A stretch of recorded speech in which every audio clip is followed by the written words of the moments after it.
All right, fantastic, everybody. We've got the drums of war playing here in the Final Fantasy 16 intro. Um, oh no! Oh my god! I completely forgot to update the title and everything on Twitch, and the category and everything. What on earth have I done?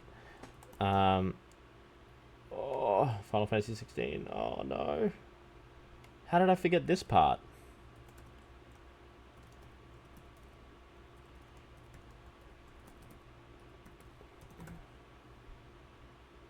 There we go. I can't believe I forgot that part. Okay, awesome. That's done now. Sorry about that, everybody. Okay, so, yeah, excellent. So, yeah, we've got RainbowUnicornPhoenix about to do Final Fantasy 16, any percent. I've got the drums of war playing there in my ear. This theme is so good. I'm super pumped for this run. So, if you are wanting to see the schedule, we've got that in a couple different time zones here. And if you do kindly want to donate to the cause, ! Donate. During that Bioshock run, we did have a very kind 25 burger from Nico. Thank you so much, Nico. Yeah, aside from that, I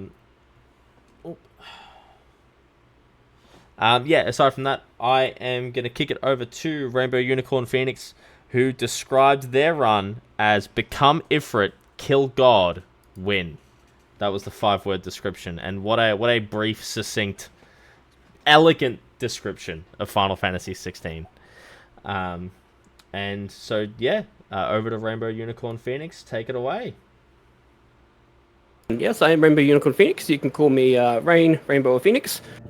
This is Final Fantasy 16, which is, like most Final Fantasy games, it is all about becoming extremely powerful and defeating all-powerful deities in the process. We have a very, very long run, as you can tell by the estimates, so there is a lot to go into, a lot to talk about. I will be doing my best to explain not only just the story, but obviously everything we're doing from a combat perspective. Just double-checking I've got the right control out for the start of the game, and then, yeah, we've got a lot to talk about. Luckily, we have a 2-minute 45-second, unskippable, intro, so I can talk about a lot that'll happen there. So without further ado, we're good to go and start in 5, 4, 3, 2, 1, go. It was... So, a bit of the story, which Clive, who is our main protagonist that we're going to be playing as for 99.9% of the game, is talking about these mother crystals, which are gigantic crystals that exist in the world of Valencia, which hold ether, basically the life essence of the world. Ether is very, very useful in terms of being able to provide magic to the world, so people can use ether or these crystals to create and cast magic, fire, water, wind, etc. The world was created basically with these crystals in mind to be able to, they're almost like part of a god's power. And of course, with these kinds of power, there's never-ending wars and battles and fights for all the different nations in the world fighting over that. So that's pretty much where the state of the world is. We have a really, really cool intro cinematic as Phoenix will fight Ifrit. This is sort of like a premonition of what will happen in about 20 minutes in the game, but it's also kind of like a mini flashback as well. I know, they've made a whole game about the new Tekken character, it's amazing. So, along with these crystals, there are special individuals known as bearers. These are people that actually have the power of the magic that courses through them and are able to cast magic. As a result of their ability to do this, they are treated as non-equal to the rest of the populace and are taken advantage of and sold, and I'm trying to avoid that specific word, but people know what I'm talking about. We are one unfortunate individual that also has the power of the magic, and when we start off the game, we will find that we're part of a mercenary group that is basically trying to take down a specific creature known as a dominant. These are powerful bearers or magic users that can turn into these gigantic creatures known as icons, and basically are pretty much like the war horse of the nations that they represent. They have these specific abilities to prime and turn into these gigantic creatures, so our job is basically to hunt down this particular individual at the start of it. Wouldn't be a Final Fantasy game if there wasn't things like power struggles and deities and things of that nature as well.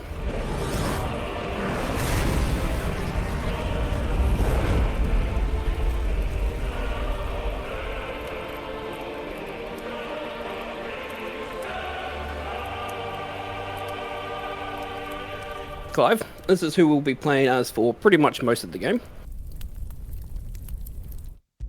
He is currently a soldier in the mercenary group that's part of the Holy Empire of Sembrek. And our goal is to find and bring down the dominant of Ice, Shiva, that is currently working with the Ironbloods, because there's a bit of a mutual alliance that's happening at the moment between the Holy Empire of Sembrek and the Dalmekian Republic to basically destroy the Ironbloods and take control of the crystal that the Ironbloods have. All these different nations that we'll be talking about and that we'll see throughout the game basically are all fighting over these mother crystals, because if they can control the crystal, they can control the ether crystals that come out of it, and therefore can control the magic in the world.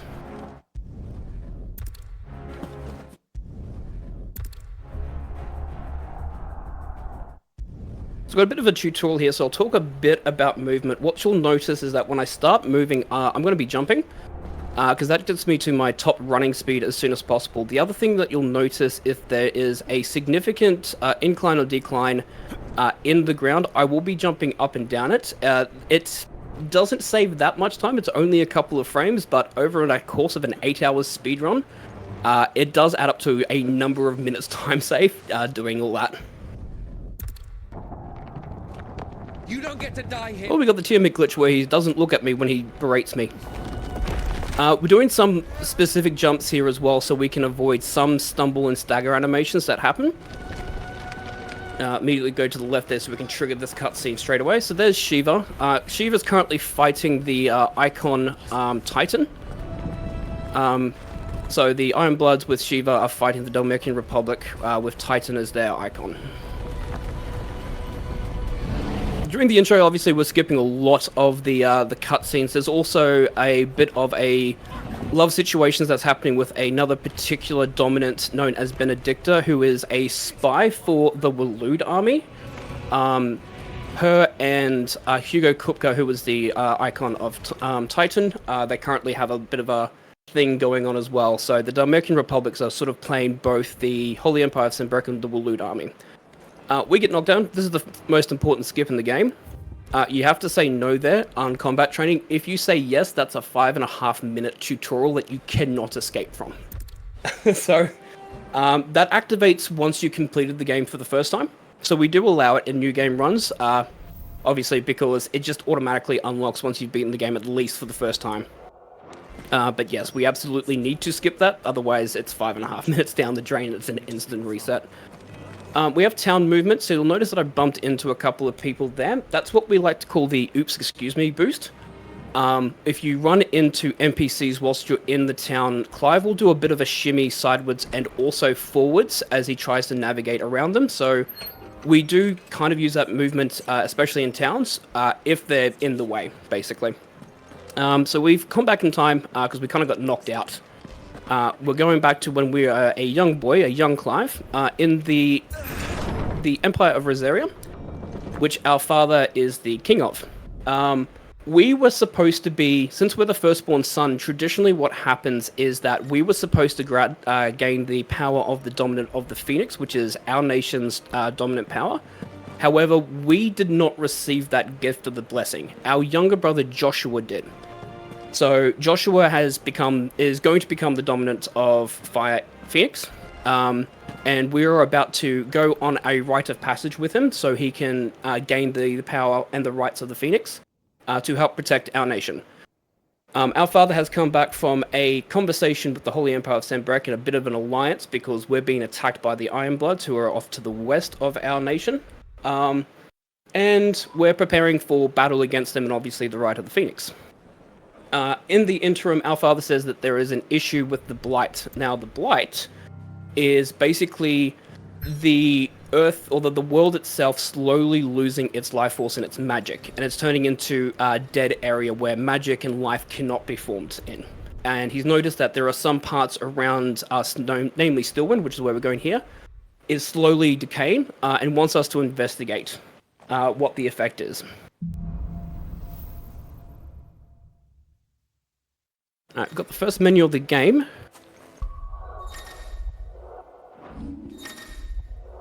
On story mode, you get those abilities. You get those ability rings there, which are timely accessories, which will help you basically in terms of doing auto dodges, auto attacks, and things of that nature. We do allow them in the new game's story speedrun.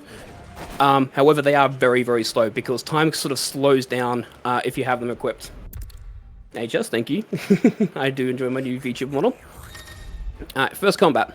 So, unlike most Final Fantasy games, this is an action RPG similar to, say for instance, 15, or like old Kingdom Hearts, basically.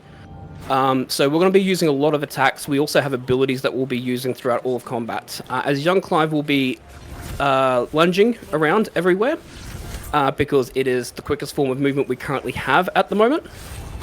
And basically, whenever we have the ability available, that huge phoenix wing that erupts from the ground, which is called Rising Flame, we'll be using that in the early forms of combat.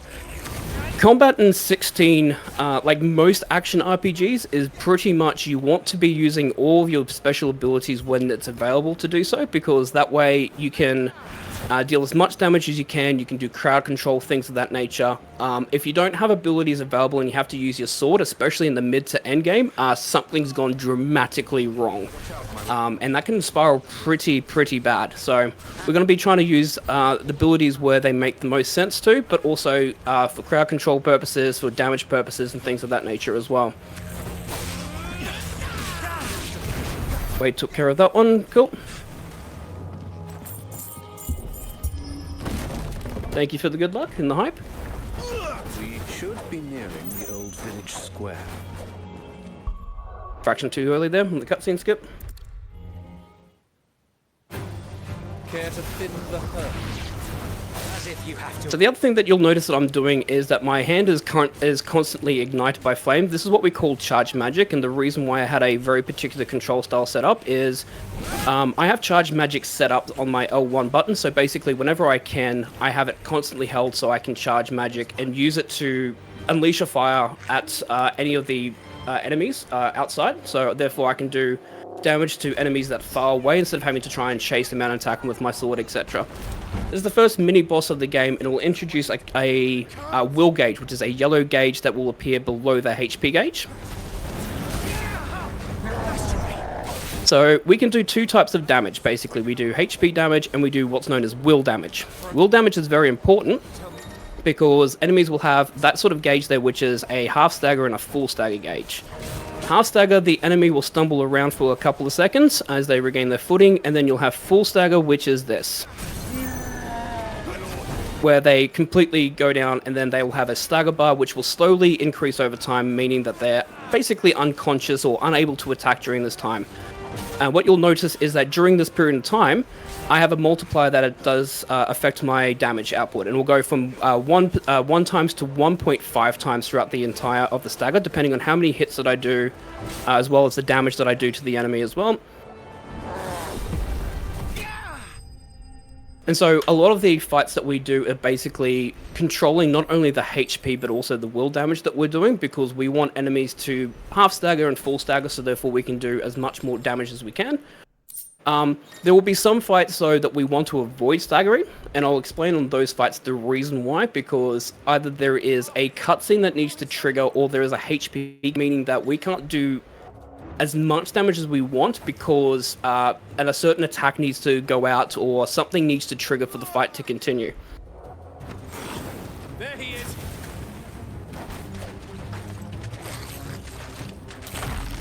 But especially if you're playing the game casually, stagger is one of the best things that you can try and do. So obviously, the more times that you stagger an enemy, the more damage you can do to them. Okay. Alright, so we already have the tutorial for parry, but I'll explain parrying here.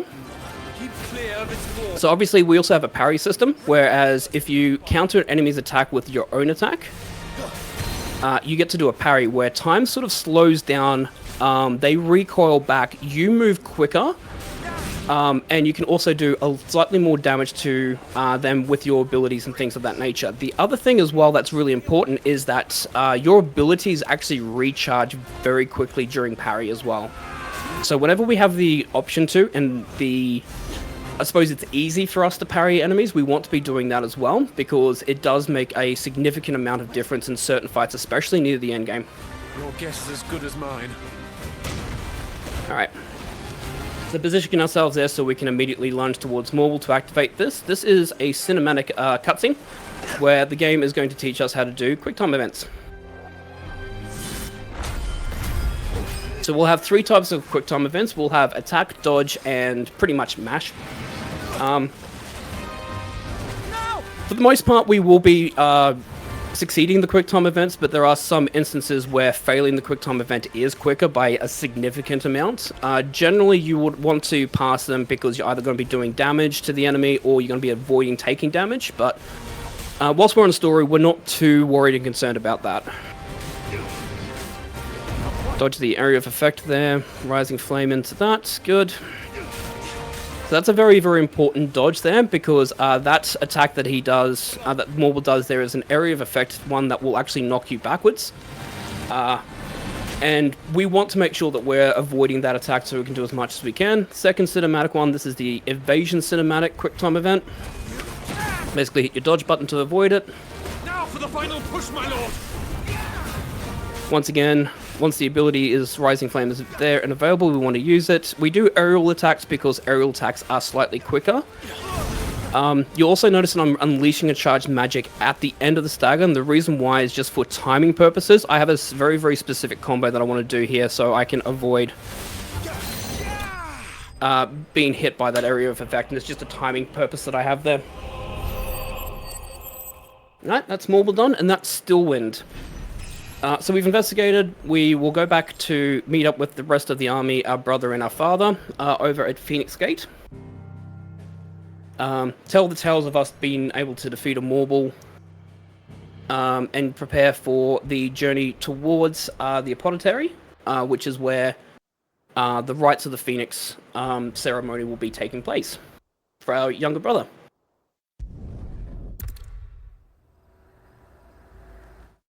However, problem, in the middle of the night, we are ambushed by the Holy Empire of Sanbreque. So even though we signed a peace treaty with them, they have betrayed the peace treaty almost immediately, and have pretty much started attacking us, and so we're now having to defend. This is one of the only instances that we'll play as a character that's not Clive. Are the enemy already in? A human character, I should say. So we're playing as our younger brother Joshua.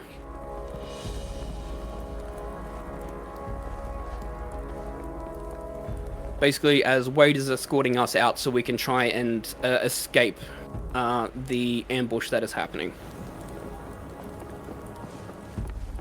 Joshua, the other thing with Joshua as well is that he is very, very unwell. He's actually a very sickly kid, and there's a concern that he might not actually be able to take the power of the Phoenix because of how unwell he is. Everything's on fire. Fall back, Your Highness! He's not one of us! No. I'm gonna do 2 fire augers here. Did it, Clive? There's a bit of a risky strategy that I'm going to be doing up on the next fight. There are going to be 2 soldiers there. I'm going to try and see if I can knock one soldier into the attack of Wade, the person that's escorting us, so he can hit both enemies. Take him! Nope. Oh, yep, he did. Awesome. Damn it, the bastards are everywhere. Very lucky there, because they both charge. They normally don't charge, but that's a really good way of doing it, because otherwise Wade will only attack 1, and therefore you have to do 3 attacks instead of 2.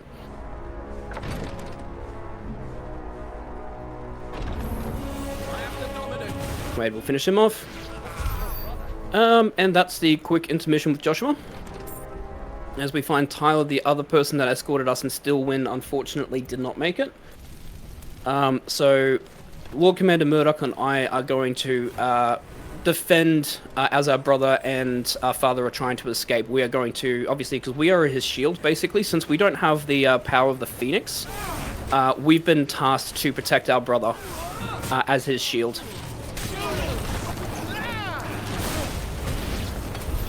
We're too late. Everyone's dead. Thank you for the good luck.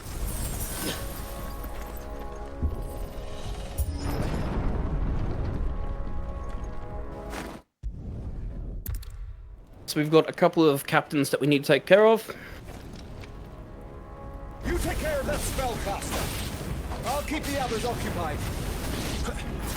Yeah, Captain was not in the right position there with the Legionnaire, but that's alright. Very quick fight. So now we're going to have another mini-boss. We're going to have a Dragoon fight. Are you alright? I'm fine. Dragoons are special warriors for the Holy Empire of Sanbreque. Everyone should know this with the iconic Final Fantasy IV pose.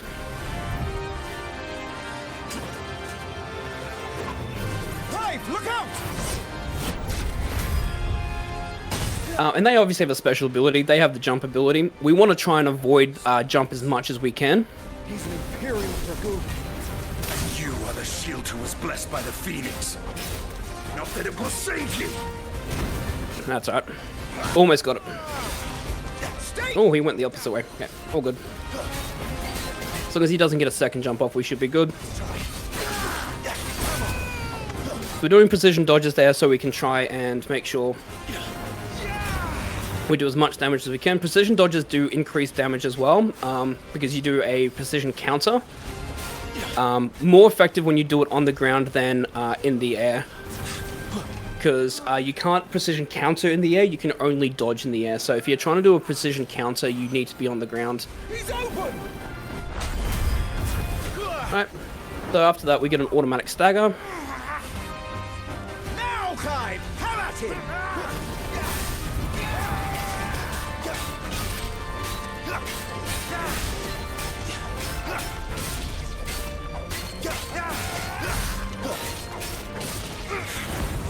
You're going to regret that, boy. So unleash charge magic, do a couple of magic attacks there. To Sanbreque. Night of the Blinding Dawn, done. So we've defeated the Dragoon. Our brother and our father are about to make their escape. When unfortunately our father gets killed. And our younger brother is not happy with that, and he kind of loses control of himself and turns into the dominant Phoenix. As we see that, we see a masked robed man standing in the flames. We pass out, and all of a sudden, a gigantic other fire dominant, or icon, is there in where the hooded man was standing. Who are you? Our brother, obviously a bit afraid that there is another icon here, defends himself. And that's what we're going to be doing, is the cinematic cutscene that we saw at the start, we get to do all over again. Leave me alone!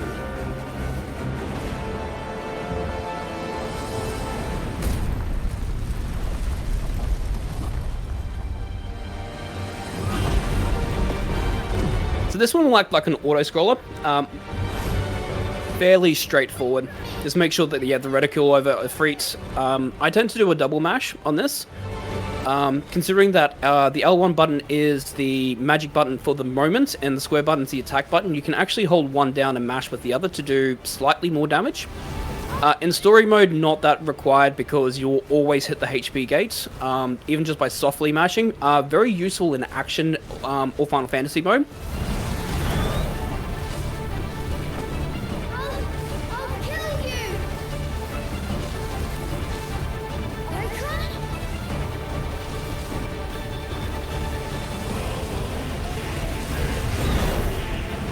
Basically, also, when Ifrit just lunges at us, we're just doing dodges there to evade.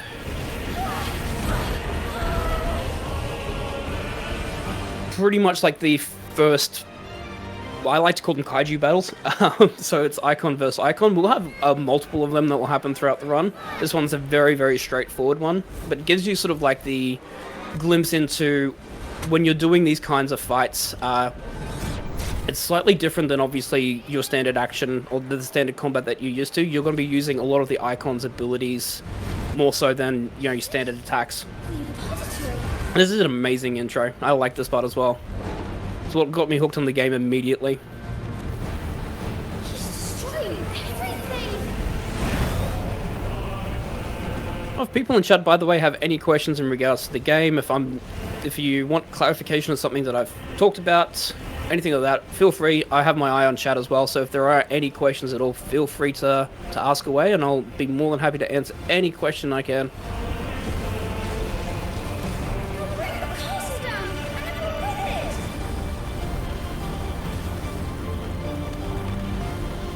So,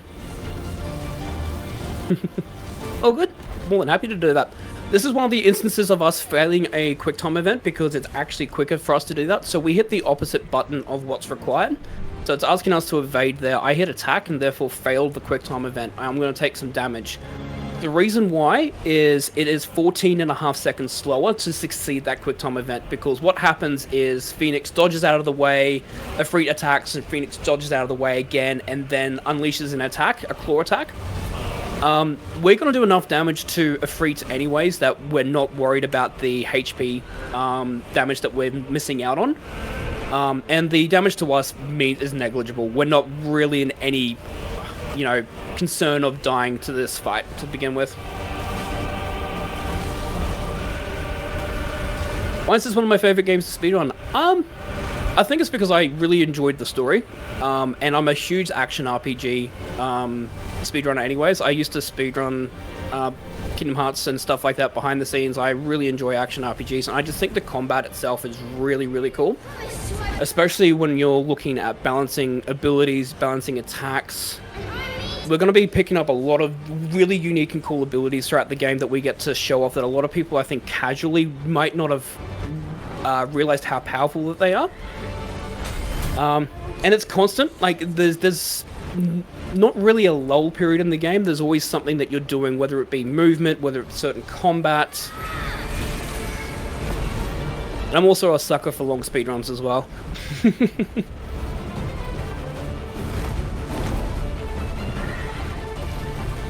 Alright, so we're nearing the end here. So, not the best example, but what you will see is an example of a HP gate that we have with boss fights. So as you can see there, we've now hit it. No matter what I'm doing here, I'm not actually doing any damage to Ifrit. Even though it may look like I'm doing some minor damage because of the white bar, the HP is not actually going down. We've hit the HP gate. So we do need to keep in mind in certain fights where that HP gate is, because that means either a cutscene needs to trigger or an attack needs to go through. And we want to be in a position where we're not trying to waste time or abilities when we can't do damage. Got one final mash to go.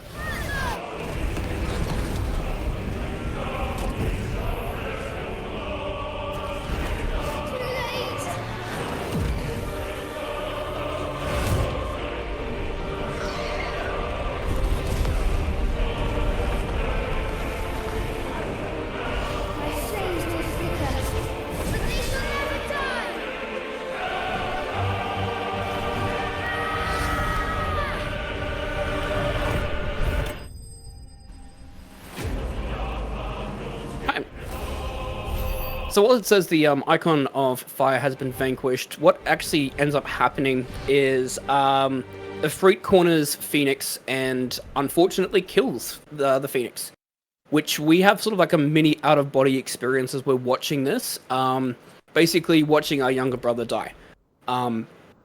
We ended up being knocked out and find that our mother is the one who actually betrayed our father and our empire to the Holy Empire of Sembrek. Pretty much sold us out so she can basically carry favor with the king there.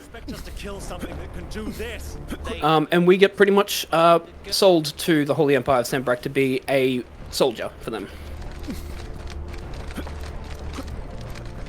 So we have now Phoenix Shift as our main form of movement. For Phoenix Shift, we want to be doing it on flat ground or declining ground. We do not want to be doing it when it goes uphill. The main reason why, also those two cheat, they teleport. We don't want to be doing it when there's an uphill, because we will unfortunately stumble like that. He has a bit of a cry. He doesn't like going up ground while doing Phoenix Shift, so we prefer doing it on this here. We have a big menu coming up. So first and foremost is I'm going to grab the Buster Sword, and then I'm going to change my control layout. I'm going to equip some more abilities. I'm going to equip the Buster Sword. And I'm going to equip the Strength Tonics as well. So what I've just equipped there are DLC, is a DLC weapon. So the Onion Sword, the Buster Sword are DLC, are free DLC items that you can get both on the PS5 and the PC version. Because they are free and do not require any additional purchases, we do allow them in the speedrun. The Onion Sword is slightly quicker because it's slightly up the menu, but I figured since it's a Final Fantasy game, we should have the Buster Sword out, because it just looks really funny seeing Cloud's sword on Clive. There. Avis! Alright, we've got Jill. Iron blood? Gladly. Wyvern, you focus on the target. Understood. So this is Shiva's dominant. We actually know her as Jill. She's actually one of our childhood friends who is being a bit mean today. But at least the soldiers are being nice. Much appreciated. Okay, we can't do any more damage to her. That's a HP gate there. So we want to take care of the soldiers.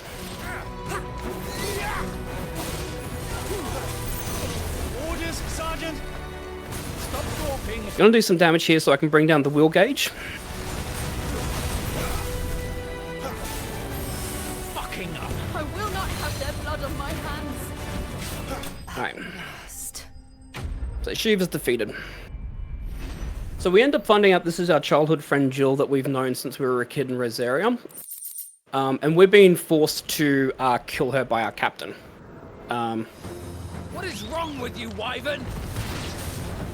Dominant. I know. Oh, that soldier just did not want to play ball today. That's right. So one of the things that you'll notice there is I whistled. That is an ability called Taunt, what we just picked up by auto-equipping the abilities. Taunt is very, very useful because it triggers enemies into attacking. And also sort of like groups enemies together until we have a better means of grouping enemies. I can't. Whistling and taunting enemies in order to be attacked will become a really key part, especially in the early game, for one of the abilities that we have, because we've unlocked a new ability called Scarlet Cyclone, which is that circle flame move that we have. But not my luck. It has a hidden extra ability, which I will talk about very shortly, if I can pull this off. And you think I don't? The Empire will... There it is. Okay, so So if you won't take hers, I'll have to... traditionally with Scarlet Cyclone, once you activate Scarlet Cyclone, it normally has a cooldown time of about 45 seconds. Nothing. If you get hit when just before you activate Scarlet Cyclone, you actually end up reducing your cooldown time from 45 seconds to 15 seconds only. It also does slightly more damage and has a slightly bigger area of effect as well. So we do want to be hit constantly whilst we have Scarlet Cyclone as an ability, because we just want the cooldown time to be as short as possible. And especially with a lot of group fights, considering that these are the only two major abilities that we'll have. There is a third one which we'll equip, but we only have 2 ability slots at the moment. We want to be in a position where we're using those, using Scarlet Cyclone as much as we can because of that large area of effect that it has. If we can have a really quick cooldown time, it means we can go from group fight to group fight very, very quickly. And not have to wait around for that to be available or having to use, aerial attacks.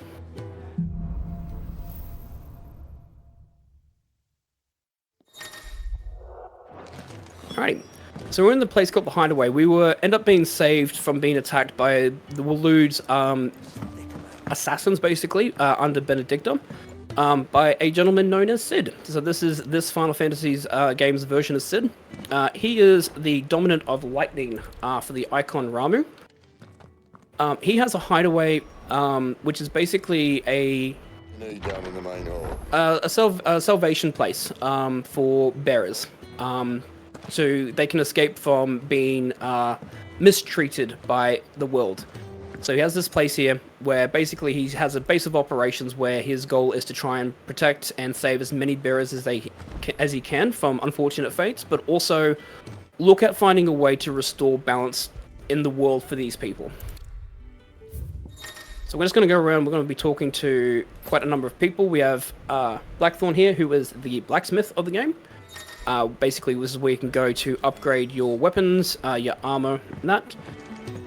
We have Goots, who is a assistant trader. Big, lovable guy.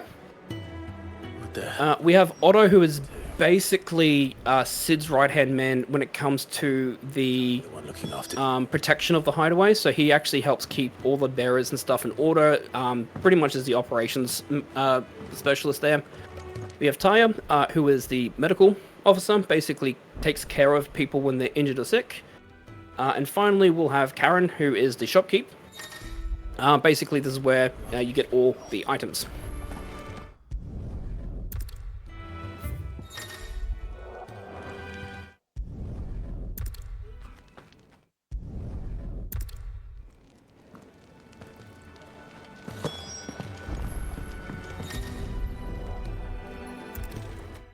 So the game's going to introduce us to the Redstone.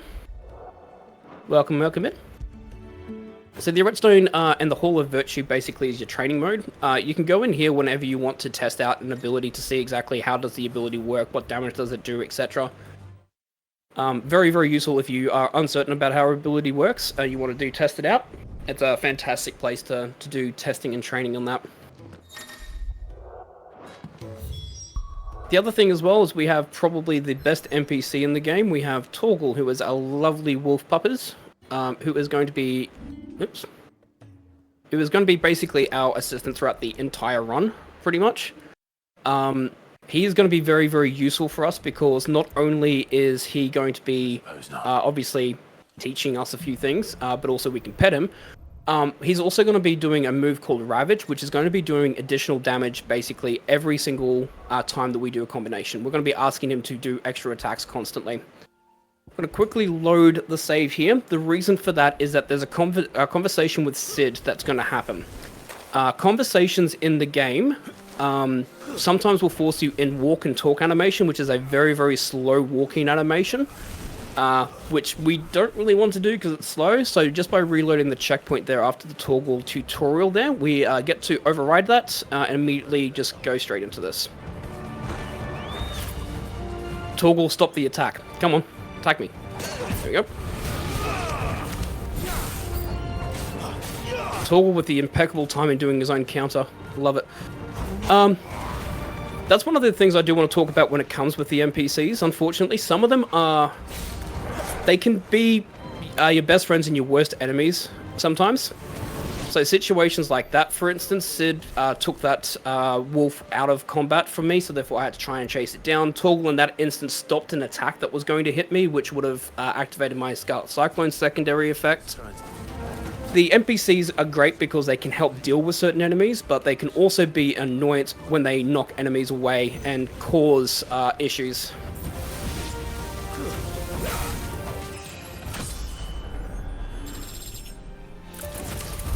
Well, that's the undergrowth sorted. Out.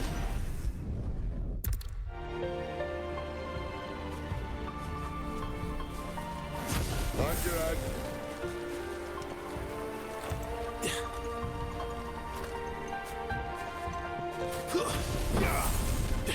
Air dodge here, Phoenix shift, lunge into the cutscene.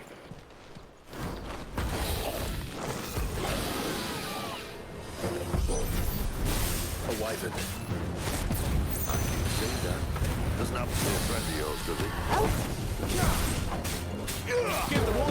he? So you hear me say, give them all you got, or, you know, like that. That's me using Torgal's Ravage ability to do extra damage, and you can see it's small amounts. It's like 30 damage, 60 damage, etc. But they all do add up. They end up being roughly 1 to 2 aerial attacks.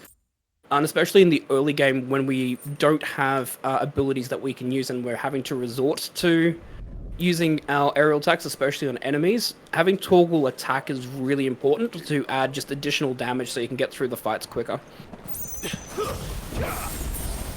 Well, it appears we won't be going this way. At least one of us knows these woods. Thank you, Torgal.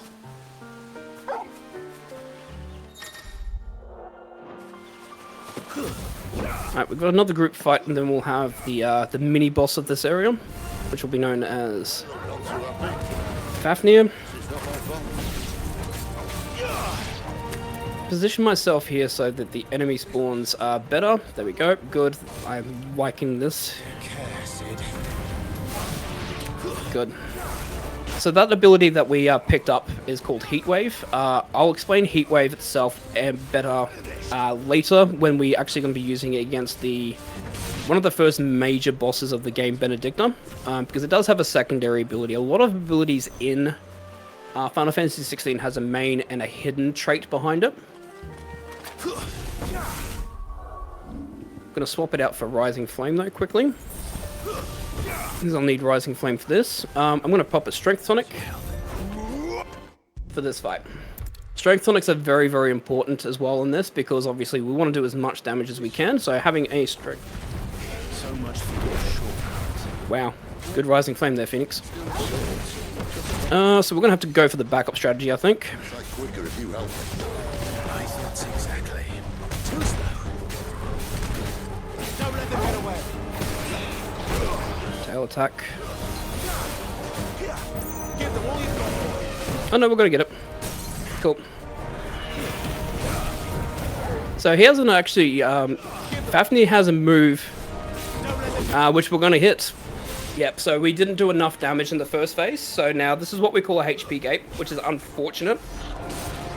We didn't do anywhere near enough damage whilst the stagger has happened, so now he's going to activate this move called Spin Cycle, which we're going to counter by parrying it. Because otherwise, if we don't do that, what's end up going to happen is he's going to go all around the arena, basically, and it's going to waste 30 seconds as he circles around. So what we did there's a move that we have called Burning Blade, which is where instead of just pressing square to attack, you can hold down square to ignite your sword with fire. And then you can use that. We use that quite a lot for parrying because it has a very wide sort of range with the flames that will help activate and trigger parries a lot easier. What exactly do you plan on doing when you find this number of fire? What If I do could you jump think? in real quick here, is that okay? Yeah, absolutely. Fantastic. tell the We tongue have of the a, this one happened quite a bit ago, but I must have missed it, I'm so sorry. We had a donation from Steth427, a Final Fantasy speedrun lover. Steth's a friend of the show. Steth427 donated $42.70 and said, "Let's go, all good luck with everything. Sayo yo yo yo yo yo yo yo yo. Yeah?" Nice little ode to the text-to-speech thing there. Yeah, that's all from me so far. You're doing absolutely fantastic so far. I'm in a beanbag on my floor, absolutely vibing. I feel like I'm a little bit far away from the microphone. But yeah, you're absolutely killing it so far. Keep it up. Back to you. Awesome, thank you so much, and thank you so much for the donation. That's amazing. Alright, so we've got... I'm half a step too early, yep, as I always am. So we've got Midnight Raven here. I'm going to go for a risky strat here. We're going to try and do what's called a cutscene stagger skip. So basically what I'm trying to do... Missed. No, we're not going to do it. We're going to have to go back up, I think. Yeah, we'll go back up. What I wanted to do there is I actually wanted to do somewhat of enough damage there so that... Oh, we actually might get it here. I'm just going to check quickly. If not... No, we didn't. It's all good. What you can do, there's a HP gate there that Midnight Raven has, where if you do a third of the HP, he will actually trigger the cutscene that will happen. As you can see now, we've hit half HP. We can't do any more. This is the HP gate that we've got here. So as a result, we can't do any more damage. We'll trigger the cutscene here. So if you do 1/3 of the HP, this cutscene technically triggers, which means that you could do this without staggering him. And that's what we call a stagger skip, meaning that we don't have to wait around for the full stagger to finish for the cutscene to trigger. We can just activate the cutscene immediately and then immediately go straight into the next phase of the fight. Didn't quite get it because I missed the Rising Flame. That's been a issue recently. But we do have a backup strat here, which is not too different because all we have to do now is just immediately stagger, which we can do straight away by doing this.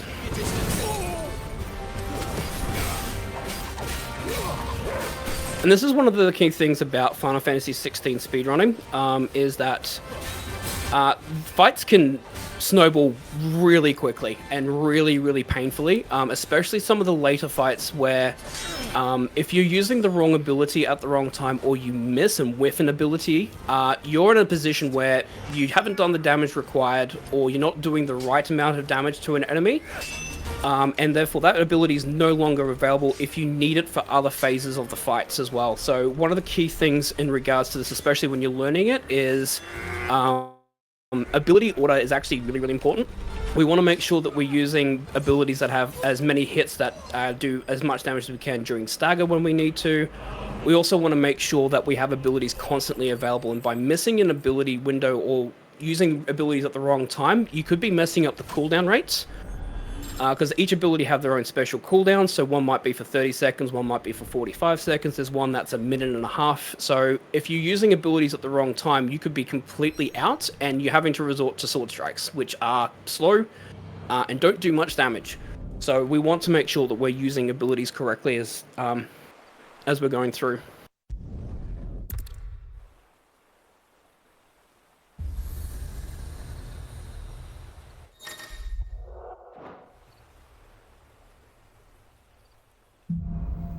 Alright.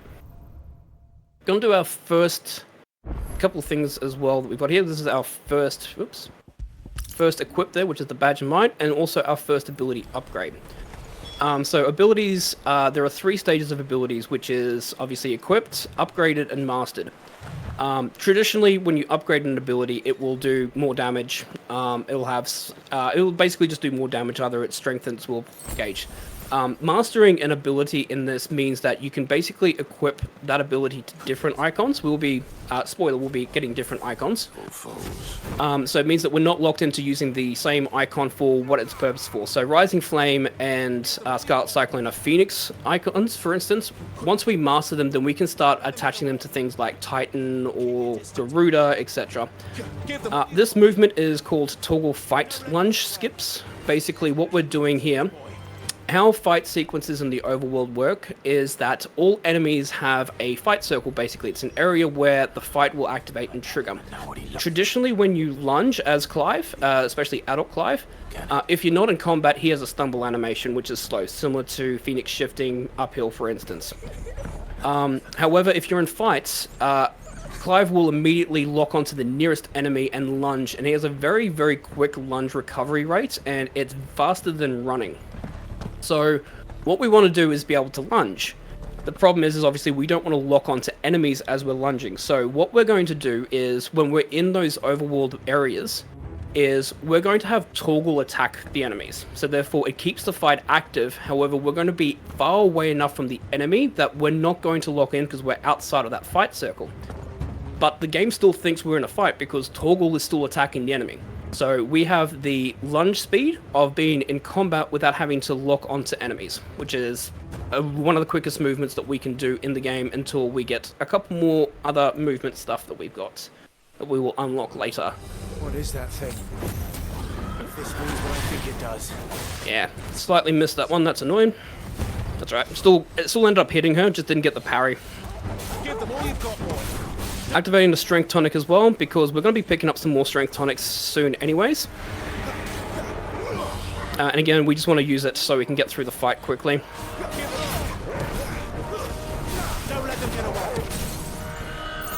We have to wait for Rising Flame to come back online anyways.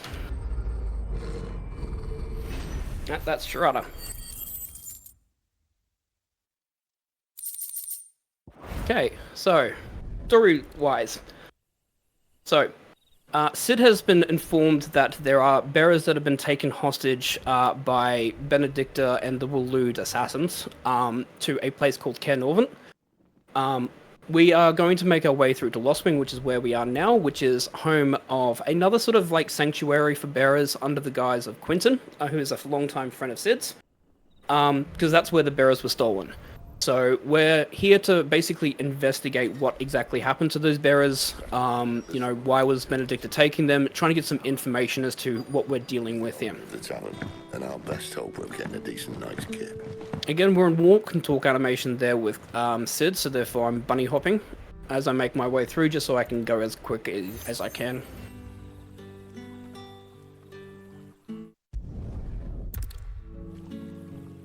Let's see if this thing really works.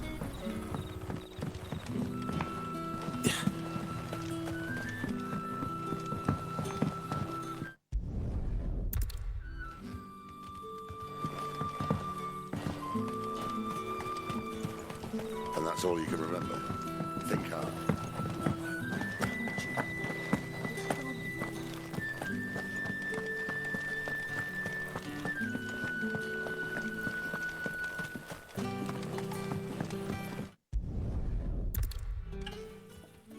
I wonder if Sid's found anything.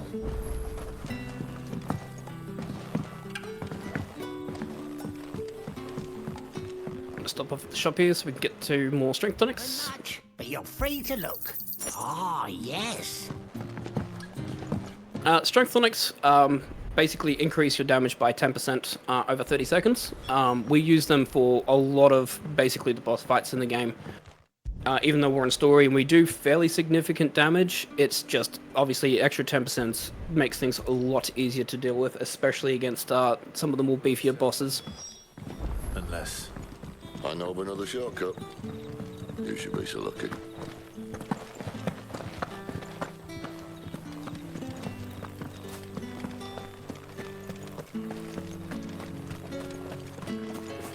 Alright, so we tracked down where the bears went missing, and so they were over at Care Northern, so we've got our journey to go there. Come back to me, my darling.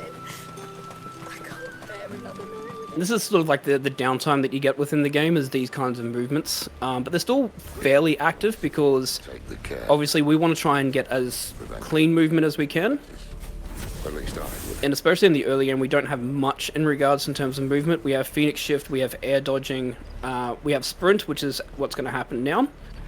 Where basically if I think it's run for 5 seconds uninterrupted, we can go to sprint. Wrong way, friend. And then obviously we have toggle lunge movement.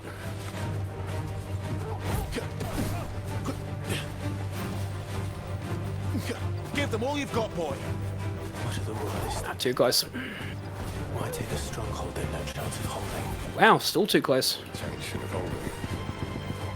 King is up to I think toggle's messing this up, that's why, yeah. Well, you don't think they're acting on a whim, do you? There we go, finally. Majesty's Never seen the guard go that close. quest to execute it.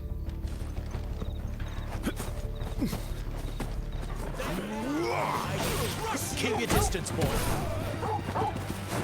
Give...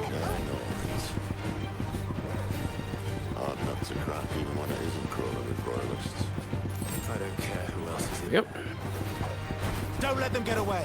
There's no real good indication, by the way, as to whether or not you're outside of the circle. The way that I looked at it is the squares, as you can see. So when the squares are at its smallest, that's traditionally when you're outside of the range. I normally go at least a couple of air dodges beyond that, just to make sure. I think what happened there on the first one when I was trying to do the lunges is that Torgal was hitting the knight towards me, because normally Torgal, when you do Ravage, knocks them into the air, so sometimes they can gain a bit of momentum.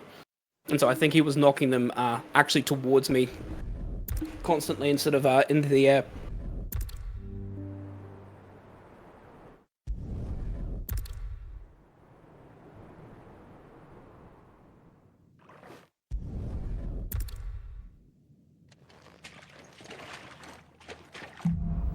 Alright.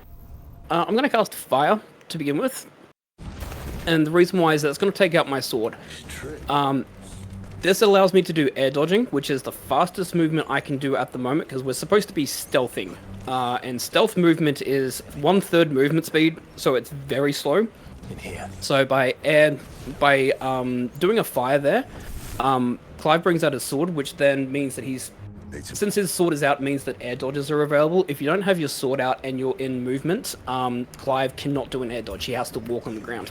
And jumping in that time when you're doing stealth is actually slower than walking. So we want to have the sword out so we can air dodge quickly there.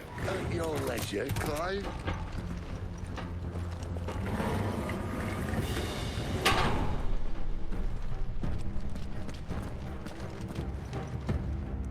Do it again here.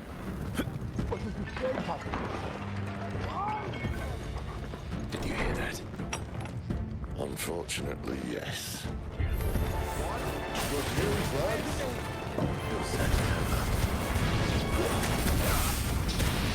Okay, so combination there of Scarlet Cyclone and Rising Flame there will deal with the enemies. This door only... We didn't get hits and then use Scarlet Cyclone there, mainly because we're going to have a good cooldown time anyways. Because what happens, the interesting thing about how cooldown works in Final Fantasy 16 is that if there is a cutscene, the game treats the length of that cutscene as part of the cooldown time requirement. So if there's a cutscene, for instance, that lasts a minute, and the cooldown for an ability is a minute, you get your ability back. which actually works really well in regards to certain fights, especially with bosses that do have cutscenes. It means that we can typically unleash a whole bunch of abilities, and by the time that the cutscene is done, we should have our abilities back to use again. This, however, I will immediately do that. So I used the hit Scarlet Cyclone there. Perfect. That's Heat Wave there to finish those enemies off. With a bit of a mini boss fight here.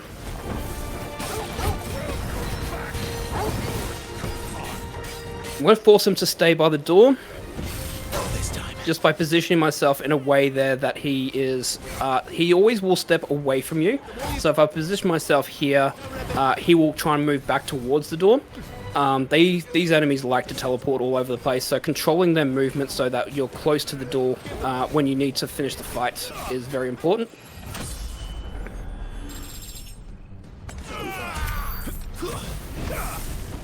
Never were one for half measures, were you, Benedict? I'm going to pick up an accessory here. This is the Scarlet Cyclone accessory, which will increase the damage of Scarlet Cyclone slightly. We won't equip it yet. We want to make sure that we're minimizing the amount of menus that we need to do. An annoying one there. Seems they were expecting us. You don't say.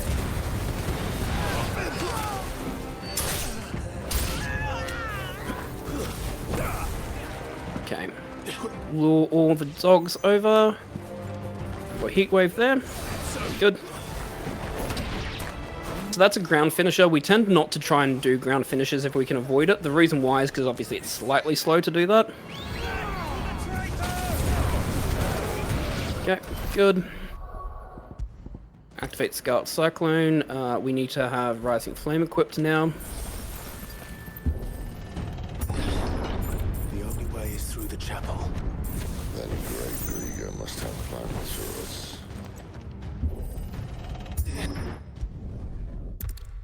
Alright, we have Tirada and Zapata. Well, Sid.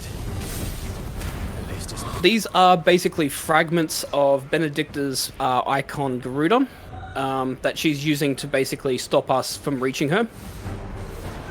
They're sort of like twins. What you can see that we did there is that we did a Rising Flame, and then we finished it up with a Scarlet Cyclone, so we can hit both of them at the same time and deal as much damage between both of them, and not just a single one. Sometimes Tirada, the one on the right, can be a little annoying and not play ball and decide they don't want to stay with their sister. Again, in a position there where I'm just hitting both of them with the Scarlet Cyclone there. So I can deal as much damage as I can. Zapata actually doesn't wake up as early as Tirada does. And the other thing is you really don't want to be like killing one over the other. The game is supposed to like treat it like if you kill one of them, the other one gets really powerful with inheritance, but on story mode it's still fairly straightforward.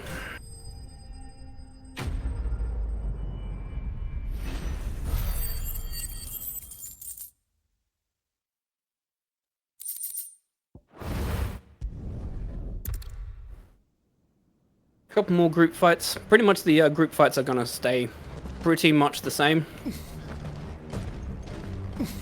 Where we can, we want to be hit with the Scarlet Cyclone, so therefore we can have the cooldown She must be here somewhere. as small as possible, so therefore we have it ready for the next fight.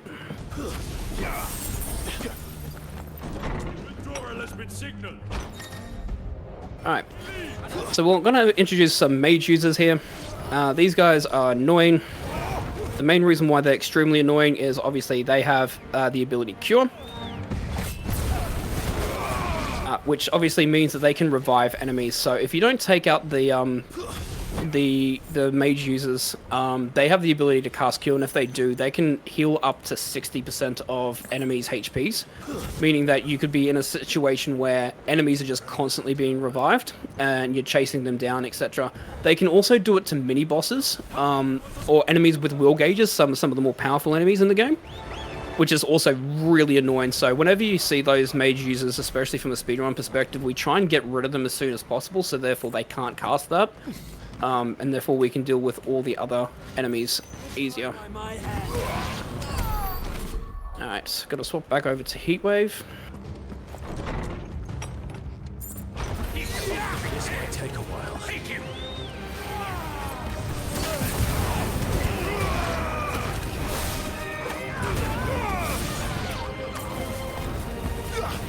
Good boy, Toggle. She better not have flown away.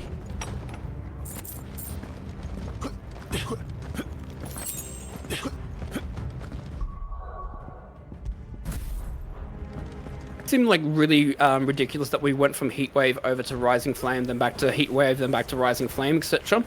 It's actually kind of important that we do that because obviously the way that the abilities work, Heatwave is really strong in terms of dealing damage to multiple enemies. As you can see, I could pretty much take the last 3 soldiers out by using the Heatwave there, but it won't do as much effect on this guard here. Rising Flame obviously will do a lot more damage, and therefore I want to use Rising Flame to deal with him.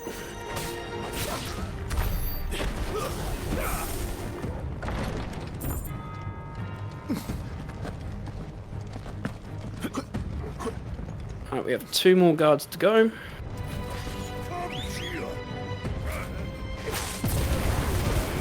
I want Scarlet Cyclone to be available for the start of the fight, so I need to make sure that I got the recovery there. I'm going to level down Scarlet Cyclone and upgrade Heatwave. I also need to equip Heatwave. That'll help. Yep.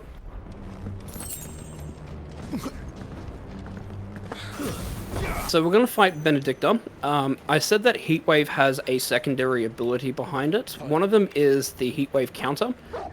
If you use Heatwave to counter a projectile, it ends up doing double damage.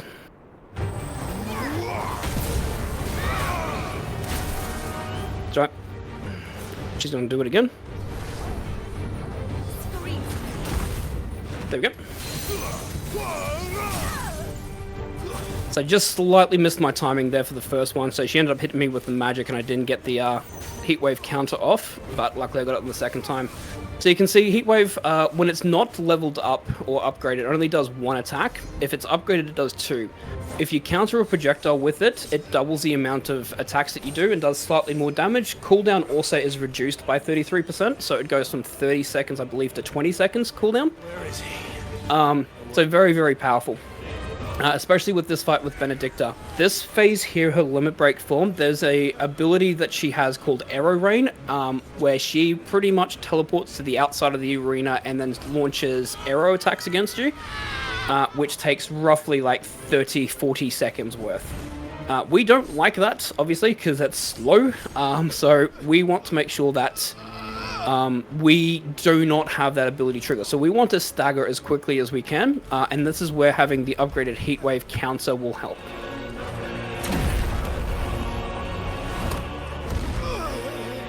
Dodge this.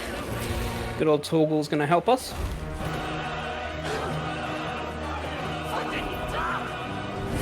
And unfortunately gets hit for his trouble. Poor Torgal. Cry all you like. There's no one to save you now.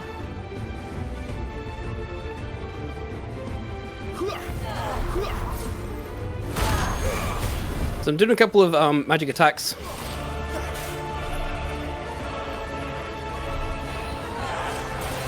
Alright, good, got the counter. So that one's a really annoying one. She can do either a Roga where she did like on the first phase, or she can do that moving one. That moving attack is really annoying because the window is much smaller to deal with, but really, really critical because the amount of damage, will damage that we do with Heatwave, we want to counter it so that we can stagger, so therefore we can go into the next phase of this fight without her doing Arrow Rain. We also popped a Strength Tonic there as well. I tend to be a bit careful with it. You can Strength Tonic at the start to do slightly more HP damage to her. I tend to always do the Strength Tonic when I've made sure I've done the Heatwave counter, because it will always carry over. So I talked about how abilities recharge during cutscenes. Your Strength Tonic does not expire during cutscenes. It only counts when you have control of Clive. So even though the Strength Tonic has a cooldown, has a usage of 30 seconds, it will only count for 30 seconds of actual game time that you control Clive. So you can have abilities recharged, so you can see all my abilities are recharged, but I still have a Strength Tonic active at the moment.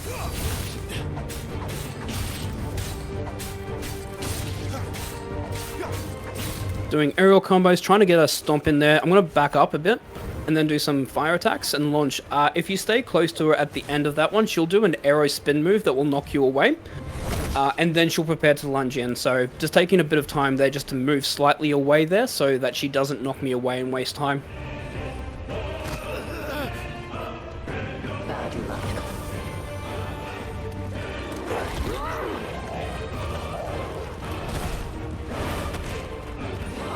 The other interesting thing that you'll notice with the abilities that I'm using is I'm using Scarlet Cyclone first and then Heatwave when she's staggered. The reason for that is that Heatwave obviously is slightly more powerful than Scarlet Cyclone since it is upgraded. So what I want is I want the hits from Scarlet Cyclone to hit first. So therefore the multiplier comes up. And therefore when I use Heatwave, I have a higher multiplier that does slightly more damage. This is what we talk about by using the abilities in the right order to deal as much damage as we can. And good old Torgal helping us out with one of the best moves to bring Benedicta down. One of the best moves. I love when he does it. And there we go. That's Benedicta.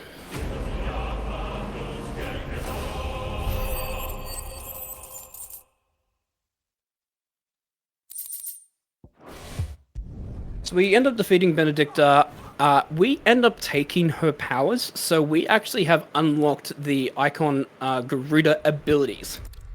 We literally stole her abilities. Benedicta does not like that. She goes a little bit crazy as a result because she believes that she's lost her powers and she wants revenge of it. So she has primed herself and turned into the actual Icon of Garuda and laying havoc. We are chasing her down so we can kind of stop her.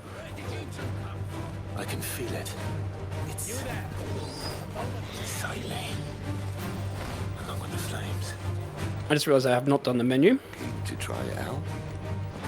So I'm going to improvise. The bridge is closed. Regain guidance. Turn back, or it's the for you. Oh, I was going to do the Scarlet Cyclone there. That didn't work. There we go. Just going to... Not the way that this is supposed to go, because I've got to do a menu. That's okay. Get away. Keep your distance, boy. I'll do the menu after this. Give the breeze one, boy. Keep your distance, boy. And this could be as simple as, like, not doing a menu, for instance. That can absolutely change a lot of things as well. There we go.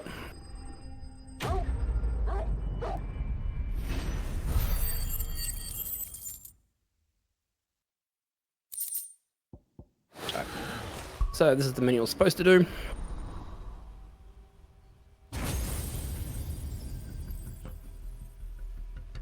Oh, because we're going to unequip Heatwave. We're not going to use this any further. Heatwave is no longer being used in the run.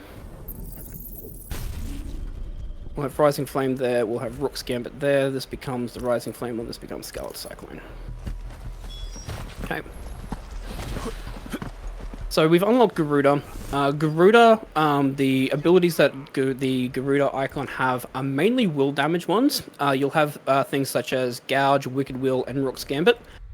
They do a big amount of will damage. They do a lot more will damage than they do HP damage. So especially for early game, they're really useful in terms of staggering enemies. And dealing a lot of will damage so you can get enemies into stagger. As always, there's also bonus abilities that happen. Rook's Gambit, for instance, has a really good secondary ability known as Rook's Gambit Counter, which triples the amount of damage it does. And I'm not turning back. Which hopefully I'll be able to show off on the next fight. So many. Aye. One for every fragment of our mind. Wow. I've not triggered that encounter in a while.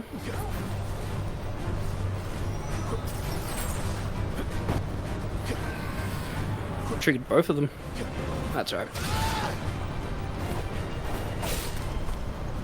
So you can see that we're technically outside of the combat realm though, so even though it attacked me, because we are well outside of the fight range, and I stopped Torgal attacking it, the fight ends and they retreat back to where they're supposed to be in terms of the fight.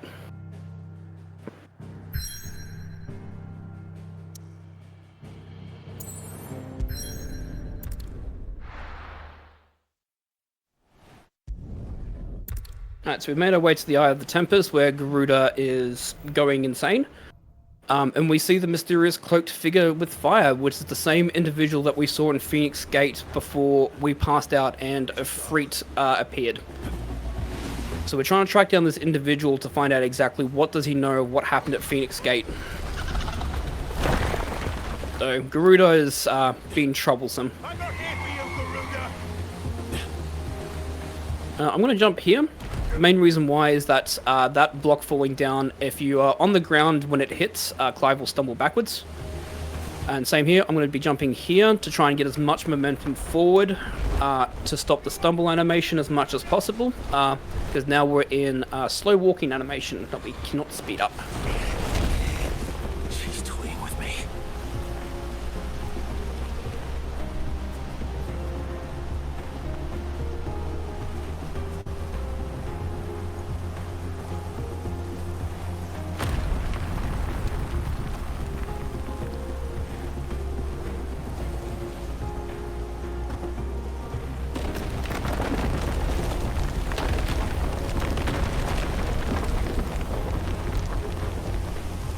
Found you.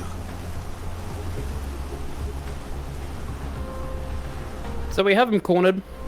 Just as we're about to ambush and get some information, Garuda snatches us up. And so we're now in a position where we have to fight Garuda. We're going to fail this cutscene because it is 10 seconds quicker. Get yeeted into the ground.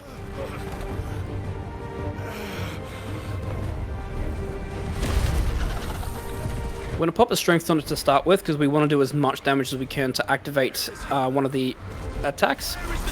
That's the Rook's Gambit counter that I talked about earlier. That's the secondary ability behind Rook's Gambit. Does a lot more will and HP damage if you do that counter.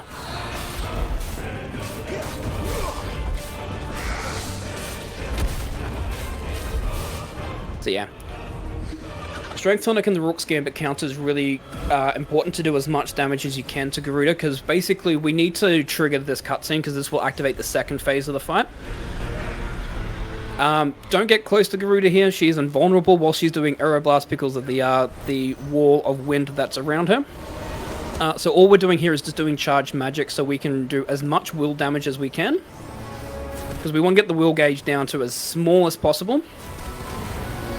And also just do chip damage to the HP as well. But the big thing is trying to get the will down as much as we can. So the will is empty, but she's currently in the middle of her attack, which means she cannot be staggered.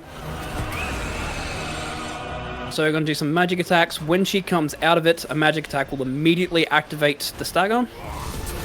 Wicked Will, Rook's Gambit, Scarlet Cyclone, Rising Flame in that order to do as much damage as you can. You can see we're up to 1.5 times, which is the maximum damage. We've hit the HP gate, and therefore attack. So, icons in specific and certain bosses, obviously there's a cutscene that will end the fight.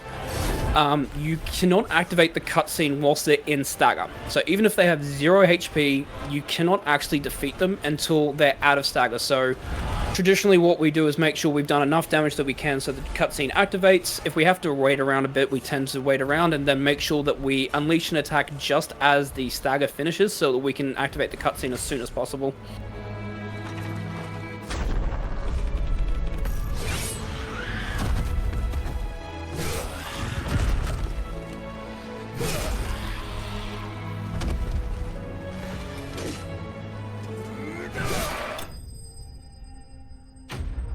End up doing quite a bit of damage there to Garuda.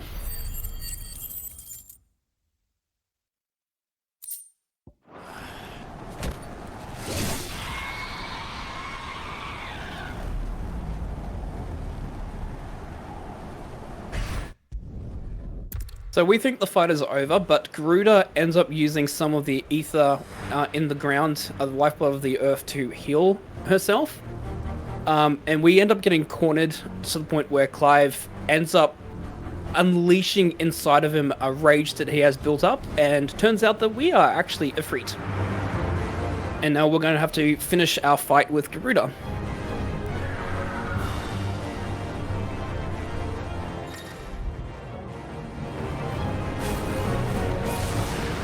So I'm doing lunges to close the gap to Garuda as quickly as possible, and then unleashing a full combo.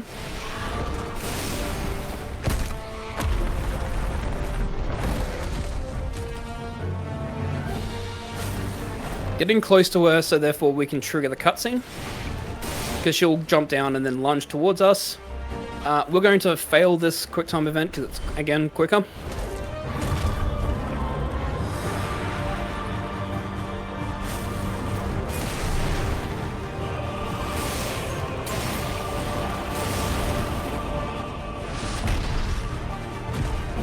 We don't need to get close to her for this one. She'll just teleport up into the air.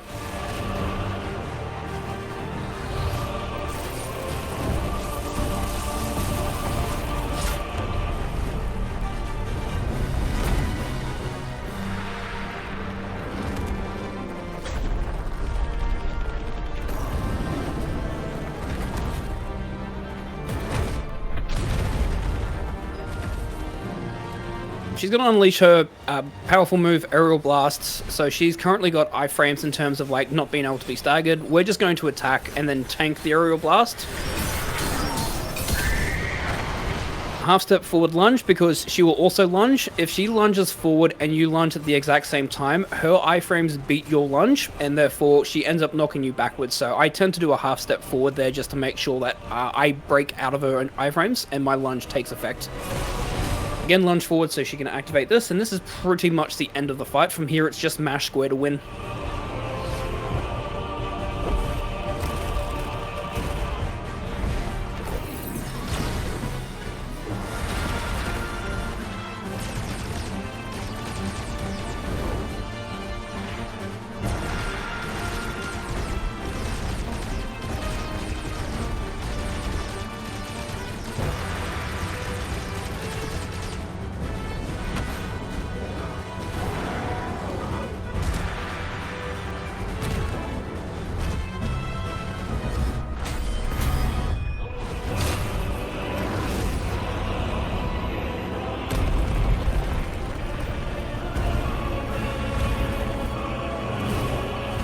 A lot of these ending cinematics with these icon fights are actually really good places if you ever really need to go for a bathroom break, because a lot of them are just mashing square to win, traditionally at the end of it.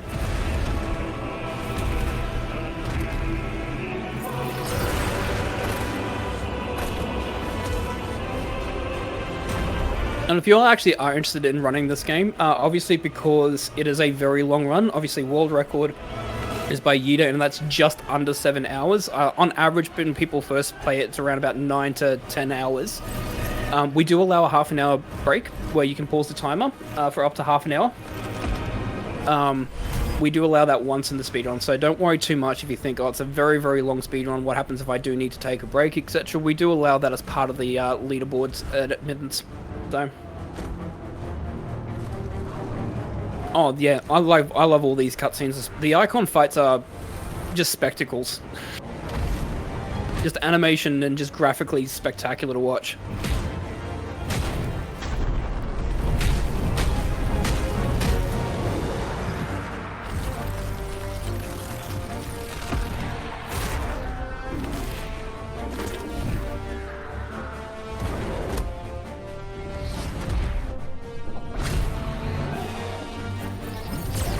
Also, speaking about breaks, there is also one particular point that we'll be getting to about 6.5 hours into the run. There's a 6.5 minute cutscene that's unskippable. So you do have a built-in bathroom break as well within the speedrun.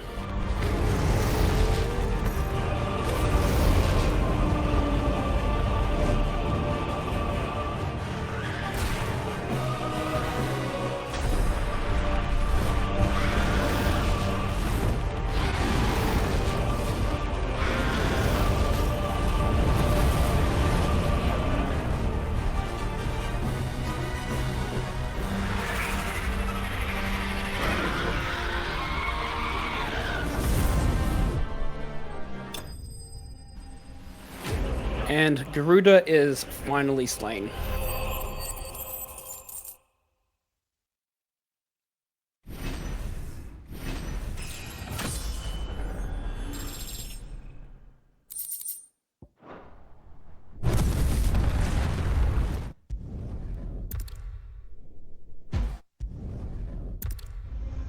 So Clive ends up waking up from turning into a Efreet. Sid carries him back into the hideaway, where we basically find out, obviously, that, oh, we are Efreet. Oops. We need to deal with this somehow. There's what has to say. It turns out that Sid's scout, known as Gav, who's also one of the amazing NPCs in the game, he's been on a quest to try and find information about this mysterious individual that was at Phoenix Gate and that we saw. We've realized that, well, because we're Efreet, we need to find out what's happened to Gav because he's gone missing.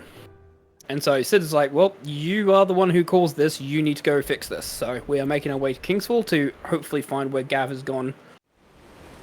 Because there are rumors that the Sembrek Empire are in the area looking for bearers and bearer supporters to deal with them.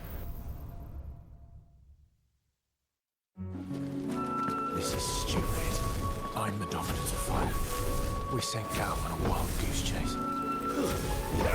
So the circle ability that we have for Phoenix is Phoenix Shift. This is Garuda's one. It's called Deadly Embrace, which allows us basically to go and grab enemies and bring them in closer. So this is basically our crowd control that we are able to do. By jumping into the air, cycling through the enemies, and then doing Deadly Embrace, we can bring all the enemies together in one location to be able to do things such as Wicked Wheel, which is that spinning attack in the air, and obviously Scarlet Cyclone. So that's going to be our main form of crowd control for a little bit.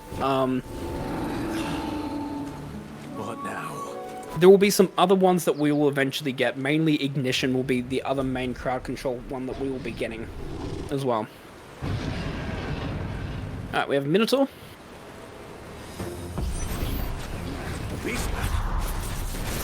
Main thing is getting that Rook's Gambit counter is very important because obviously he does a lot of damage both HP and will wise. Wicked Wheel into Rook's Gambit to try get as many hits in to increase the amount of damage. Then do a ground combo into a Rising Flame just at the end there, so the Rising Flame gets as much damage as it can on the multiplier.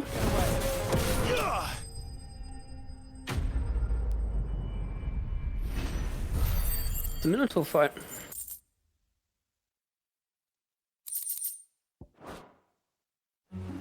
So we used all the abilities, but you'll notice that pretty much once it comes back online, all of our abilities will come back. Nest of bloodthirsty beasts.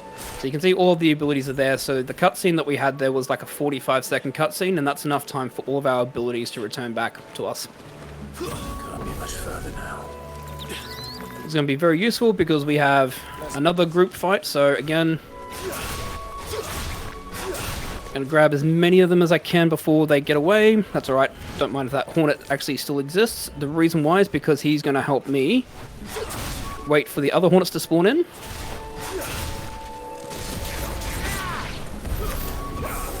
Do that. So also the ability order there is very particular. We're doing Scarlet Cyclone first, not Wicked Wheel, because I want Scarlet Cyclone to be available for this particular part here. Let me through. Reason being is I want the spiders to surround us, so therefore I can also grab them whilst I'm hitting the Minotaur there as well. So I can get rid of all of the spiders whilst I'm also dealing damage with the Minotaur to get it into a stagger.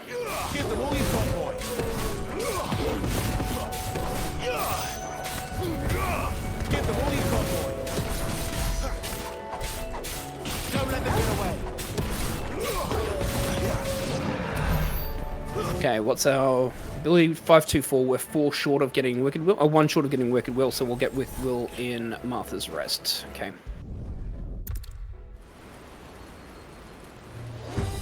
You made your choice. Okay.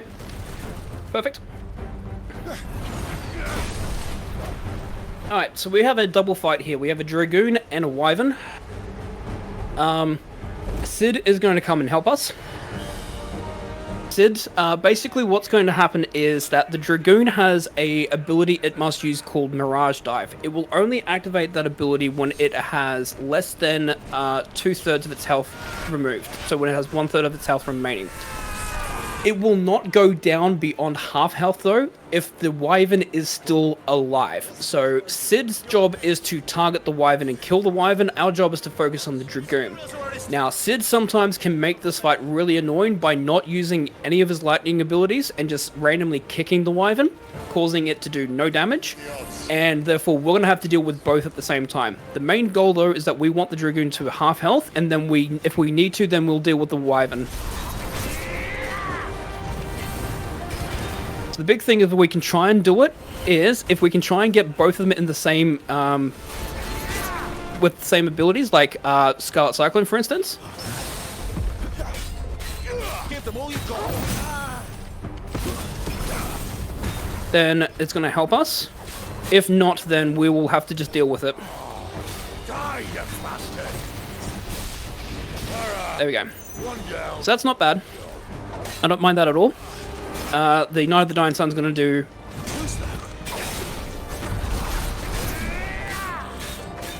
He should be doing Mirage Dive now.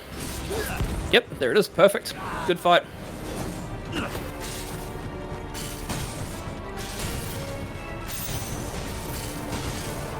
And there's not really much we can do as it's doing this.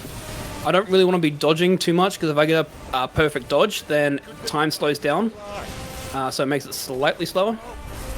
Must come down. Wait for Sid to eviscerate them in the air. Bloody time waster. Come on, let's finish him off. Keep your distance, boy.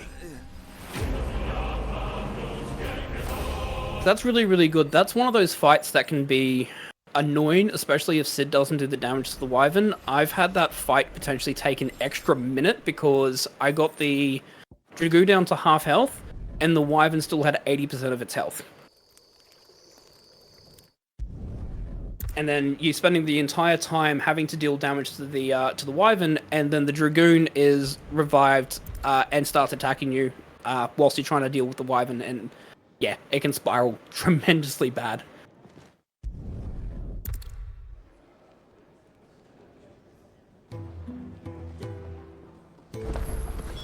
So we made our way back to the hideaway.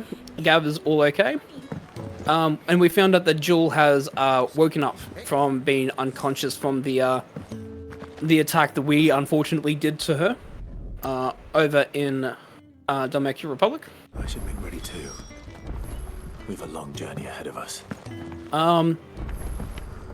So we've been given permission by Sid to go to Phoenix Gate, the incident that happened when we were younger, so we can try and find more information in regards to, you know, who that mysterious man is, what are the actual events that happened over at Phoenix Gate. Sid also has a job for us, saying that if we're going to make our way to Phoenix Gate, we need to stop off at a place called Martha's Rest. It is a small town in our old home of Rosaria, who is headed by Martha, surprisingly enough. She has a tavern there, and is also a ally of Sid's, saying that we should probably go visit her because it's on the way to Phoenix Gate anyways.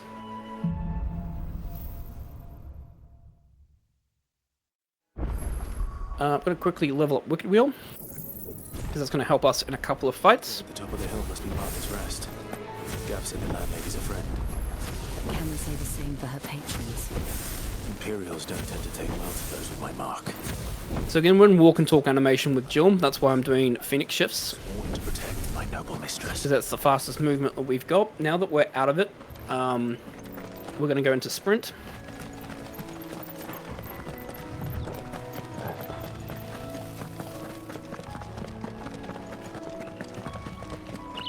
They never finished building the bridge then.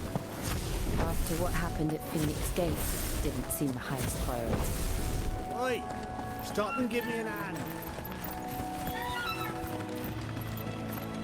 The other thing to be very careful of when you're doing Phoenix shifts is that you'll have enemies sometimes pop on the radar. As you can see there, the red dot with the like small red outline.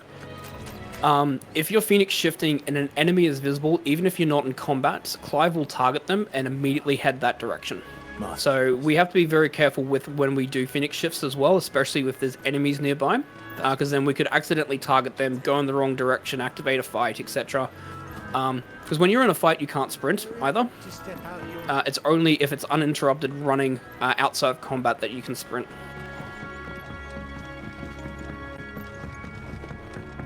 We're going to jump here to try and maximize the distance because we're now in the town and in walk and talk animation in the town, which is very, very slow. But we can carry the momentum of our sprint into town by jumping there. So this is Martha. We say that we want to make our way through to Eastpool and then to Phoenix Gate. She says, unfortunately, the bridge that connects Martha's Rest to Eastpool is broken. Let's find. I need to go here. There's a really, really dumb warp, but it does save like 6 seconds. So we need to find Bernard the Bridge Builder. Any goods to Eastpool? Because he's not been able to fix the ladder outside the bridge. Ladder movement, you can avoid it by jumping off the edge instead of taking the ladder. That's kind of slow, taking the ladder. It came from under the bridge. Come on. There he is. Hold on, we're coming. A little help. Alright, so yeah, I was afraid of that. I knew he. Okay, so Jill kind of messed that fight up slightly there. What happened was, as I was bringing the last enemy towards, Jill attacked with an ice move, which knocked that enemy back, which meant that it was no longer in the range of my Wicked Will. Wicked Will has a good ability where it sort of draws enemy and keeps them close together. So using a combination of Wicked Will and Scarlet Cyclone can kill a lot of those group fights very quickly if your allies don't knock them out of the range of Wicked Will. Sometimes they can do that, which is why I requested Torgal to heal me and not to attack, because sometimes Torgal's attacks can do that too. It's just an unfortunate thing with the allies. They can tend to mess up some group fights like that by knocking enemies out of your abilities. So whilst the bridge has been fixed, Martha says, why don't we take a trip over to the Abbey that exists? There is a person there that she wants us to speak to. She says it's very important to understand exactly in terms of bearers and what they have to go through, effectively. Fresh cuts. Get your fresh cuts here.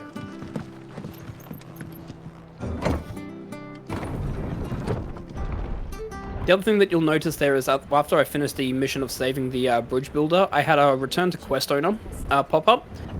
This was a recent update that happened. I think it was update 1.2.7 that happened. I know. Where that became available. It does reduce some of the time that we experience in the speedrun. I think it saves roughly 3 minutes in the over the course of the run. Especially for the completionist category that we have, all max renown, all chronoliths, or all renown, all chronoliths, shall I say. That saves roughly 36 minutes. So it's a really, really good addition.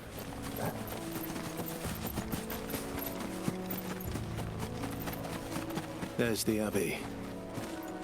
I was about to Phoenix Shift there, but I saw the red dot appear, so therefore was not going to Phoenix Shift, because otherwise I would go backwards and target the enemy.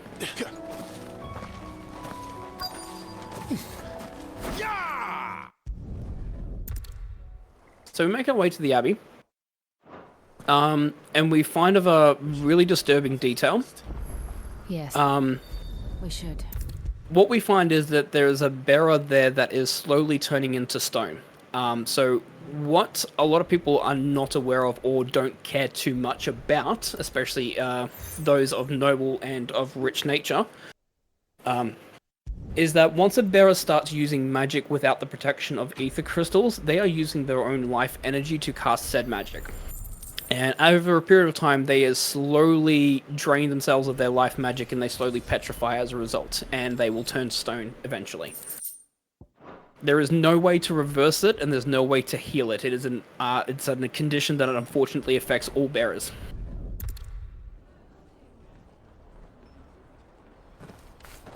So we learn of that, and we kind of now understand exactly what Sid's mission is. So Sid's goal is to provide a world that's equal for everyone, so that bearers are not forced to effectively expire themselves on behalf of rich people. Martha said the blight had spread even further south, pushing yet more monsters down with it.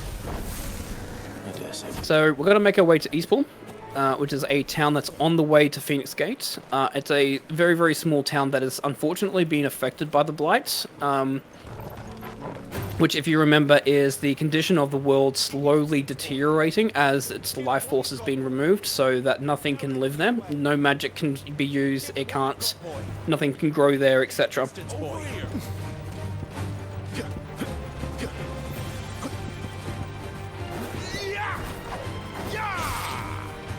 So we're just going to make our way. We've got a couple of enemies that we just have to get past. Again, just going to use the toggle to stay in combat. Give them all you've got, boy. Get into a position where I think here should be fine. Good. Let them get away. I can just lunge. The windmills. That must be Eastpool.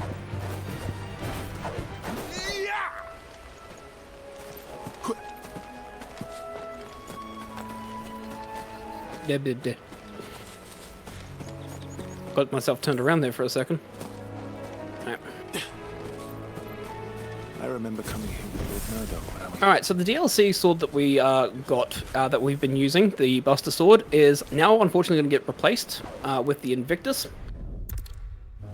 We get basically new clothing. It's our father's clothing that he handed down for when we were going to become the Shield of Rosaria. He wanted us to have that. We also get his sword, which is the Invictus Sword. So the Onion Sword and the Buster Sword that you get as free DLC has enough attack and will damage, I think it's 160, if I'm not mistaken.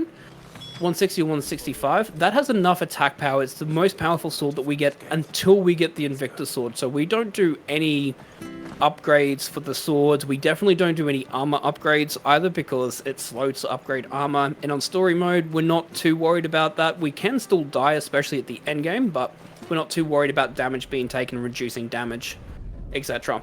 The game is very, very forgiving, especially in certain boss fights, where you'll hit checkpoints with certain boss fights, and sometimes it's actually convenient, especially if you had a rough first phase, is to just accept the death and then reload at the checkpoint, Like that. because the game will replenish your potions and supplies. So we're not too worried about death in the speedruns. There's no major consequences for death, except for one particular area. But I haven't struggled with that in a while. Boss fight deaths literally only waste about 30 seconds to a minute. You don't have to worry too much. One of the funniest warps in all the game, we're literally going to warp about 100 yards away because it is 3 seconds quicker. The main reason why is that Jill wants to have a conversation with us. So we'll be in walk and talk animation. If we just warp to the checkpoint, A, we're closer to the area, and secondly, we don't have to have the conversation with Jill. On finding him.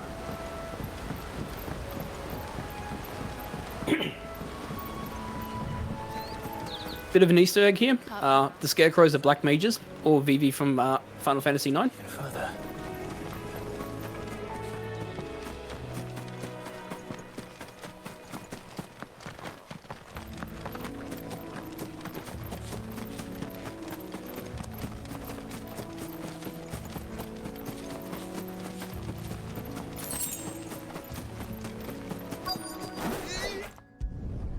So we've got a group fight here.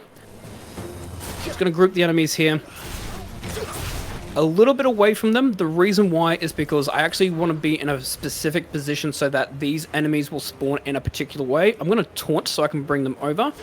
And then I'm going to slowly drag them over because these two will spawn by the time I'm done.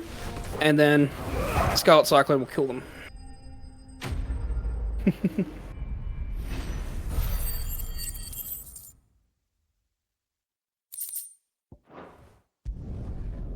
Story-wise, we're helping the mayor out find a bearer that went missing, so that we can open the gate to... he can open the way to Phoenix Gate for us.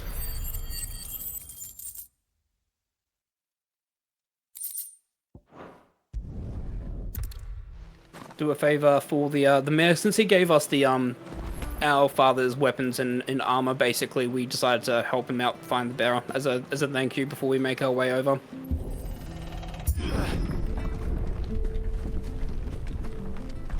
Apologies also if I'm Deadlands are up. coughing. Still recovering from a bit of sickness that I had last week, but also talking for like an hour and a half straight. I do have some lozenges which I'll probably take soon. Let's drop his drain left. So this is the Deadlands. This is basically a blight-affected area. As you can see, it's completely devoid of all life. I can't use magic here either, so things such as like Phoenix Shift and any ability is not available. In the main story, you do not fight in these areas. However, in the first DLC, Echoes of the Fallen, there are a couple of fights that you have to do here, and they're really annoying fights because even though they're up against goblins, not having abilities means that you're just resorting to your sword attacks only. And the fights can be really difficult when you don't have any abilities to work with.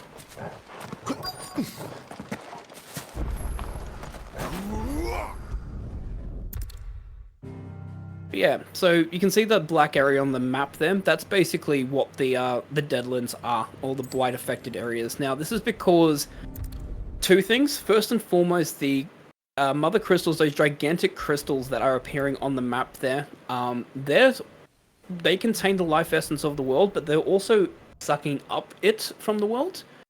Not only that, but the dominants, when they climb into their icons can heal themselves by absorbing the energy in the lifeblood and the ether, which also is contributing to the world slowly dying. So it's a combination of both the dominants and the mother crystals themselves sapping the lifeblood away from the earth. I have to know. So we see the mysterious hooded figure again, make his way into basically the hall of the hall that we have, which is where our brother Joshua should have actually been in to take the right of the Phoenix to become the dominant of Phoenix. Another gate. Let's see if this one opens.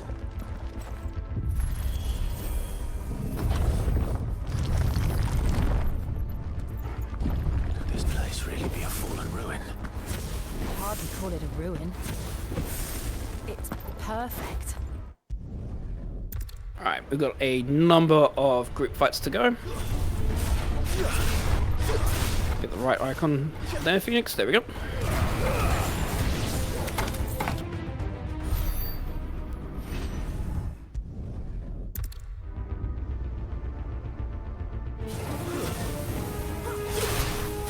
So I warped over there. I want to grab these ones.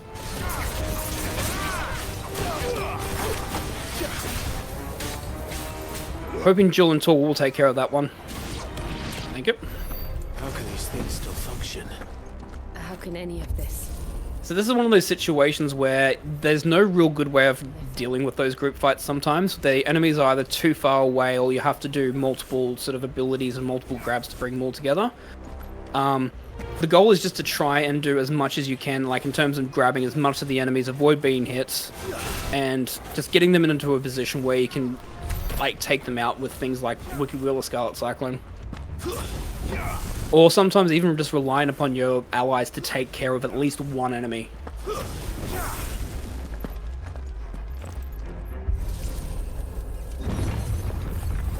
Alright, so we have a Fallen Guardian here. We've got a very, very specific sort of fight sequence that we've got here. Take a beating.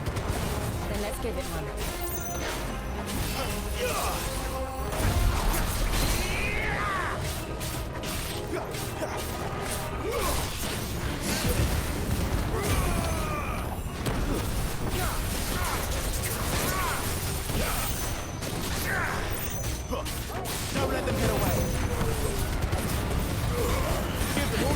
So this is what I'm talking about in terms of the ability usage there. So all those abilities, there's a set sequence that we did there. It was Rising Flame, Aerial Combination to do a Rook's Gambit counter, into a Scarlet Cyclone counter, then obviously use Wicked Will when it's staggered so we can increase the damage multiplier. By that time, Rook's Gambit has come back online, Rising Flame comes back on time, just in time as well, and then Scarlet Cyclone comes back on time at the end there. If you do the combination in the wrong order, you won't have the cooldowns on the correct sequence, and as a result, you can probably just sit there having to do an aerial combination attack. instead of actually doing enough damage there to slowly lead the abilities that you need to do the damage to kill the enemy.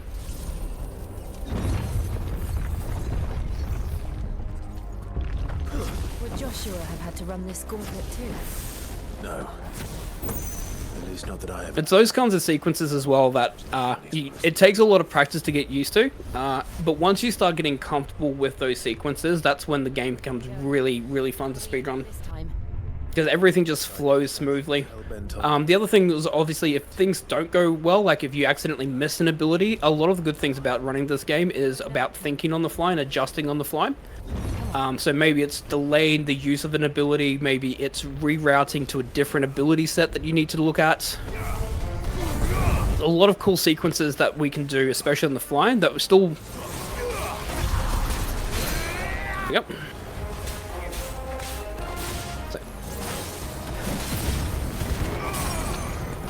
Wait, yep, good.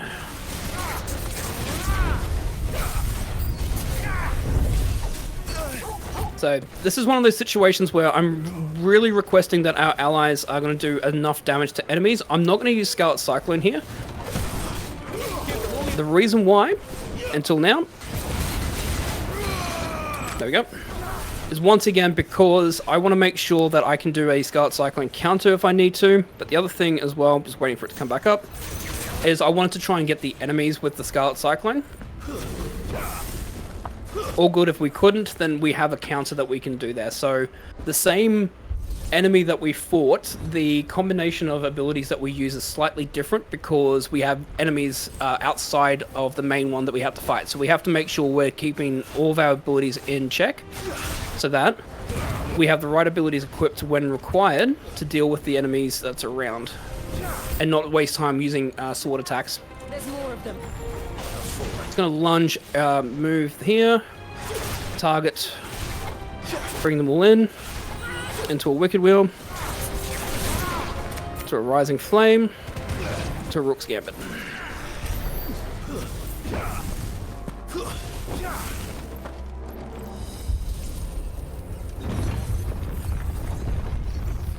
Okay. Gonna pop a Strength Tonic here.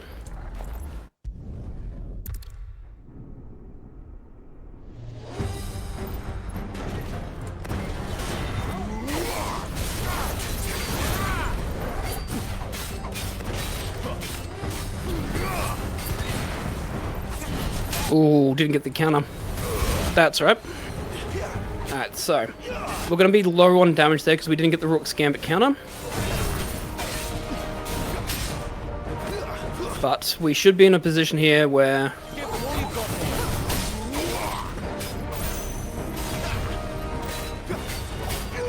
I'm going to save the abilities up because the reason why he's going to teleport to the middle there and he's going to activate this here. So these, basically this purple gauge that appears, these are enemies charging up attacks that are like their ultimate attacks. If you don't do enough damage to the enemy as they're charging up and they unleash it, they can potentially one-shot kill you and it could just be an immediate game over. Flames to me.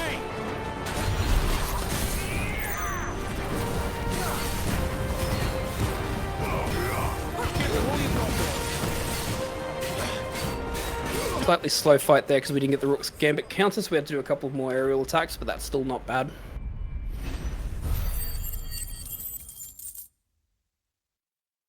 So yeah, so missing the Rook's Gambit counter at the start of that fight meant that I had to do 3 extra full aerial combos to make up the lost damage there.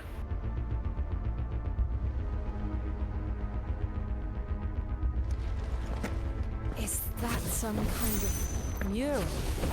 It's worth a closer look. Whatever it is. Oop, ate my jump input, that's alright.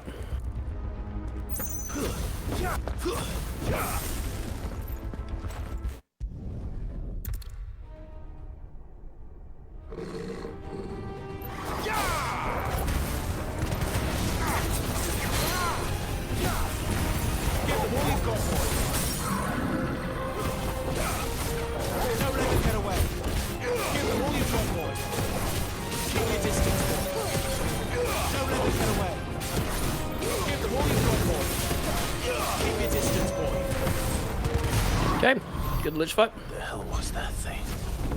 It wasn't like the others. It would seem this place holds even more secrets than we thought.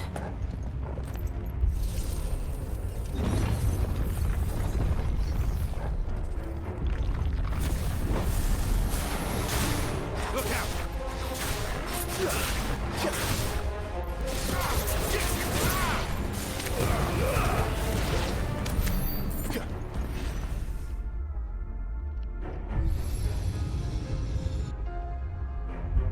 Lights. Well, that did something.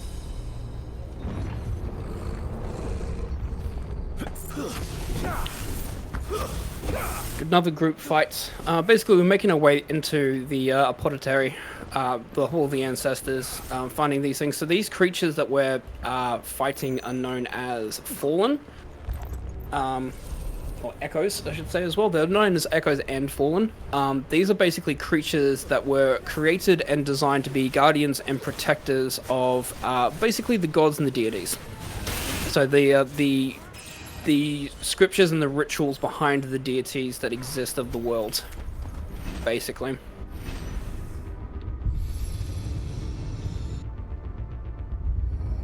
What have we here? Another fallen wonder.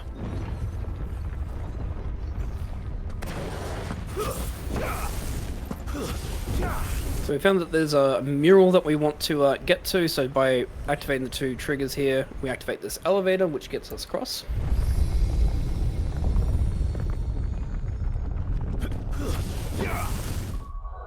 Gonna do an upgrade of an ability. We're gonna upgrade Rook's Gambit, because that's gonna become one of the really crucial abilities in the upcoming fight that we've got.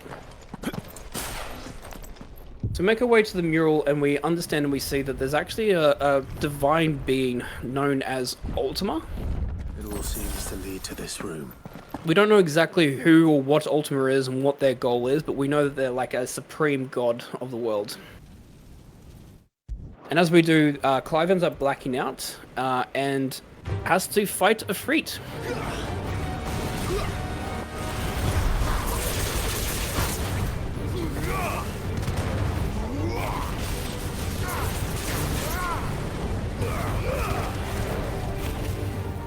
Right, just gonna do that. It's a lot safer. So Rook's Gambit counter into unleashing all the abilities now. I've got to be very careful here. Good.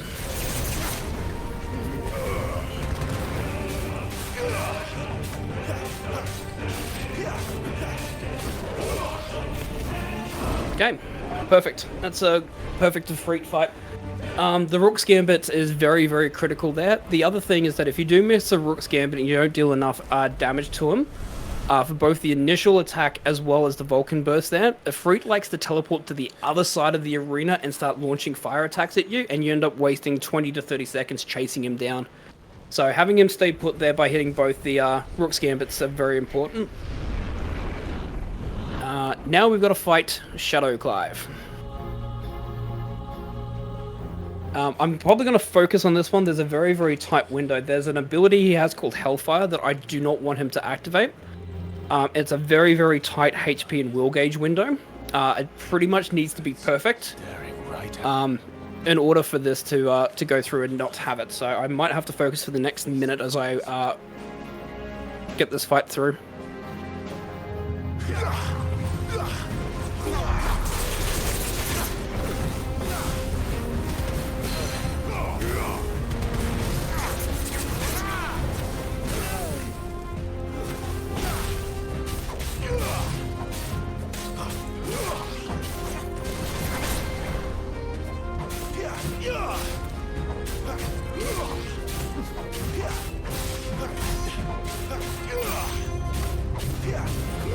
Okay.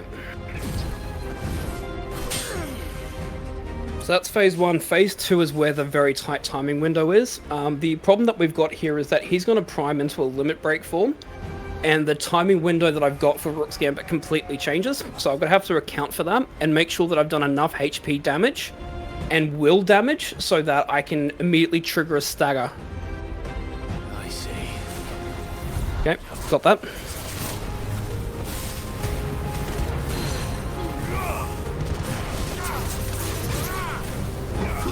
No.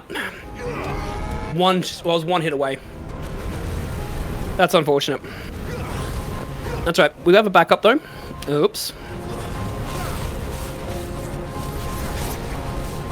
I'm just going to do some magic attacks.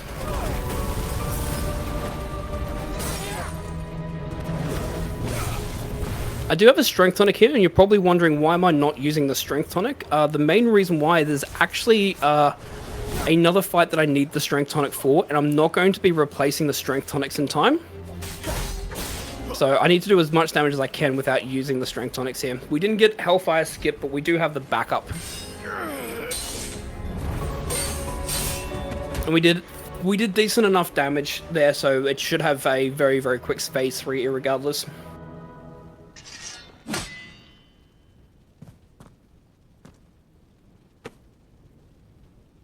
No escape, eh? It's all right. I'm done running from you.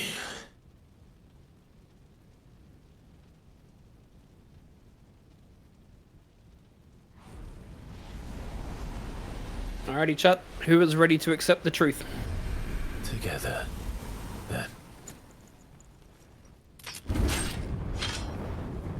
It's time to find out who we are. Once and for all. Accept the truth. So this is limit break form. So that's what those two bars are. Limit break form increases our damage output. We also get super armor, and we also can't die. We will always remain at 1 HP.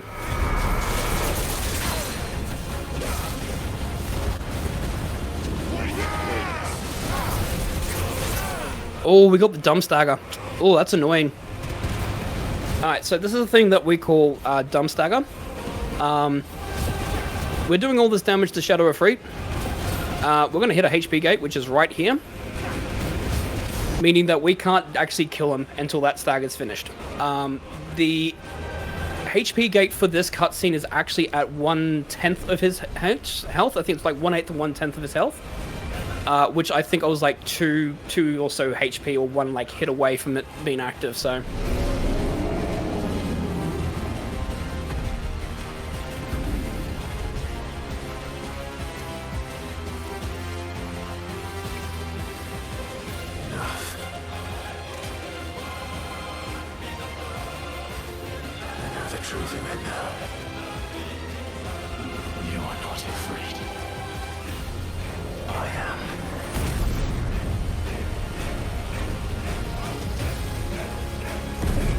Big kaiju fight again.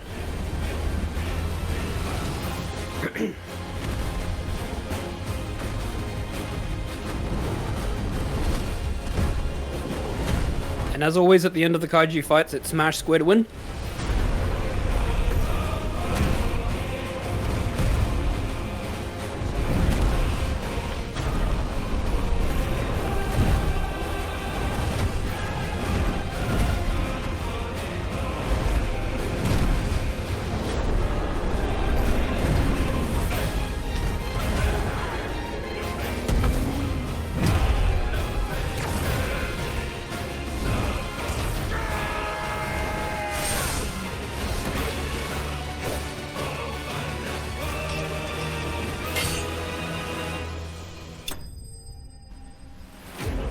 So we've defeated Freet and Shadow, so we have kind of accepted blame for what happened to our younger brother and learnt to move on and deal with it.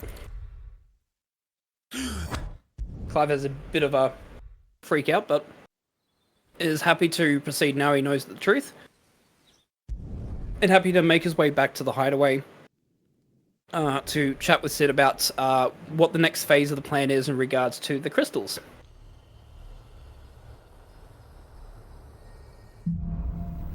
So since we've accepted the truth and we've accepted Efreet, we now have Efreet's abilities.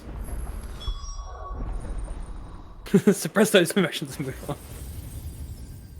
We're going to be doing quite a bit of a reset here. We're going to get rid of Rook's Gambit for the rest of the run, unfortunately. As much as it's a great ability, there's other ones that we really need the ability points for.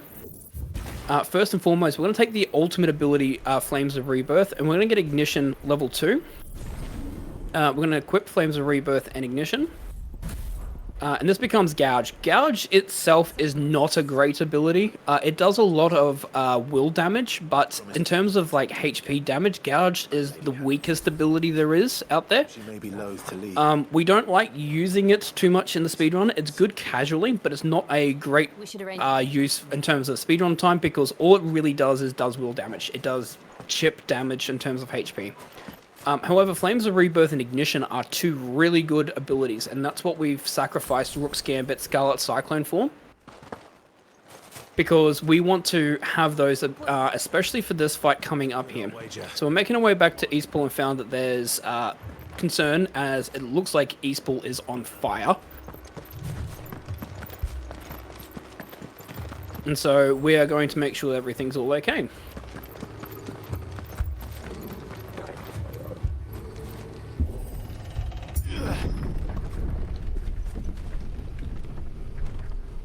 So the Holy Empire of Sembrek has come in and basically wiped everyone out in Eastpool.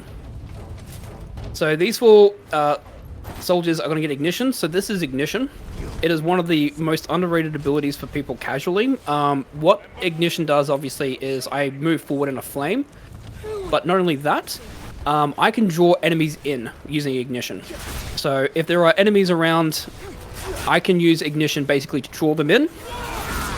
To do and to constantly do a whole bunch of damage against them. Those 2 soldiers should be fine. Jill and Torg can deal with it. Now I'm going to be slowly walking around, activating certain enemies. Just make sure that their HP gauges exist. There's one person down there. There he is. Finally spawned in. I'm going to activate my Strength Tonic and then do Flames of Rebirth. And then I'm going to use my Limit Break. So 2 things can happen. Okay, 1 survived. That's okay. Where is Easy? It's Legionnaire. Okay, I'm happy with that. So Flames of Rebirth is an area of effect spell, basically, that if there's enemies on screen and they're within a certain distance within Flames of Rebirth, it hits all enemies. Traditionally, there's a long animation as the Phoenix Wings spring out from your back and you unleash the attack. You can use Limit Break to cut that animation short whilst the attack still continues going. So we use that combination of the Strength Tonic, but also both Limit Break and the Flames of Rebirth at the same time there, so that we can do the attack required. We get the benefit of the extra damage from the Limit Break happening, as well as obviously cutting the animations short so we can then attack the enemies where need be. Keep your distance, boy. Give them all you've got, boy. Don't let them get away. Divine Hammer. Expecting Divine Hammer. Give them all you've got, boy. There it is. I just missed the the parry there. Alright. Not bad. So obviously we're using Limit Break wherever we can, for 2 reasons. First and foremost, to cancel animations. So things like a stagger animation that an enemy does, we can immediately override it by activating Limit Break. So there are situations there where the stagger animation from an enemy might be about 7 or 8 seconds, but the Limit Break activation animation is only 2. So therefore we can do that. So as the enemy's falling down in stagger, we can Limit Break to cut the animation short and get straight back into combat. Secondly, obviously, is additional damage. So we tend to use it also when the enemy is staggered. So we can do additional damage whilst the multiplier is going up. Finally, it also, because we have super armor and we unleash a number of attacks very, very quickly, it also works extremely well in regards to countering and parrying enemy attacks as well. You can also use it in an emergency situation to tank attacks and tank hits, so you can survive on 1 HP. You can do it to prevent staggering or being stumbled back by an enemy attack as well, because we have super armor. It has a really, really diverse range that we can use it for. The other cool thing is that we can activate it and deactivate it at any point. The downside for that, though, if we are to deactivate it, is that we lose any form of limit break of the bar that it's currently in. Last you a good while. So we have to be very, very careful that we're not completely getting rid of it, for instance. We go to Blackthorn, we're going to craft our first weapons there. So we crafted Stormcry and Flame Tongue. One of the cool things about the icon fights in this game is that when you defeat an icon, you basically get like a special material which helps you forge their signature weapon that Clive can use. So we obviously got Stormcry for beating Garuda, and we got the Flame Tongue recipe for beating Ifrit. I suppose that's everything. No. So we're going to be using a lot of those. There are a couple of other swords that we'll be getting throughout the game. There's one hidden sword that actually is really, really powerful. And then we'll be buying a special sword at the end that will carry us through to the end game.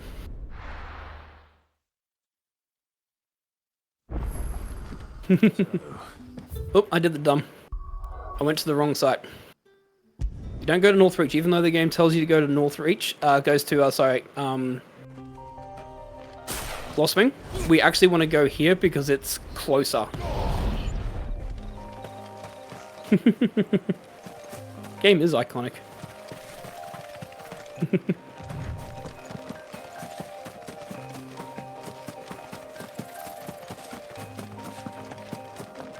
So we're going to make our way to, in retaliation of the Holy Empire of Sanbreque attacking Eastpool and doing what they call a culling of the bearers. Sid has said that we're going to go after their ether crystal that they have in Oriflamme, which is their main base, basically. As sort of like revenge for what they did. So we're going to make our way into Oriflamme, so we have to find a hidden passageway, because obviously we can't just waltz into Oriflamme, because they will absolutely, like, stop us. So Sid is going to call upon another one of his contacts, which is Isabel, who runs a special service in the town that has chambermaids. She has a way to potentially get us into Oriflamme through a church or an abbey that exists outside near the small town of Moor. In order for her help, though, we need to do her a favor, because nothing in this world is ever for free. One of her chambermaids is missing. She was known to be seen with one of the soldiers in the area, so she's tasked us to find out exactly what has happened to her. So we're on a quest to find out what happened. Let's see what her chambermaid can tell us then.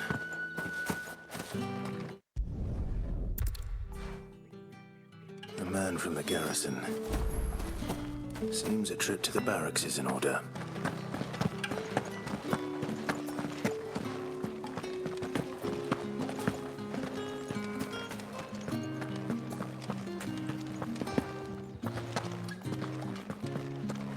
Since we're in the Holy Empire of Sanbreque, one really, really cool thing, especially with the... I want to talk about the side quests, I suppose, whilst we're just running backwards and forths a bit. Last village on the road to Oriflamme. The side quests in Final Fantasy XVI, especially if you're playing it casually and you're watching the cutscenes, are very, very important in regards to the story of the game. So you can play the game by playing the main story only and not caring so much about any of the side quests, but side quests add extra depth to the game. Basically, what you get from the side quests is an understanding as to how the world is evolving around everything that's happening from the main story. A lot of the side quests will be talking about how the different nations treat their bearers, how the bearers themselves are dealing with the situation. As time goes on and the world is constantly evolving and changing as we're basically destroying the crystals, and the lifeblood of the world is completely being removed and changed as well. You get to see the impact of what's happening to certain people, especially some of the major NPCs. One really, really good example of the side quests adding to the layers of the story are these two side quests up here, which we won't take because obviously it's not required for the 80%. But I do recommend it because it talks about exactly we know that bearers are not necessarily treated as equals, but these two side stories here are very, very critical as to how these people in the Holy Empire of Simbrek view them compared to, say, for instance, how people in Rosaria are treating them, etc. So it's a real good sort of dichotomy as to understanding exactly how the world is split and how the power struggles exist in the world. Weren't expecting any new branded until the new year. So we found that Tadian was here with a soldier, and they were led outside to investigate. One of the soldiers wanted to take her to the ruins and have a look, and well, we see a pack of wolves here, so... It smells of death here, Torgu. Wolves. We can't let them get any closer to the village.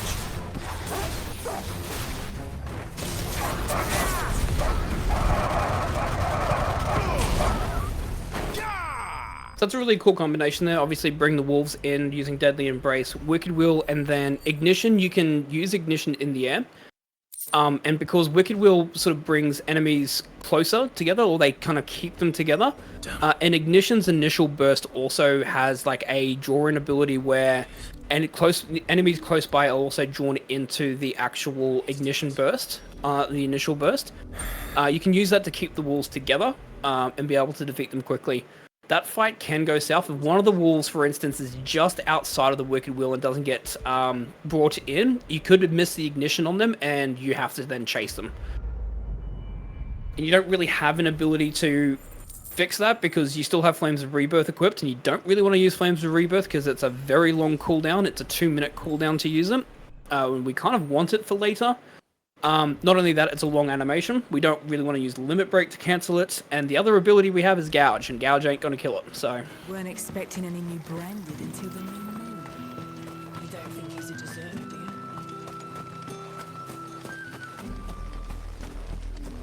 Alright, so now that we've informed Isabel of Tadian's fate, she has advised us that there is a secret passage by the chapel. That's going to get us into a secret pathway, passage beneath the garrison at Oriflamme. Dropped the sprint there, ran into the bush, that's fine. Ignition's a very, very good ability as well for movement outside of combat, especially if you are in a short distance away and you're out of sprint. Or you can't sprint in time. Ignition does about the same speed as sprinting does, so it's a really, really good movement option we have as well. This is a warning. Basically, once we get to this point here, we cannot go back to the world the way that it was. There will be a time jump that happens for about 5 years. So the game just warns you that, hey, if you haven't done any of the side quests or if there's stuff that you still want to do, please make sure you do it before you come back, before you enter here. Obviously. Don't worry, the passage is empty.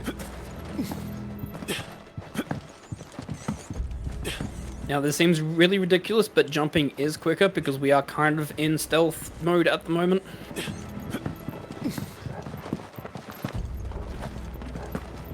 Alright, not quite empty. Let's get this over with. I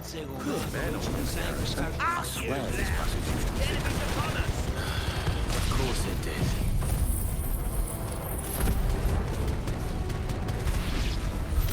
So all the enemies are dealt with. We're going to get rid of Flames of Rebirth for a little bit because we have other things that we need to use. We want to have Rising Flame and Scarlet Cyclone ready.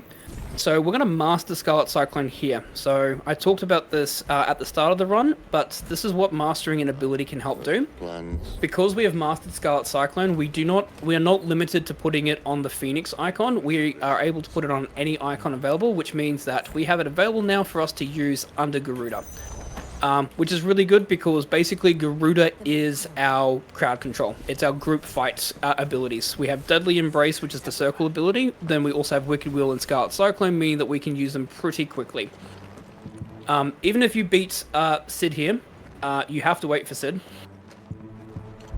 Because we have manners.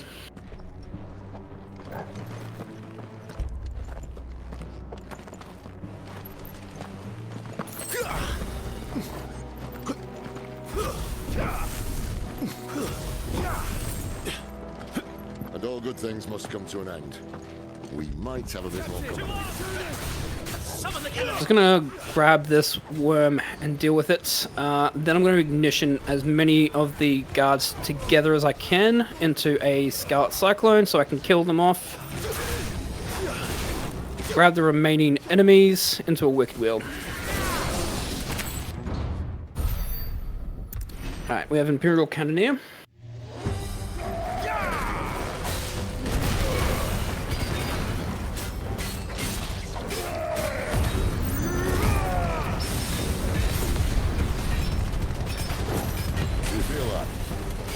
Something in the air.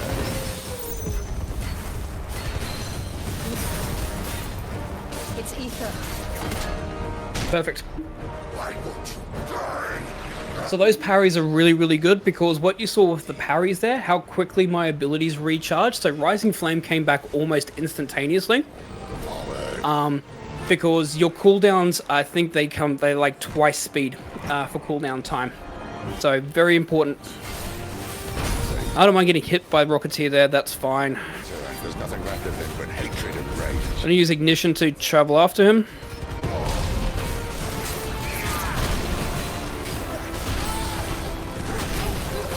There we go. Wanted that half. Just gonna do Rocketeer again. I'm just gonna tank the hit.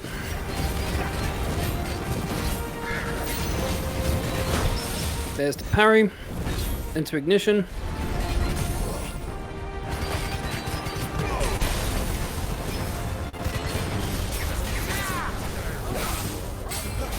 Don't let them get away. Give them all you've got, boy.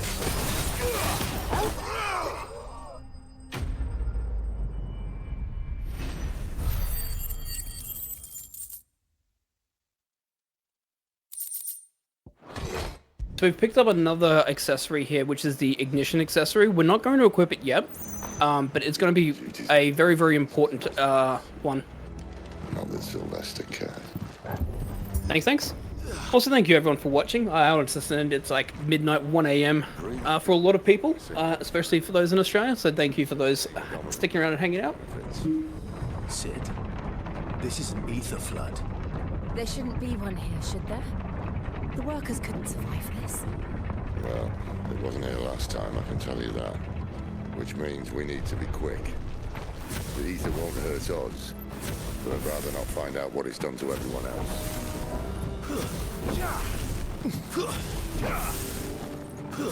So this is what's called an ether flood. So this world has been, this part of the mine or the area has been overflown by ether, so the crystal itself has leaked ether into the area. And what's ended up happening is that the workers and miners, unfortunately, are being affected by that and turning them into beings known as Akashic. These are basically mindless drolls or mindless individuals that basically have no sense of self and responsibility, no sense of self-consciousness anymore. They've basically become drones of the ether.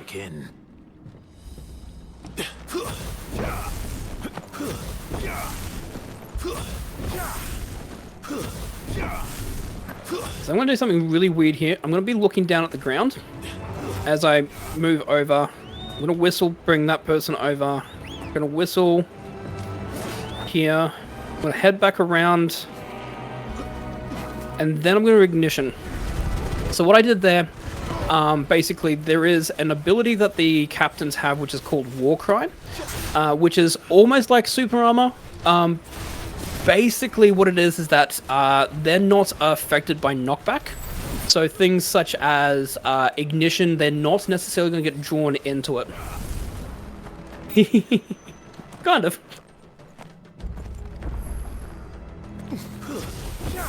I'm going to upgrade Charged Magic. This is actually a really... Oop, nope, that one. This is actually a really important ability that we have. Charged Magic is I don't use it in most combat situations there. We used it at the start when we were young, Clive, where we would hold it down, therefore be able to unleash a charge magic. We're going to use it in some fights as Clive when we need to obviously deal with enemies that are far away. But the interesting thing is that charge magic is the only ability that actually links together from Ifrit and Clive. Meaning that if we level up charge magic, we actually have magic charges that we use as Ifrit. The Icon Ifrit, which is very important because it means that we can do more damage as Icon Ifrit by having charge magic active. So it's one of the key things that we do level up because it actually has impact not just as regular Clive, but it's the only ability that also impacts the damage you can do as Ifrit, which is very important. I'm just going to block this. I'm just going to ignition here. Didn't do the right combination, but this will work.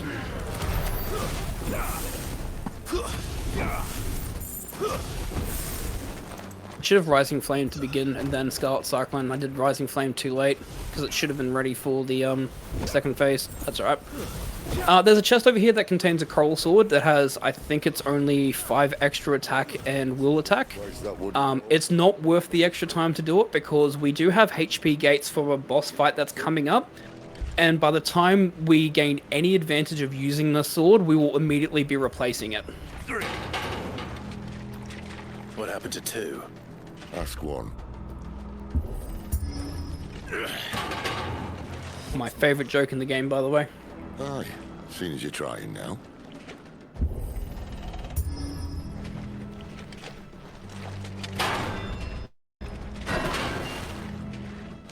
As if that was going to keep us out.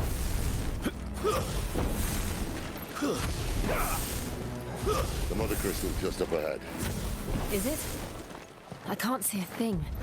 Well, unless someone's moved it.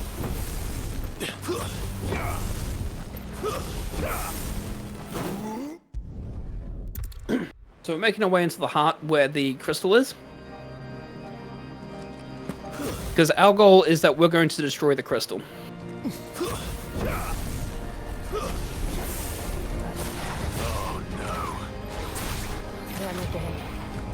So, the Fallen have spawned here,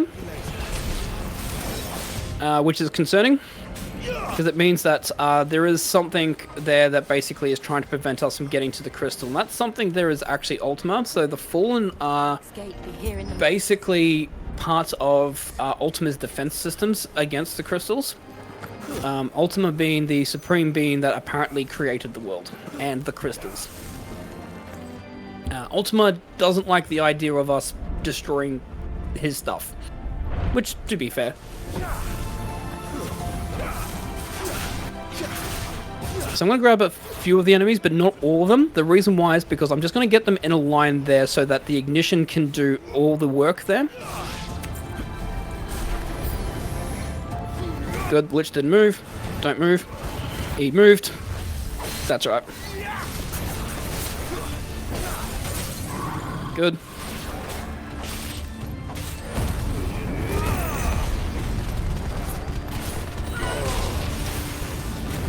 I'm going to use all of my limit break here.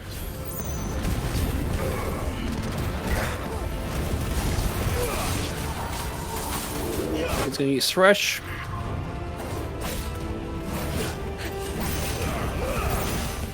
Going to get rid of the Scarlet Cyclone.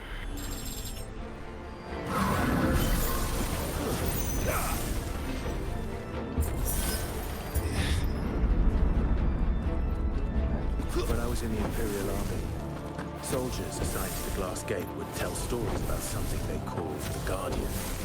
Can't say I saw anything like that when I was last here. Then again... Jump input, that's right. Alrighty.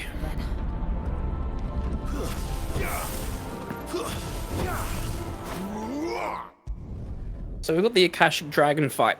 So dragon fights are some of my worst fights. They can be really, really annoying to deal with. Ready, Clive? Always. So they have both a head and a body that are both targetable positions. The annoying thing, though, is that sometimes the game wants you to target the head, which is a very, very small hitbox. and can be very annoying to deal with. So you can see there, like if you lock on, it's trying to target the head, where I wanted to basically hit the body for all the damage that I can do. Because it has a much bigger window, so therefore I can do a lot more hits and attacks on it there. Alright, so I'm going to do that, and then I'm going to back away. It's annoying, he's going to do the fireball attack first. So I've hit a HP gate where he's going to do an ability, which is going to be Cauterize, by flying away. I don't want to stagger here because he needs to do Cauterize first. If he doesn't do Cauterize, the only amount of damage I can do is get him to half health, which means that I'll be wasting a stagger. Now that he's done Cauterize, and now that his will damage is at 0, I can just immediately trigger the fight, the stagger here, do as much damage as I can do now with this. Here I can attack the head because he's not moving his head about. There we go. Because now he's going to activate, now he's got 1/3 of his health left, he's going to activate his next ability, which is Dragon's Dance.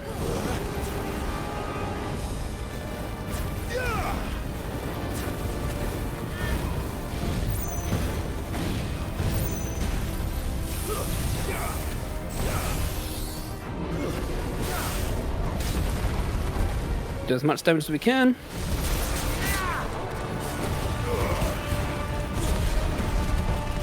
Trigger the half stagger. Gonna unleash my limit break here to do as much damage to the body as we can.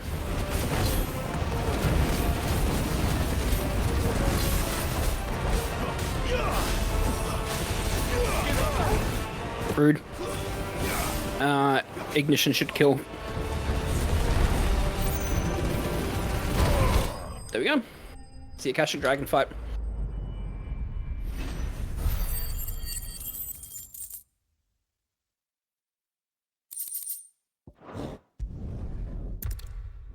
Okay, so now that we've defeated the dragon, we're going to make our way to the crystal so we can destroy it. And that will be the first step of creating a nice, fair, and balanced world. We're almost there. Anyone having second thoughts? Not me. We're with you to the end, Sid. Then what are we waiting for?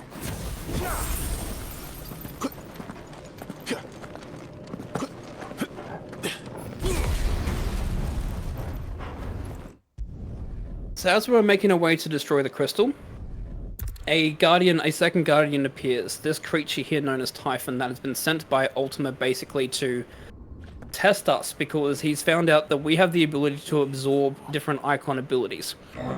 There is a tale of a being that can stop Ultima that is known to be able to absorb all the different icon abilities, and Ultima is like, oh, if you can do that, I want to gain all of my abilities back.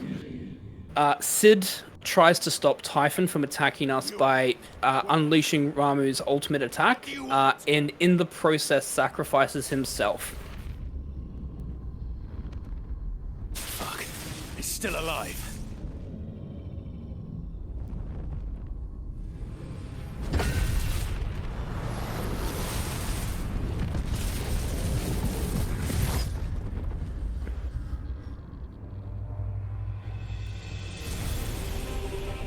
So he's going to summon some fallen Akashics and fallen to deal with us.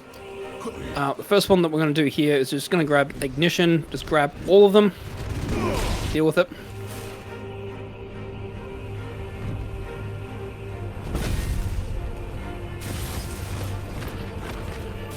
Some more are going to spawn. I'm going to wait here for a second before moving. The reason why is that I want that circle to appear first, because that's an area of effect attack, and that is really, really difficult to deal with. And I kind of don't want to deal with it. So I just make sure that he targets me first, so then when I lunge forward, I can then grab the enemies into a Scarlet Cyclone there.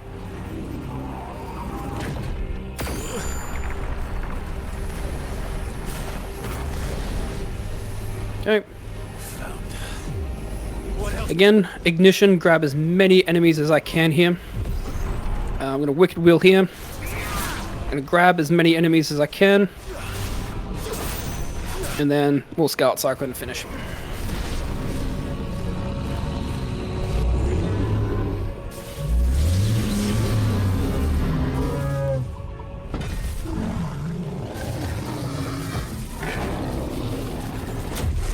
Apologies if you could hear the coughing there. Just got something caught in my throat. Alright. Typhon being I suppose a guardian of Ultima and has some of Ultima's abilities there, has actually taken Ramuh's ability and going to absorb it. We're not happy with that. So we're going to take on Typhon so we can take Ramuh's ability. That power isn't yours.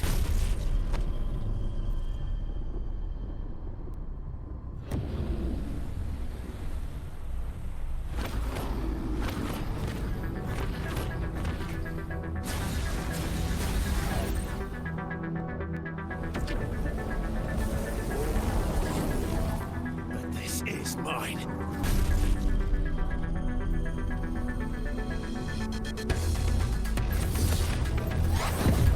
Clive still hasn't got a full control over Ifrit. He has accepted that he is, but he hasn't fully controlled it yet. This will be the first time where we see Clive actually able to activate Ifrit's ability at will.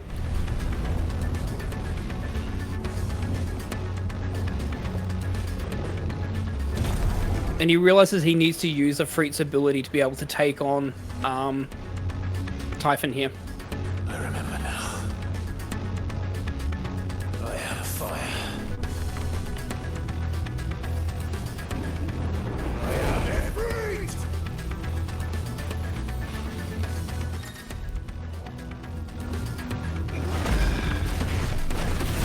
I'm gonna dodge here.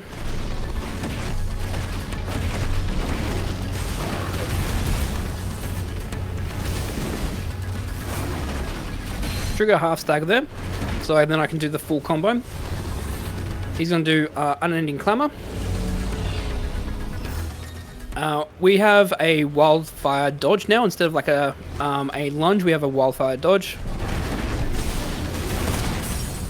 We'll just tank that hit there, so we can just do the finisher. Basically, for Ifrit, the big combination that we do is we just do 4 ground attacks, and as he whips his tail around, we'll then do a magic burst finish. It's a powerful combination that we do. Works really well for a lot of icon fights. The only exception would be Titan. Titan, we do 3 hits and then a finisher, because then we get launched into the air, and I'll explain it when we get to the Titan fight in about 2 and a bit hours time.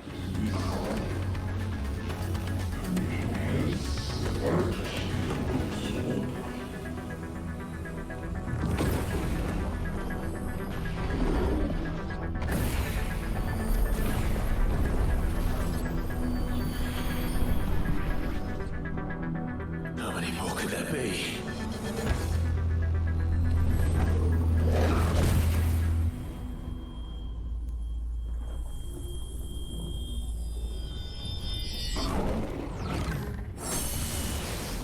So the original Typhon kind of split himself to conserve his power. He's now going to absorb all the defender forms of himself, so that we can be succumb and join Ultima, basically.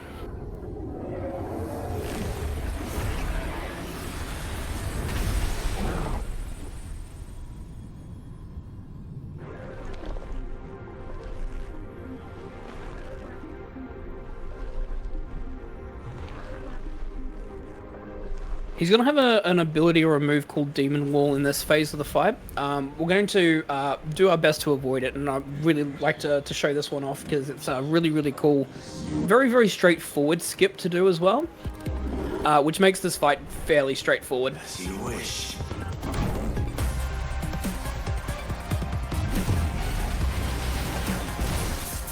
I'm just going to precision dodge charge magic shots. So this is the reason why we level up charge magic.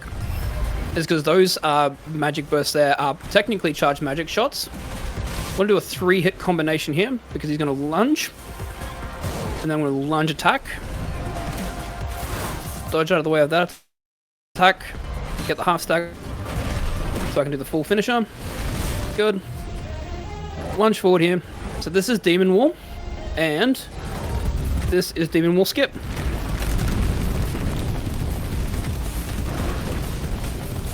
Fairly straightforward. You just need to Wildfire move forward.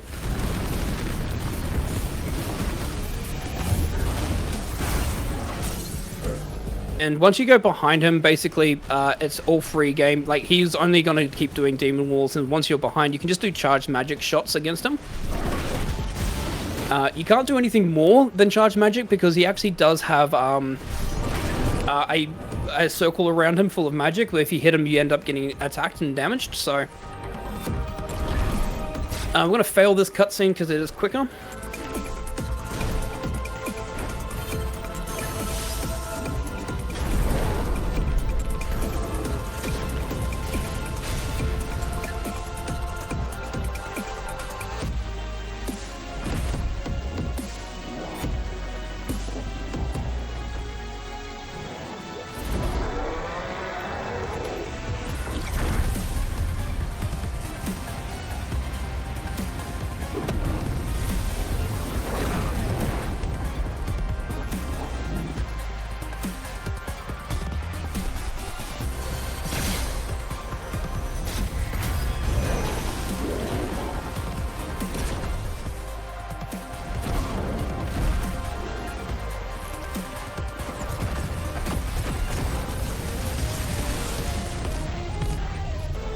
Get pummeled.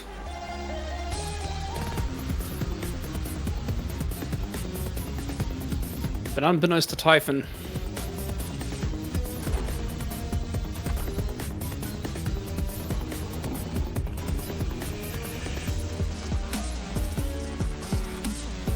we kept our hellfire up.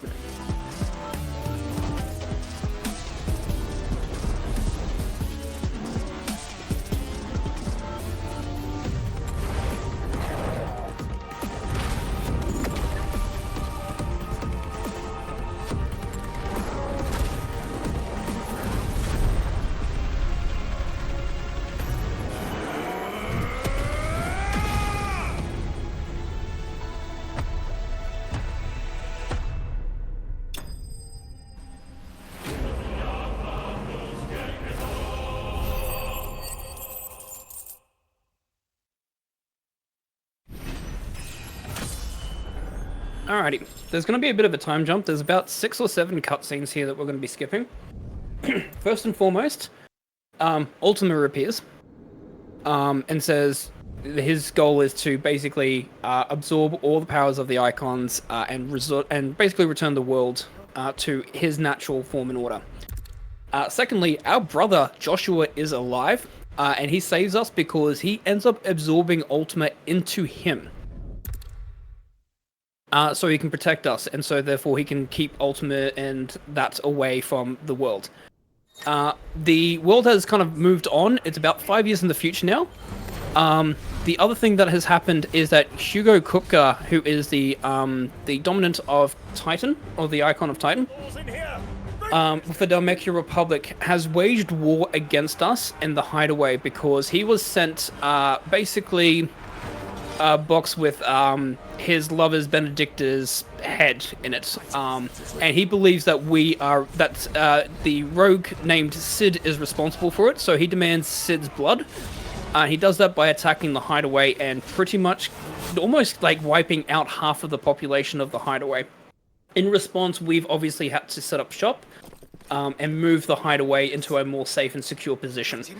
We're in the process of trying to find out where Hugo Kupka has gone during this, because we want to enact our own revenge as a result. You'll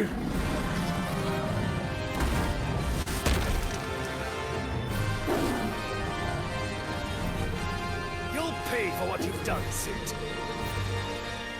Those things are fast. We'll have to be faster.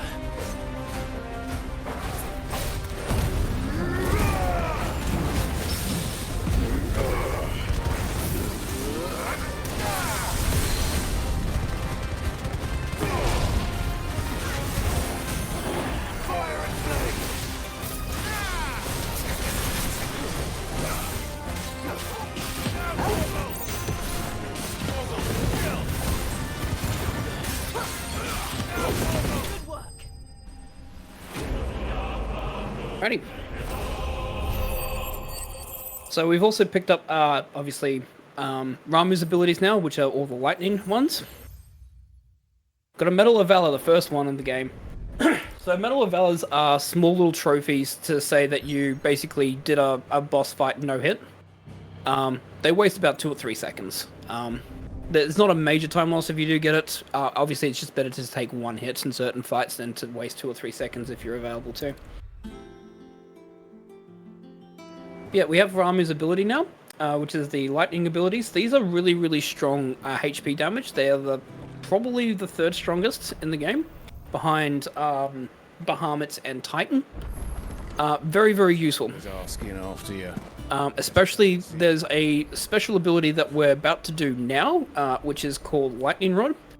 Lightning Rod is probably my favorite ability in the game. The combination of Lightning Rod with a whole bunch of other abilities makes it, like, really overpowered. Moment.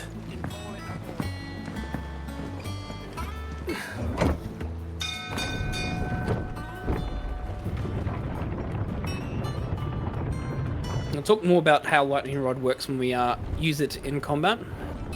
We'll get plenty of opportunities to see it. We basically will keep Lightning Rod active the entire time. It's one of the rare abilities that we do not swap out.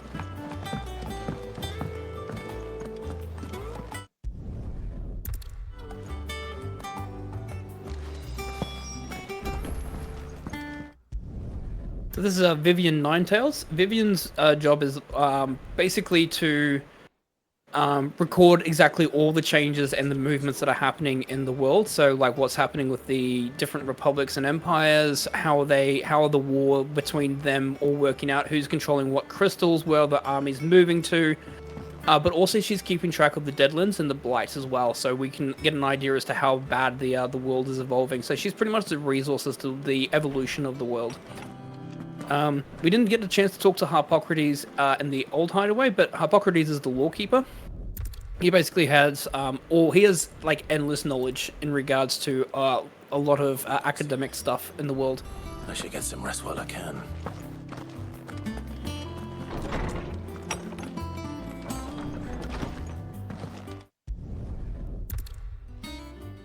We're going to make a quick detour to Karen. We're going to replenish our strength tonics.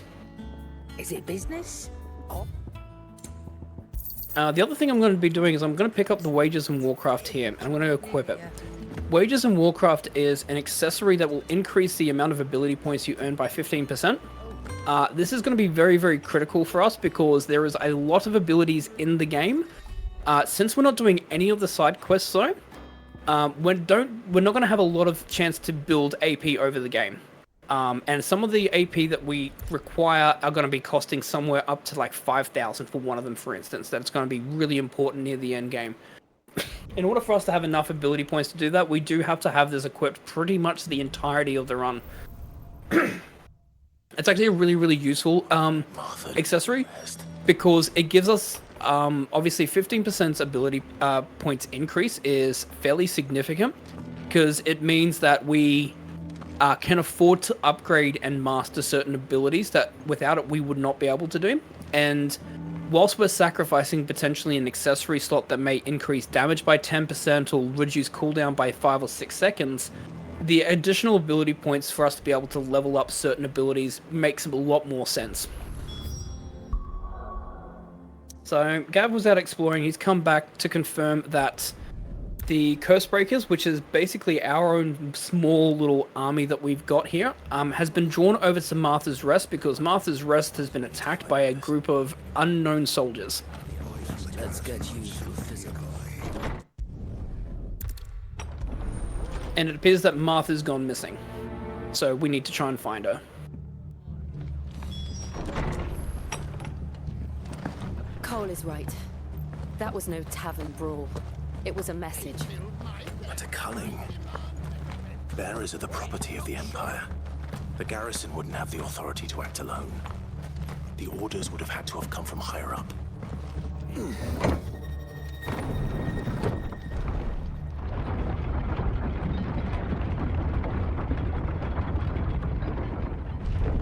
Okay. If those horses touch an arrow. So we're making our way to the Abbey because that's where we know that these soldiers are targeting specifically bearers, and we know that the Abbey is a refuge place for bearers to heal and be put to rest. Black Shields. And that's where we knew where Martha was trying to get to as well. There has only ever been one order of shields in Rosaria, and they fought to defend all her citizens. Seems a step too far. But yeah, so after the betrayal by our mother to the Holy Empire of Sanbreque, the Rosaria Republic is basically, it still exists, but is basically annexed. It's under the control of our mother on behalf of the Holy Empire of Sanbreque. And these group are calling themselves the Black Shields, which was the old name of the military of Rosaria, who is under our mother's request to put it lightly, kill all the bearers.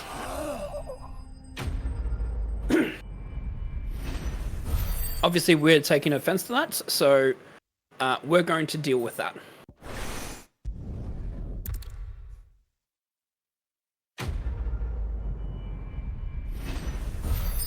I was going to get a throat lozenge because I've been talking for like 2 or like 3 hours.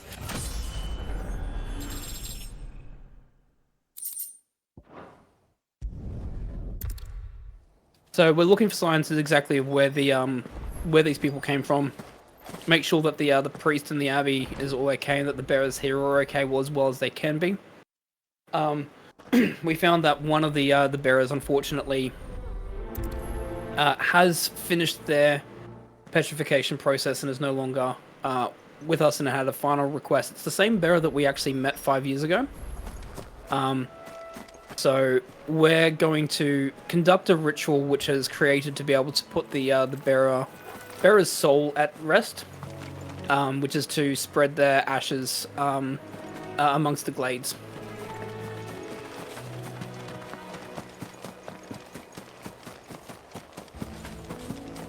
This is also the first instance of the notorious marks and hunts in the game.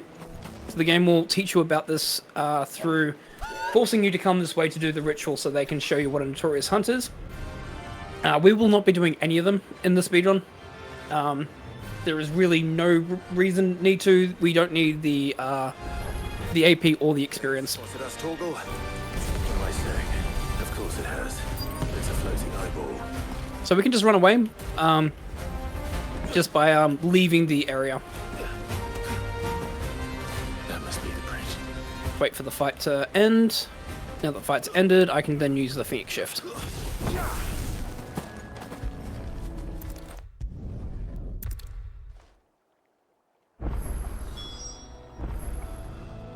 So we have a return to quest owner here. We're going to go back to Martha at Martha's Rest. And we're going to find some information in regards to these Black Shields and where they're camped out in Rosaria. So the game is going to ask us to go back to the hideaway. However, we're going to do the only side quest in the game that we will be doing, known as the White-Winged Wander. Best off staying where we are for now, I reckon. Try not to move. Oi!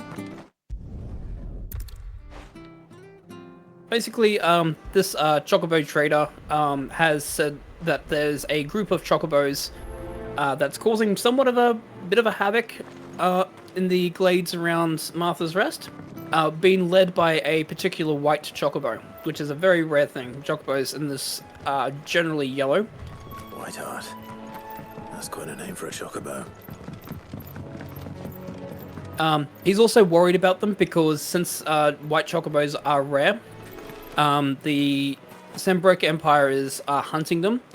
He wants to make sure that they're all okay. So he's asked us to check up on these chocobos to make sure that they're all okay. Looks like they went that way.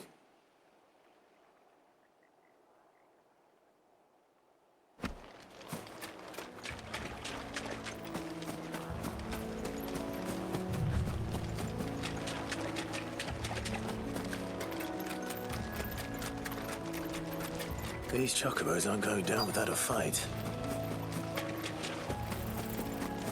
So we find that these chocobos are being cornered by these poachers, so we're going to deal with the poachers.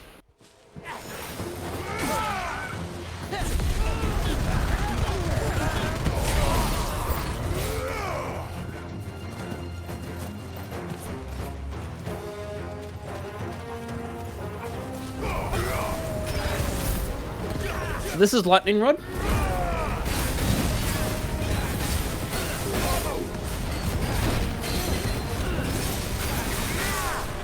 This is the so the Lightning Rod is this little electrical thing that's on the ground here. If enemies hit the Lightning Rod, they do major amounts of will damage to themselves. We can also use it in combination of our abilities to do a series of extra additional attacks and will damage to enemies. So Lightning Rod is a very, very powerful ability that can be used in combination with other abilities, but also especially against aggressive enemies. So this little chocobo that we're saving, the white one, is actually the chocobo that we had when we were younger, named Ambrosia, who actually helped protect us during the events that happened in Phoenix Gate. Ambrosia lost an eye taking an attack that was aimed at us, and we actually kind of thought Ambrosia was dead, but good to know that Ambrosia survived the attack because we have our squeaky chicken. And the squeaky chicken is going to be very, very important for us because that is going to be the fastest movement we're going to have in the game.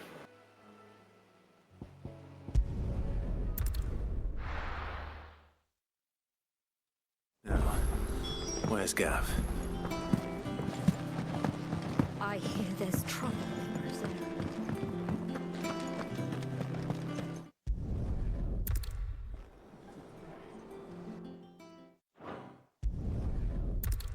Since we unlocked the Notorious Mark, Otto's counter is now open. Nestor, the Moogle here, has a hunt board. We can go and have a look to see what Notorious Marks and hunts exist around the world. We're not going to do any of that, though.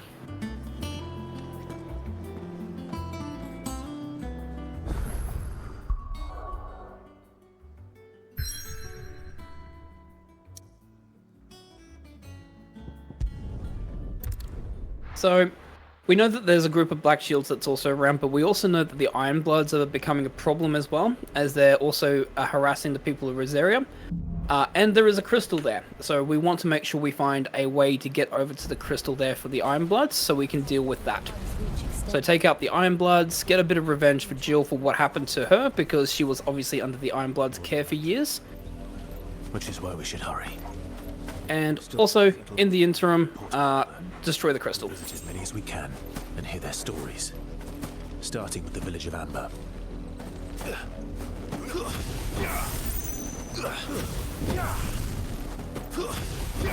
Hello, hello, welcome in.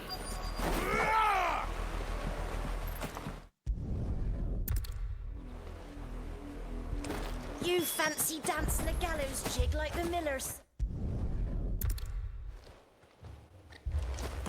You have to be dull as a sack of stones to think you could take on the Empire. After finding some information in regards to how we can get to the potentially the port and away to the crystal, we've also learnt of another mysterious group known as the Firebrands that seem to be battling against the Black Shields and trying to help protect the people of Rosaria against that. So we're trying to find information in regards to who this group is. And directly into the... So this is Ambrosia, this is Chocobo movement. When we're in walk and talk animation on Ambrosia, Chocobo kicks are the quickest form of movement available. We also have a dash, which is this here, basically doing a Chocobo drift by holding sprint and then holding the brake and turning at the same time. Once Ambrosia's wings hit down or are facing downwards, we can release, and that will get us into sprint. Whilst we're in the Chocobo dash, we can do a Chocobo dash kick by attacking. And Ambrosia will move really, really quickly. So as we do that, we can also use that to bypass enemies like that, and Ambrosia will have a very, very quick attack that will extend the reach and actually do a really, really quick sprint kick, which is our fastest movement that we've got. I'll show you a true shield of The FF Adventures have been amazing. A lot of good support from people, a lot of good donations.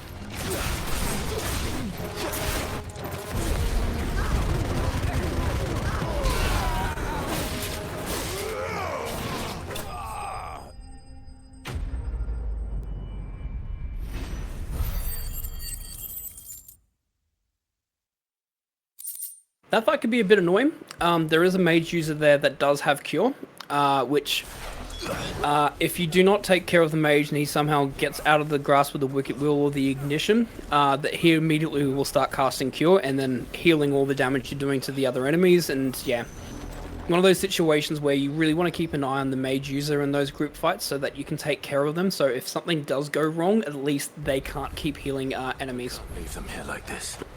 We won't. But if the Black Shields have made it this far south, they may already be in Port Isolde.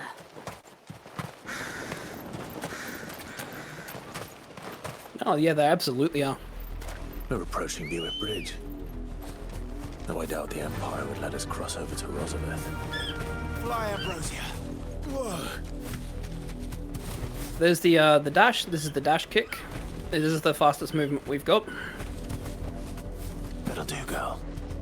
And I'll also show exactly why the dash kick is really, really powerful when we get to this next part here.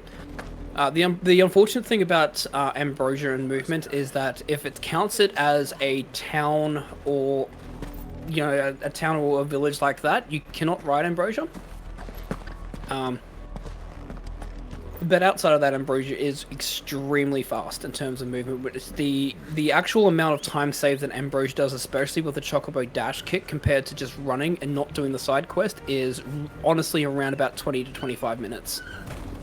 So you can see that we've got an enemy focus. Ambrosia will try to attack the enemy without locking onto them, which increases the range of the kick. Lazarus.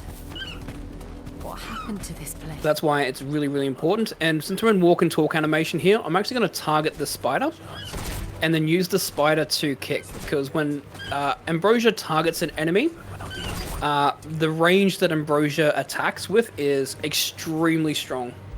So when we walk and talk animation, if we're just regular kicking, we do a small bit of movement forward. It's still pretty quickly, but we want to try and grab enemies so we can get the most movement we can. The good news is we haven't seen a single Black Shield since Old Hill. Maybe they found who they were looking for.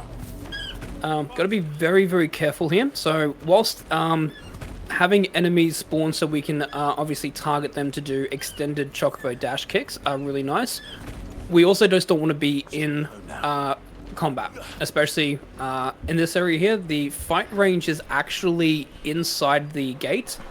So if we accidentally trigger a fight, we have to deal with the enemies first before we can open the gate, which is really annoying. So we take it very safe by going to the far right there.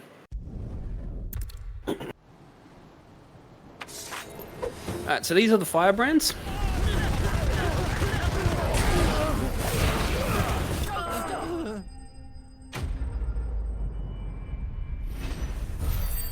We kind of waltzed in there. They kind of set an ambush for us because they want to know exactly what we're doing in here.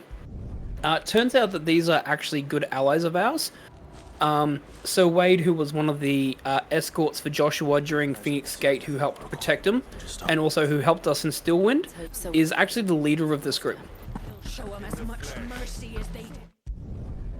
And him and his group has basically been fighting against the Sembrek, or the Black Shields that are doing the culling,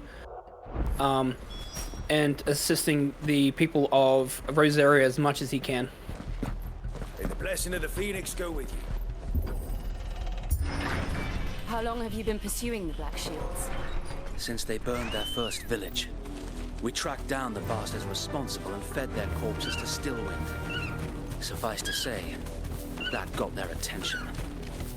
It's been a game of cat and mouse ever since. Yes!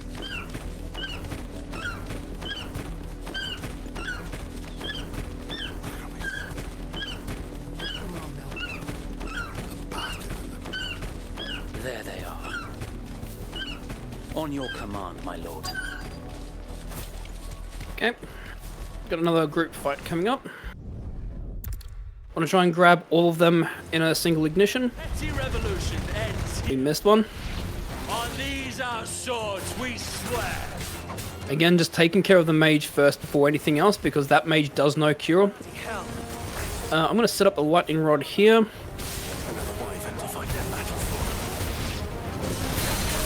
So you can see exactly how much damage that wyvern took for attacking the lightning rod. Almost all of its Will got destroyed. I can't say I'm flattered. The only other downside with the lightning rod, as you're seeing here, is the lightning rod counts as an enemy in the game, which is slightly annoying, because obviously we don't want to target it. We want to make sure that we're targeting enemies, so locking on sometimes can be disadvantaged with the lightning rod, because you can end up locking onto that and not the enemy, which can be annoying because it means that your abilities, if you use ability like a thunderstorm for instance, it will do no damage against the enemy. It will only target the lightning rod, so you'll do minimal damage. Hope you had a good nap. Much deserved for what you've been doing.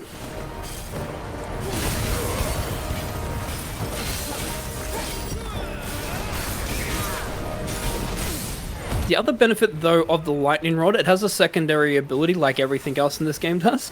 The main ability of lightning rod, which a lot of people aren't aware of, is that if a cutscene is triggered when lightning rod is active, what ends up happening is that lightning rod will actually deactivate, and you'll get fully refunded the lightning rod cooldown, meaning that you can actually have lightning rod available constantly for fights and things like that. If you time it correctly so that the lightning rod disappears, it's still active as the cutscene triggers.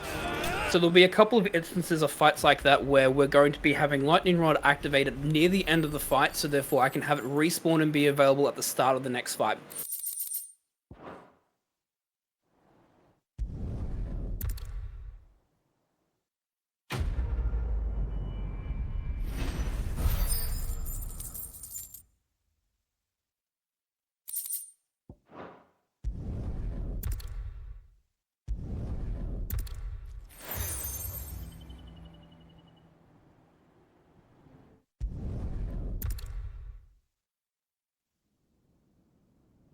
So we're making our way to Port Isolde. This is actually where our uncle is. Our uncle is a notorious philanthropist and trader in the area, who believed that we also perished during the events of Phoenix Gate. He's actually going to be one of our guides in this area of the world. Basically, he has access to a lot of different areas that's going to help us in terms of going to the crystals and navigating our way into certain tricky areas. But Vivian can probably make an educated guess. Typical nobles.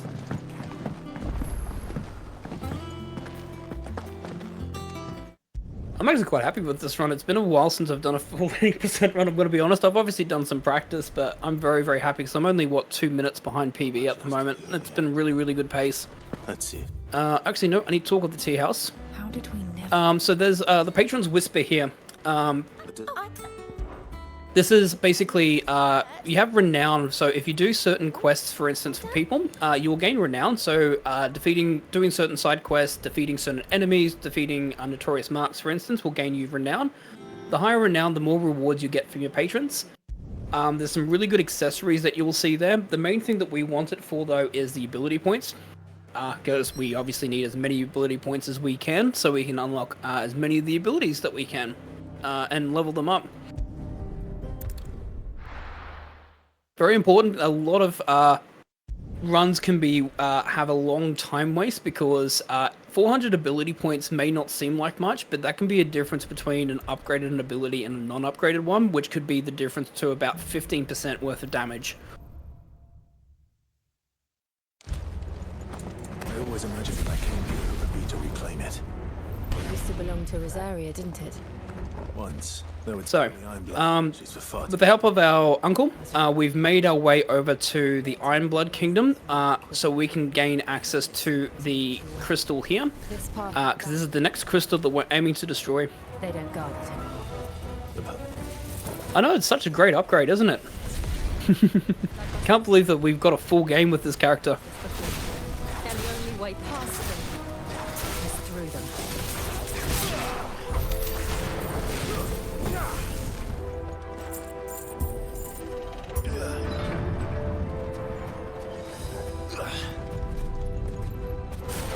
Make sure I have that ready. They happen all the time. That wasn't even a bad one. It's nothing to worry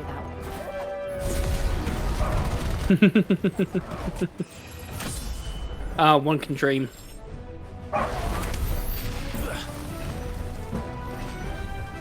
Okay, where are the wolves here? Because I want to take care of the Minotaur. The wolves will be taken care of by Jill and Torgal. Good.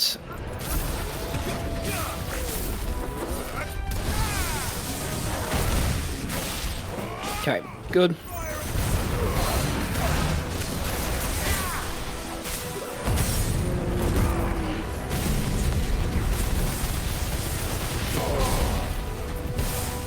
I'm gonna cut that off at half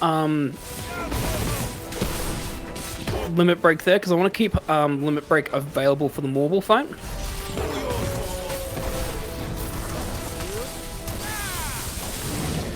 Okay. One thing that we can actually do in the game as well is if we do not have abilities available, we can actually reload the game pretty quickly. After all major fights, whether it be group fights or bosses, for instance, the game will make a safety save, or just an automatic autosave. So as a result, we can actually request, we can just reload after a fight once the game is saved. And if we do that, all of our abilities get immediately reset. So we can do that to basically make sure that we have full abilities usage when needed. Obviously, if we can avoid it, it's best to avoid it.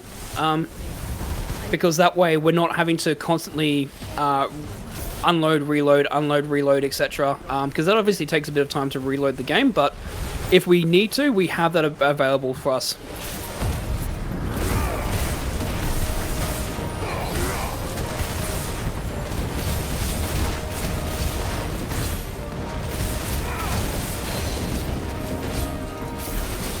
Alright, so this is an interesting thing about some of the stagger bars that you see there. So the Morble was at half staggered the entire time. However, even though I was doing damage to it constantly, I was not actually reducing the will gauge. The will was still stuck at half.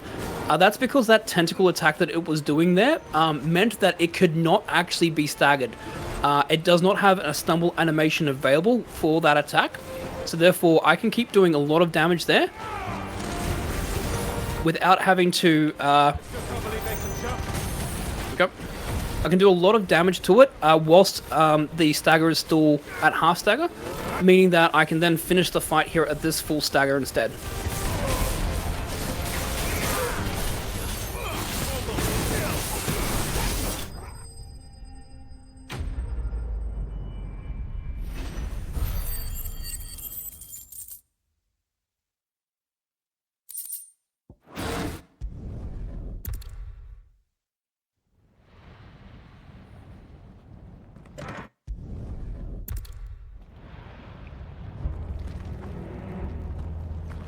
It's like a furnace in here.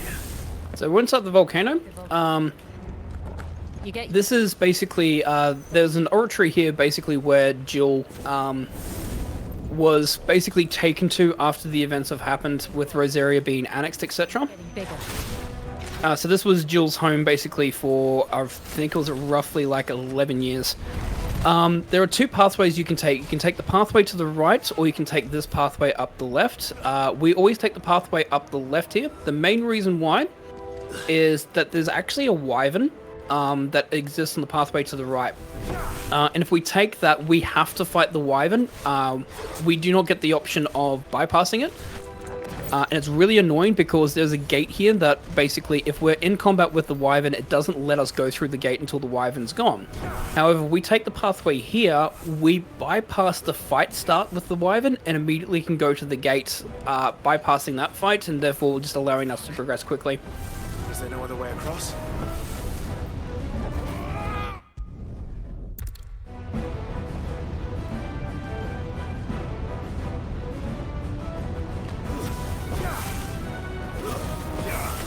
So a lot of these group fights are pretty much rinse and repeat. We just want to make sure that we're grouping enemies together. We're grabbing ignition. We're igniting the enemies so they're all put together. These bombs are slightly annoying. The main reason why is because they can't sometimes be staggered. Oops. I'll just have to reload after this fight. Yep. I'm just going to reload quickly. I accidentally used the lightning rod. I was on the wrong icon there. I didn't get the Scarlet Cyclone. I'll just quickly reload so I can get the abilities back for the next fight, because I do need lightning rod. Don't need ignition though. I'll just use that to get through quickly. Drake's breath. We're nearly at the orange. I'm actually, yeah, I'm really impressed with how they did Clive. I have absolutely no idea. Well, whatever it is, I don't think it's friendly. Okay, so that's the one of the great abilities there with the limit break. As you can see there, we limit broke into a lunge there, and because of the extended flames that we have, and therefore the extended hitbox that we got from having limit break open with the lunge, we could parry its attack straight away, which opened it up for us doing a rising flame into a thunderstorm to do additional extra damage there. Gonna reload again because I want all my abilities again available. I always get turned around. Don't know why I always get turned around there. There's the exit.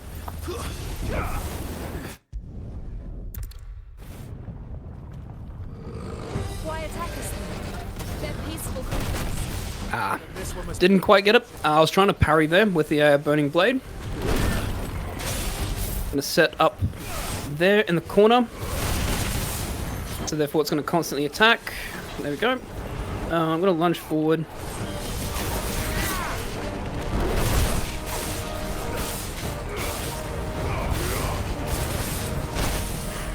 So again, you can see how much the lightning rod does damage to it and how much will damage you can do by having it, having the enemies attack it. So it's always about positioning the lightning rod into a position where the enemies are going to constantly use their attacks against it and deal their own, basically their own damage to themselves. Gotta save some abilities because it's going to go into overdrive. Nothing good, I'll wager. Missed it.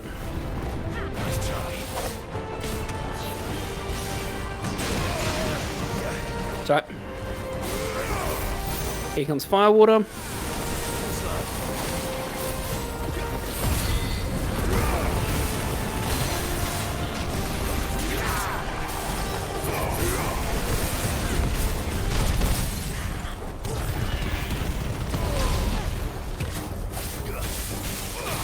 And then obviously if it's staggered, I have Lightning Rod available, just attack the Lightning Rod with the creature as well.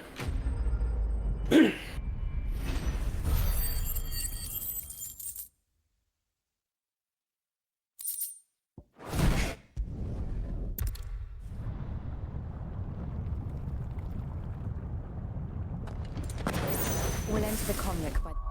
Alright, we're gonna learn Flames of Rebirth.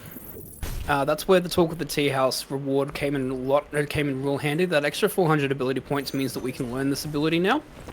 We're going to be using this as well as Rising Flame, basically just to clear through a number of different rooms and enemies.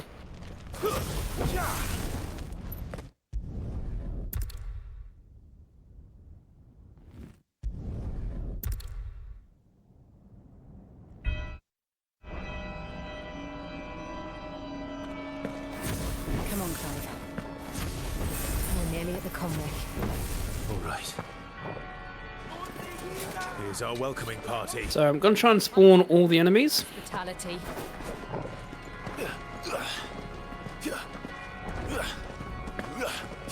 Hopefully I brought all of them across. Good. Yep. Got a Flames of Rebirth. Gonna kill it. Activate it. Kill that.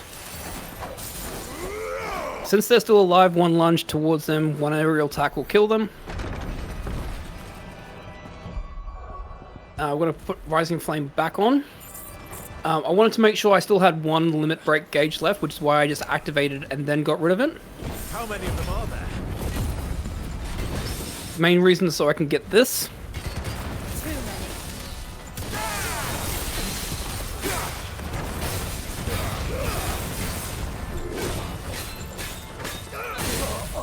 Okay. So I have Ignition available, but I'm not going to use it because I wanted to use Ignition because there's enemies around. So once I'm done with this...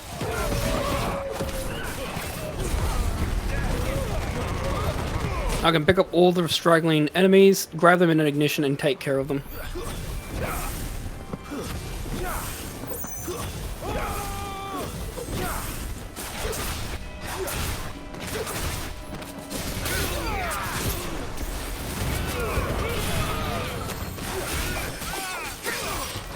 Right, so that enemy guarded, which meant that my Wicked Will was breaking through his guard instead of grabbing him with the rest of the enemies, but that's fine.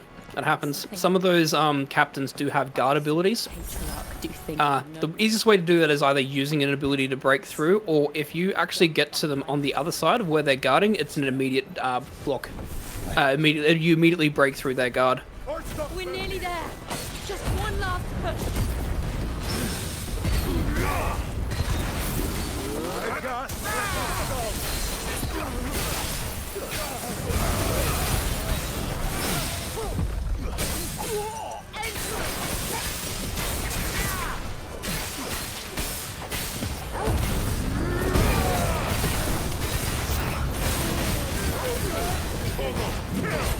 Once again, just making sure I have one thing of limit break left. Keeping ignition available. So I can just ignition, grab these enemies, bring them to the door. The save has done. I'll reload the game because we have a boss fight coming up and I'll need to have all my abilities available.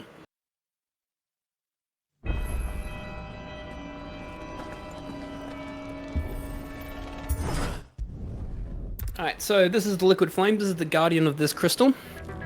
She won't be able to hold that lava back forever. We better make this quick.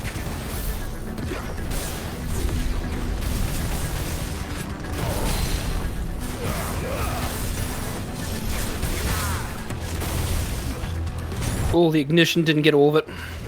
That's fine. Good recovery.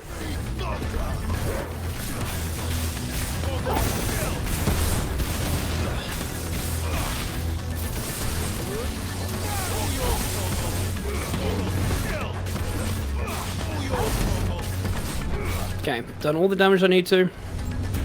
He's going to do Swelter. I'm going to activate Strength Tonic now before pulling in, so the Strength Tonic will be available as soon as I start this part of the fight. Because it's a cutscene, the Strength Tonic is not expiring. It will only expire when I have control of Clive, so I should have about 29 seconds worth of the Strength Tonic still to go when this second phase starts up. But also because of the length of the cutscene, my abilities are on cooldown are actually happening, so I should have most of my abilities back and ready to go. Right. I won't take long.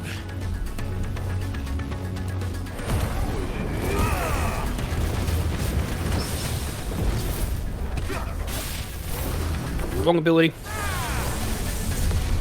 We can recover.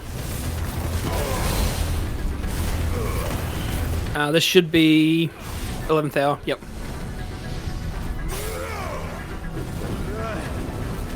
Problem is we won't have the lightning rod for the third phase, but that's okay.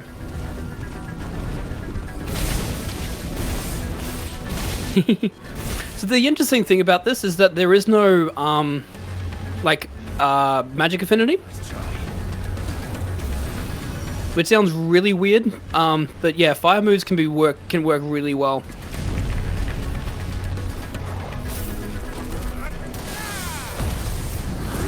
I'm gonna ignition here.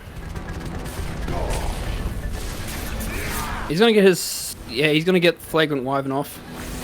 I'm just gonna quickly just do this because he's gonna activate all three. Just gonna get as much damage against this as I can. Again, getting him to do the damage.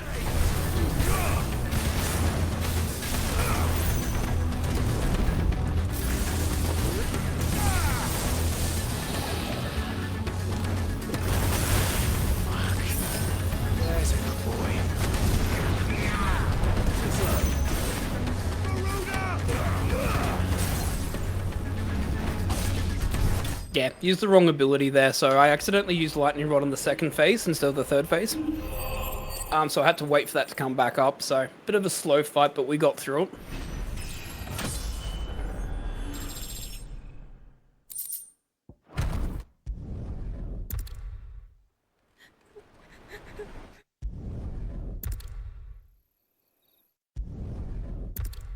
we end up shattering the crystal, marking one less one to go down. In the interim, we find out that Rosaria is under attack. Hugo Kupka has decided to declare war and attack Roslith.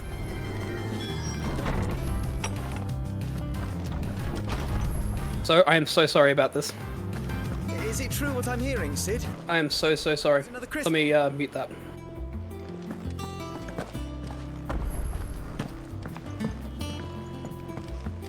One day, I want to sail all the way to the shore. Thought I had that turned off. I'll make sure that's everything else is turned off in the background. Our man in Dalamil mentioned that Kupka's guard had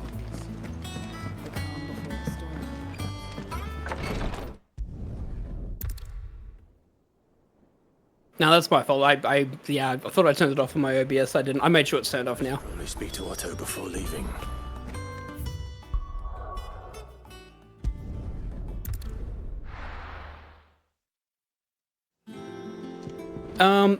Almost forgot there's something else I need to do. Before I forget, because this is actually really important. I need to form the platinum sword +2. I got ya. Got to do that after the mission. We will craft 11 bolt as well, but then we'll do the platinum sword +1 and platinum sword +2. That it? Fine. I will also pick up a safety strength tonic. Just stand there gawping. It'd better I'll be here.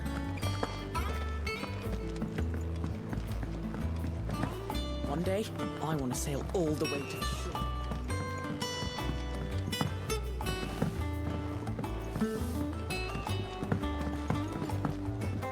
We must be ready to leave for Rosalind.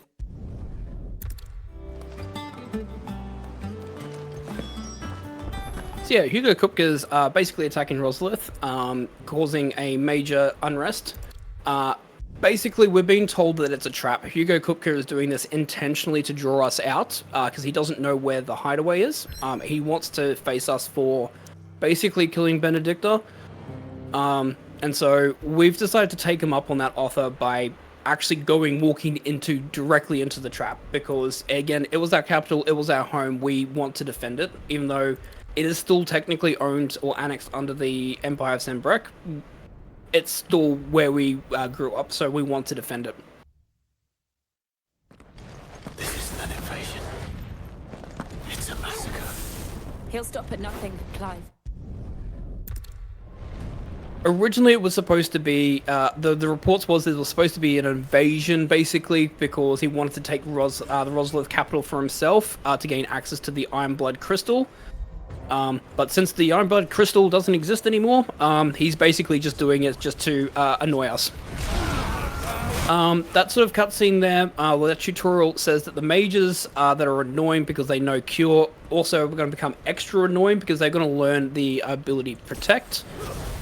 Basically, they can cast a shield that will block all physical attacks, and the only way you can ever get through the shield of an enemy that is protected is by using magic or an ability. So this will mean that we have to be very cautious, even more so now with mages, because they have, not only can they heal enemies, but they can also protect them. And if you don't have an ability available to deal with it, Out of our way. It becomes really annoying to deal with.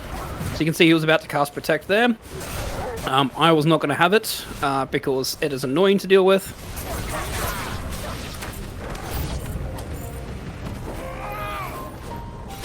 So you go, that one got protected because of him. Take care of him, so he can't cast Protect anymore. Let's quickly grab this Greyhound. Deal with it. Thank you, Torgal.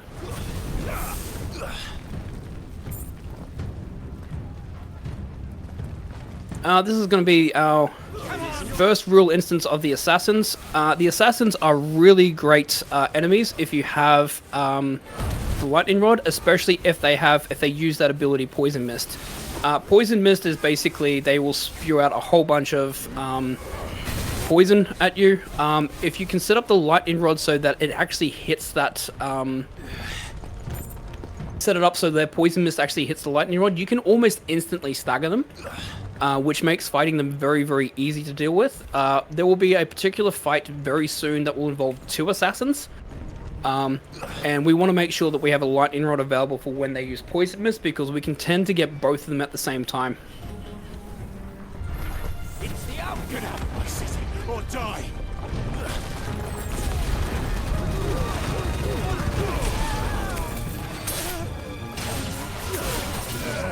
Thank you, Jill. We're nearly at the castle. It ends there. Okay. So we re-equipped Flames of Rebirth. We have it mainly for this fight here. Drag all of them over. Scarlet Cyclone. Gotta wait for one last one to form. There he is.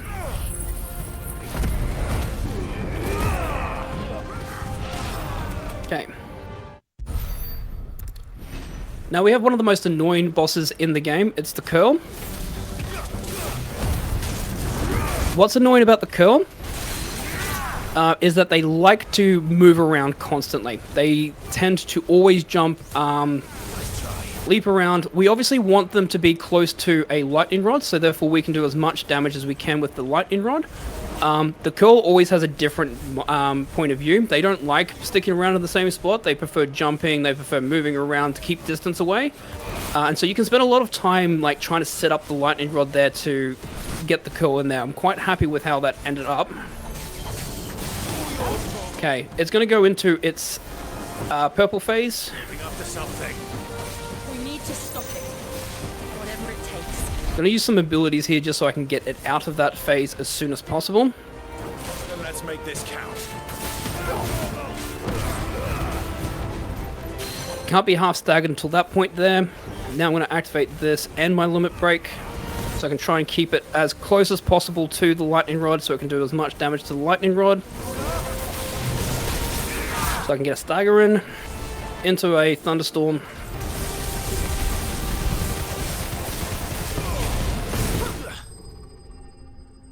It's a kill fight.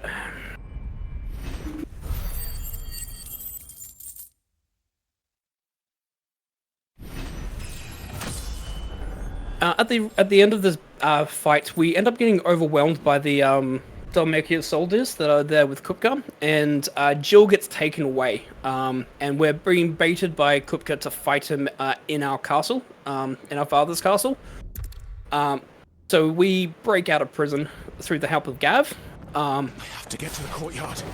And now we need to make sure that we get to the courtyard to try and help Jill. Whilst I'm here, I'm going to level up Wicked Will and Thunderstorm to be upgraded so they can do additional damage. We are going to need that for Kupka. Don't you let her die. I'm going to do Ignition here to trigger the cutscene at the top of the stairs, because it's quick. Care to explain what the fuck your dog just did? Later, everyone. With me. That includes you. So Torgal has activated his wolf mode, basically.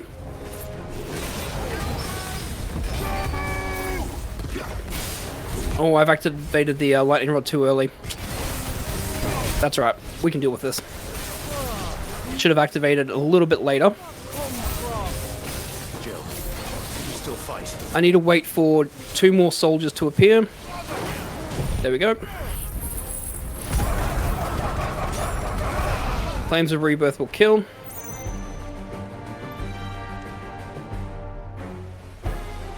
The dual assassin site. This is where I was supposed to have the lightning rod available, but I activated it 2 abilities too early. I do have a backup for this if we need to, which is... That works. I'm just going to avoid that. Cool, he's down. I'm good.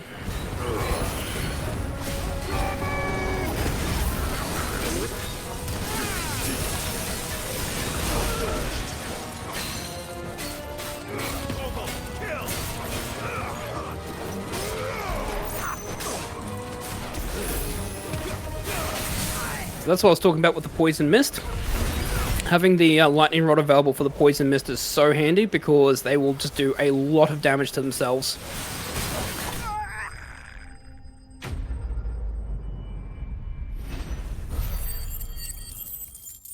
That fight can also be really, really annoying because the assassins sometimes like to separate and be on different ends of the map, depending on what Gav does. Gav can sometimes take one of them away, but luckily they kept focusing on me, so... You'll die by my hand. Alright, I'm going to try to do the opening strategy here. Got it.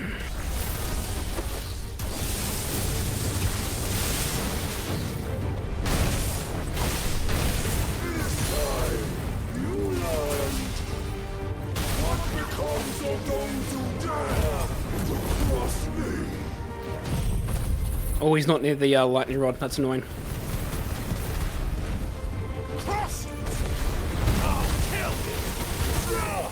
Okay, good.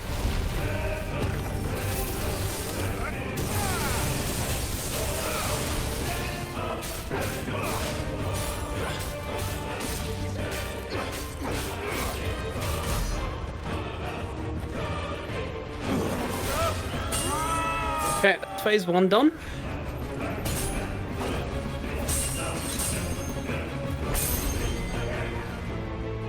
You will die by my hand, Crossfield.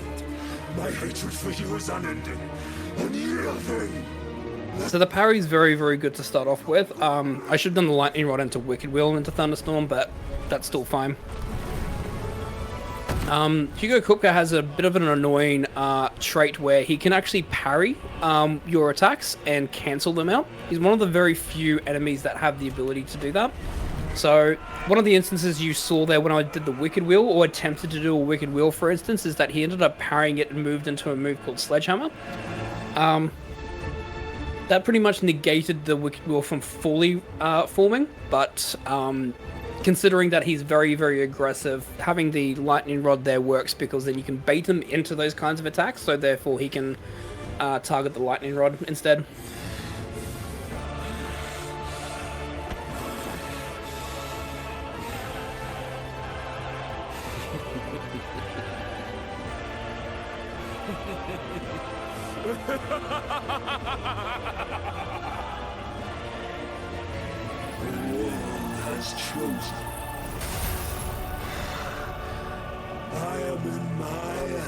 A lunge into a Scarlet Cyclone.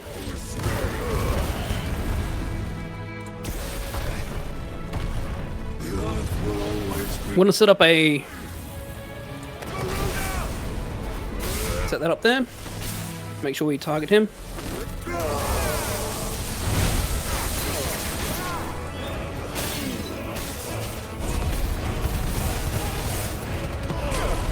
Comes way to the land. That's right. Landslide.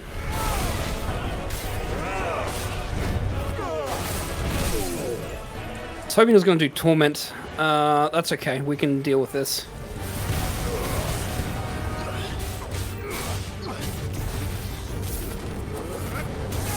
He should be doing Torment now. There it is.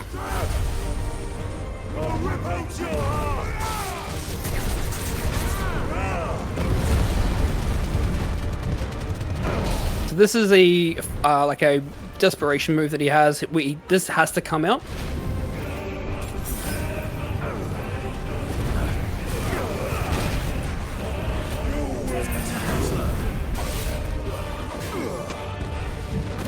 So we're just going to do whatever damage we can whilst this happens. I'm going to set up a lightning rod here, right in the center.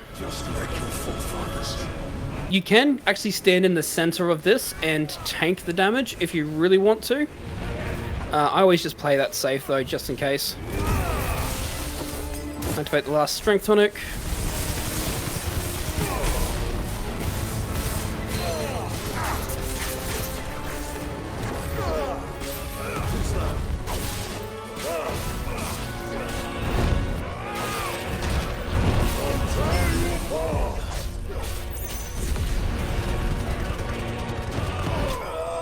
Okay. Hugo, cook that down.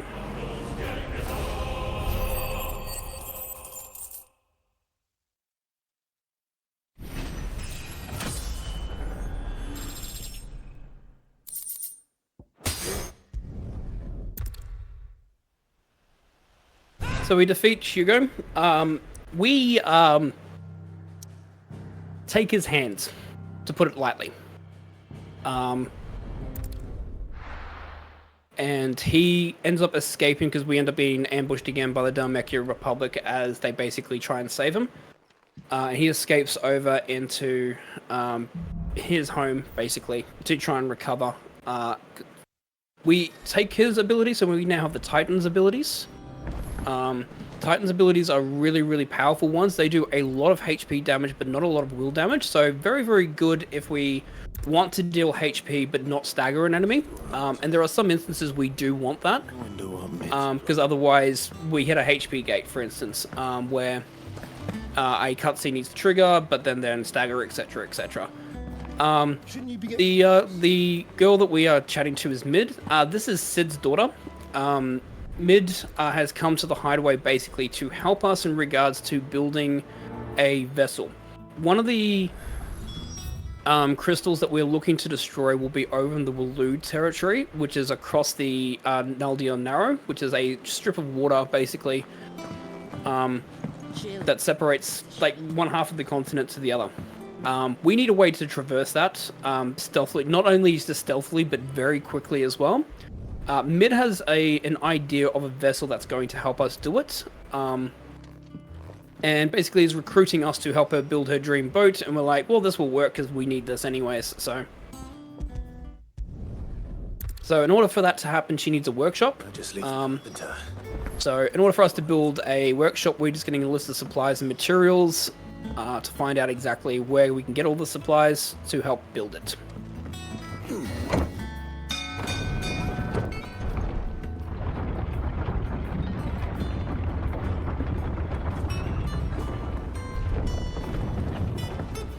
Good oiling, Miss Cooch. So we speak to Bardoff, and he says that Martha would actually probably have a good idea. There are some materials. Obviously, Bardoff was the worker that we saved in Martha's Rest a couple of years ago, who was being attacked, and he's the premier bridge builder that we've requested to help in the restoration of the new hideaway to help us keep it all afloat. Because obviously, where the hideaway is situated is on a bit of water in the Deadlands, so we need to make sure that it was safe for us to have that. So obviously, wood that wouldn't expire or anything, that wouldn't rot or anything like that. So Bardoff has been helping us with that. Martha has advised us there is a potential grove that we can go to that will have the wood necessary.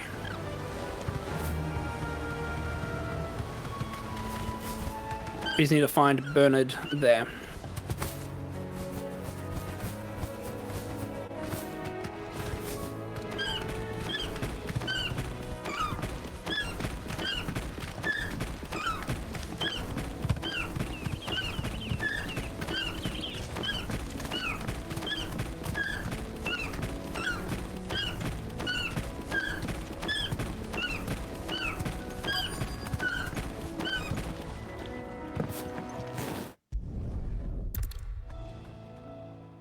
In order to get the wood supplies from Bernard, he wants us to slay the creatures that are protecting some of his supplies in the grove. This shouldn't take long. So we're just going to ignition, and we're also going to whistle. So taunt enemies. The reason why is that I want all of them to spawn. I'm just going to move over here quickly. Activate Flames of Rebirth. Turn it off. And then I'm going to go over and talk to this wyvern here.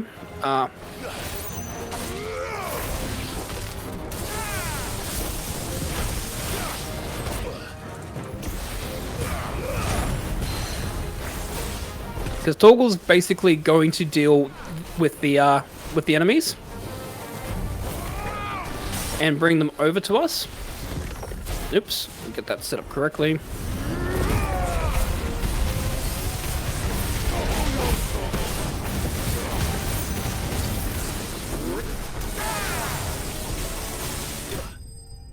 That's the wyvern dealt with.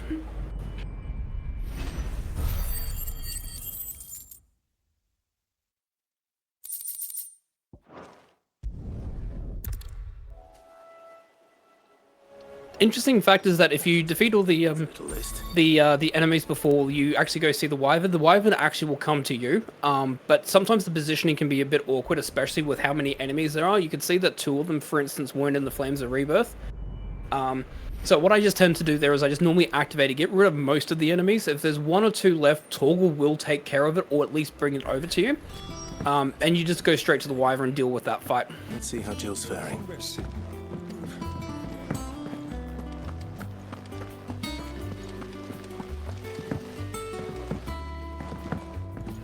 Jill's a bit beaten up after the events that happened at Roslith. We're just checking up on her to make sure she's all okay.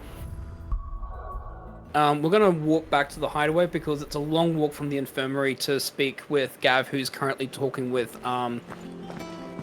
Hippocrates. So we're just going to walk back into the hideaway because it's quick.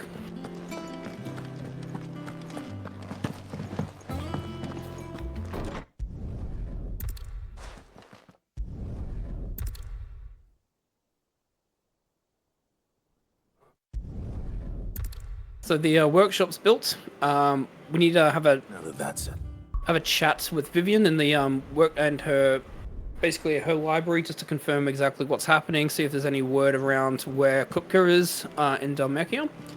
Again, we'll walk back because it's just quicker to walk back from this point and run from this point to talk to Vivian than run from Mid's workshop.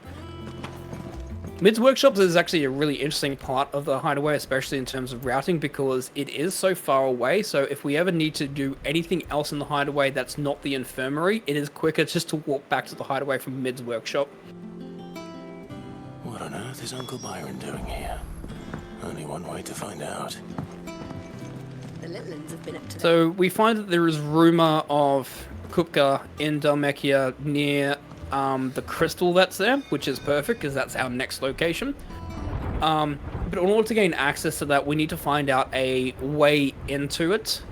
Uncle Byron says that there's a particular individual in Dalamil that we need to go and investigate, and he's going to help us with our way in.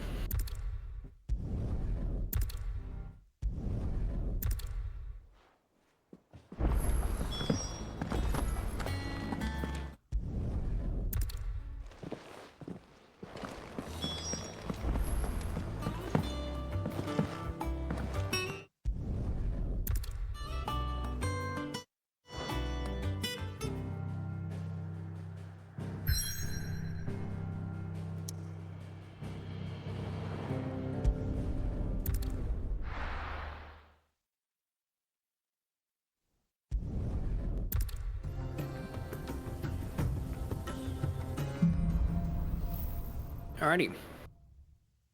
We're going to make a quick change of our gear. We're going to replace Rami with Titan, so we can get those 2 abilities there, which are Wind Up and Upheaval.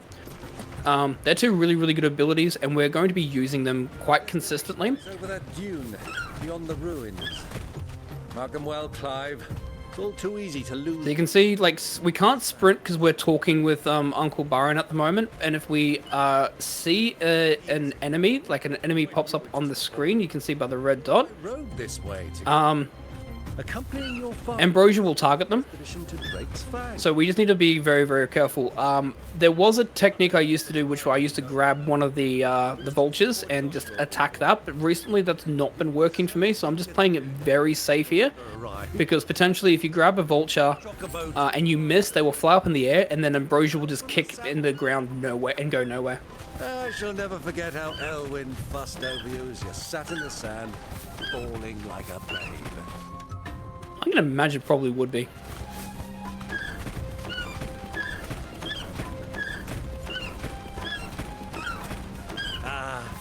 This is one of those instances where you don't actually have to follow where the game originally tells you to go. There are a couple of quests in the mainline story where the game goes, oh, you need to go to this location first, but you don't actually need to, because all it is just confirming where certain things are. But if you know where to go, you don't actually have to go to where the mission marker says. Okay, I'm just going to grab these enemies just to be safe.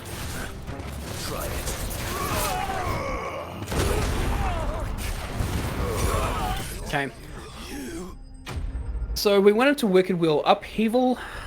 Traditionally with Titan's abilities, you actually have to do a charge. They have a black, a yellow, and a red area. If you just unleash a regular Titan attack, for instance, it will do very little damage. Yellow will do more. Red will do the most amount of damage. We didn't know where to... Traditionally, when you do the abilities, you have to wind them up and you have to charge them up so you can do the most damage possible. Upheaval, the ability that we used at the end of Wicked Wheel, has a special hidden ability to it, where you can depending on the height that you have when you're activated in the air, it depends on the power. It can create a power level, depending on how much you would normally charge it. So, the top of Wicked Wheel, the top height that you get from Wicked Wheel is actually the distance you get from a fully charged Upheaval. So you can combine wind up, Wicked Wheel and Upheaval to do as much damage as you can without actually having to charge up Upheaval. It's a great combination ability.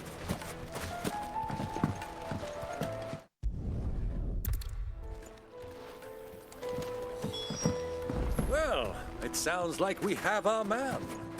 Perhaps. Let's go and find out exactly what this photo knows. Alright, we've got a bandit fight coming up.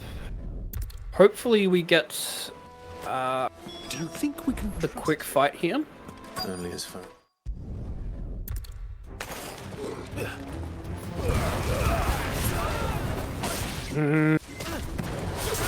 No, we should be fine.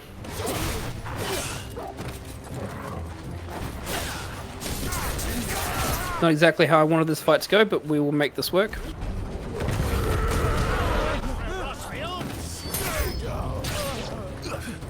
I was on the wrong icon to start with. That's why. That's okay, we can make this work.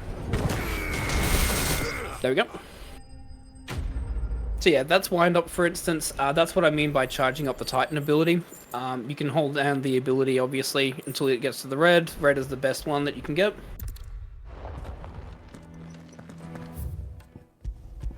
I'm going to warp to Dalamo instead of walk there, because it's slightly quicker.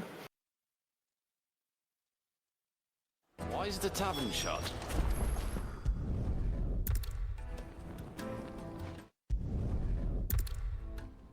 So this is the contact that we have in Dalamo known as Lubor. He is a mercantile trader, a very notorious one, who knows quite a lot about the ins and outs of what's happening in Dhalmekia, and pretty much is very knowledgeable in regards to the blight of people. Again, as per all of our contacts and friends and all over the world of Alicia, we need to do something for him first before he will help us.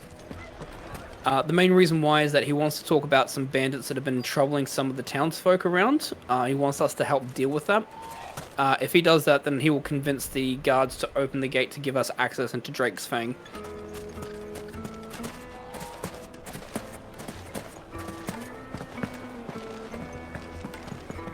Take a sniff, good sir.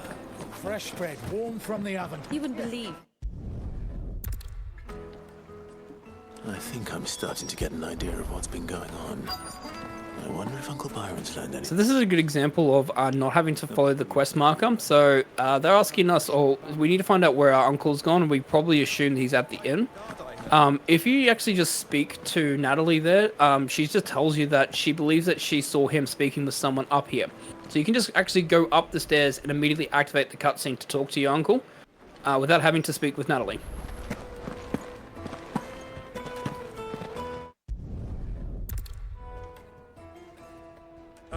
We're going to quickly warp back here because it is quicker, because instead of going down the stairs we can just warp to the marker directly underneath us.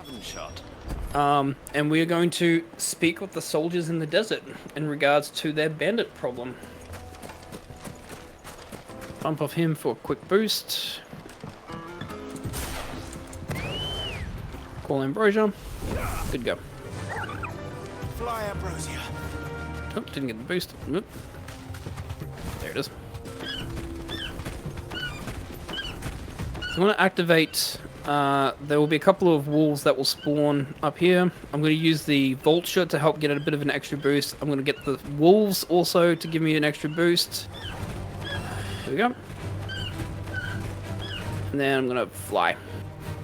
Or flutter at least. Air fluttering with Ambrosia is not as quick as kicking, but in terms of like going downhill, it is a lot faster.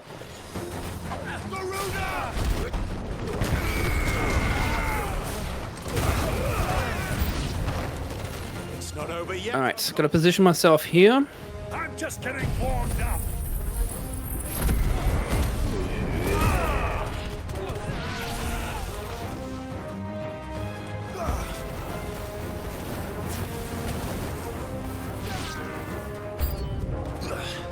Slightly annoyed that they survived, but that's okay. I'm going to grab these two guards just quickly so I can disturb them off their feet. Then I'm going to ignition closer here.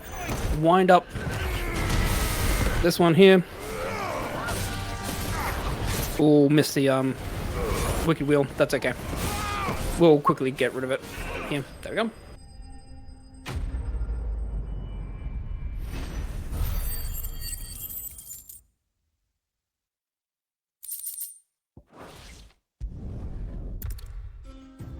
So it turns out that those soldiers were actually the bandits. The soldiers have been harassing people. We've kind of like stopped that for Lubor.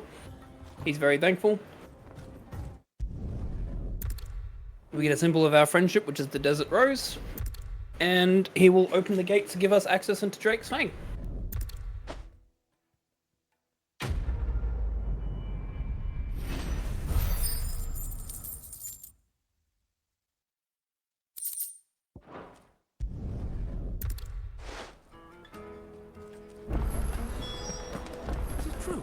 My carpets have The most fragrant herbs and spices. Fresh bread, warm from the oven.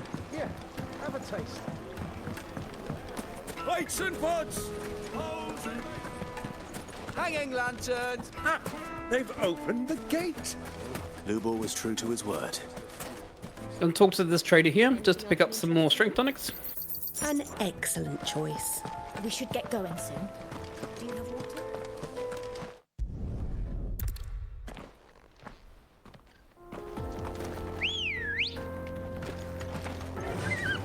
Faster! Drake's Fang should be just beyond these springs. Shall we press on?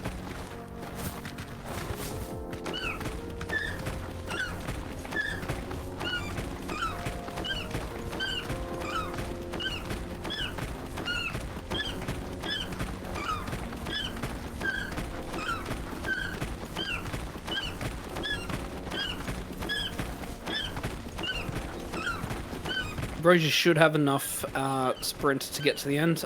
Traditionally, Chocobo Dash kicking with Ambrosia you can do for about 400 yards in the game, without Ambrosia losing the sprint. It is affected depending on whether or not there are enemies around as well. If the more enemies that you run through, the shorter the distance you can actually do.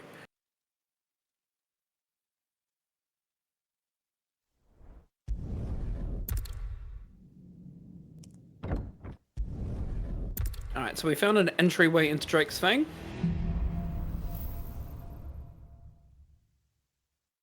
Are the beast not part of the Waluda army now? How the hell did that happen? So, the orcs and the goblins of the world actually formed part of the Walud Empire stuff, so the Mekia Republic still sort of exists at the moment, but Hugo Kupka's made an agreement and arrangement with the Walud army. Because basically his love, Benedicta, was part of the Walud army, so he kind of like half sold out his own country for this.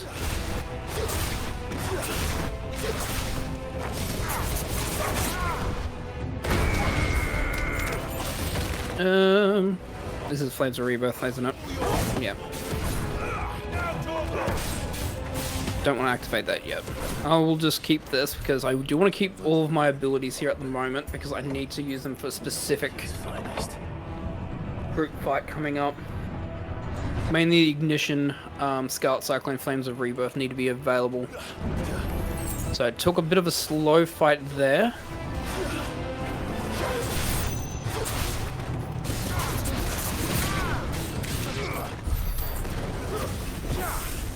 Just so I can make sure I have the abilities available for this particular fight here.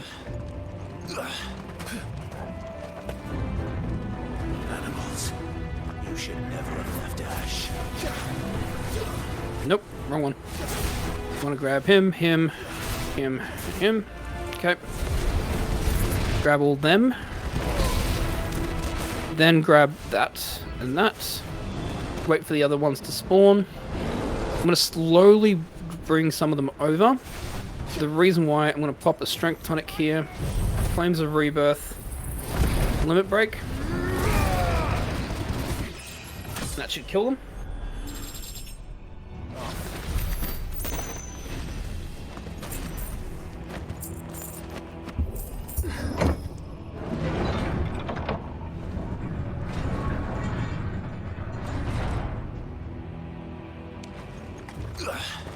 I will also need to change this for Rising Flame, and I'm going to bring Ramu back in.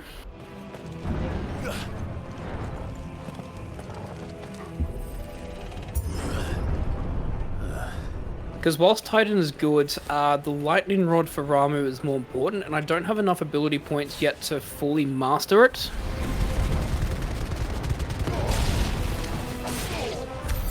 So as a result, I just want to make sure that I have it available for this for the next couple of fights. It's more important to have Lightning Rod Thunderstorm, even though Wind Up Upheaval is technically more powerful.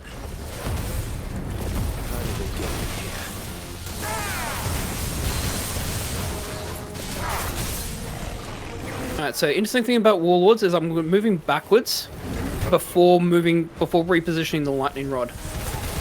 The main reason behind that is because the Orcish Warlords actually tend to fall forward, and if you position the Lightning Rod too far back, you actually won't do enough damage to them, as they tend to fall in the wrong position. Dodge that, kill, done.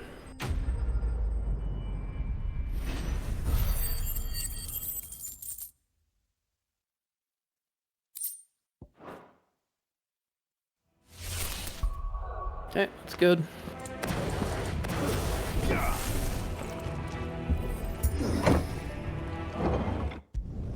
Okay.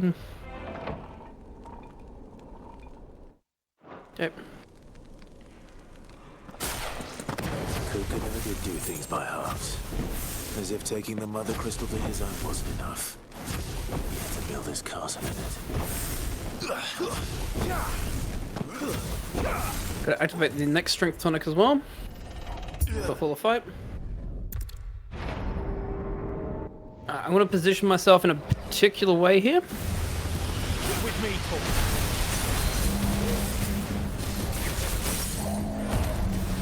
So basically, that was a combination of obviously using the Lightning Rod and that attack that he has the Spirits Within to great advantage there. So basically the Spirits Within constantly did damage to the Lightning Rod, which then obviously made him very, very vulnerable.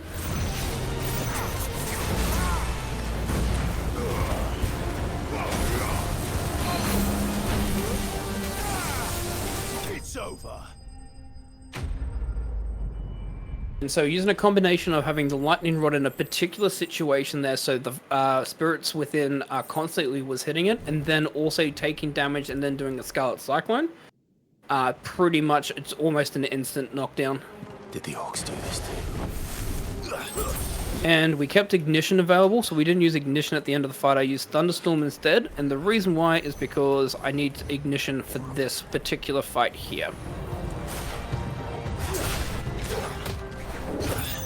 Trying to make sure Torgal doesn't mess this up too badly. Did I grab all of them? I did grab all of them. Nice. What the hell is going on? Are these things here for me? Or for him?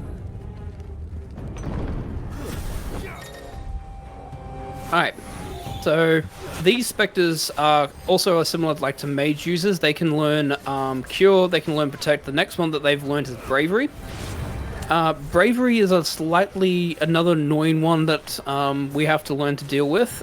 Bravery basically means that enemies have super armor.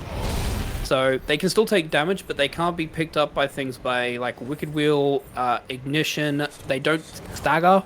either, so if you hit them, they will still constantly hit you, etc. So there are certain enemies that will get that, which will be annoying to deal with. We'll just have to learn to fight with it.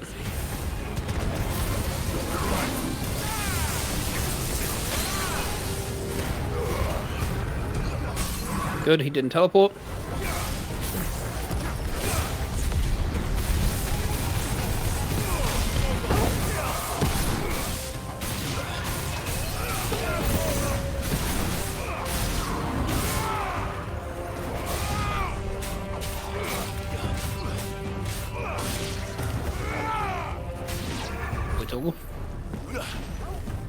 Okay.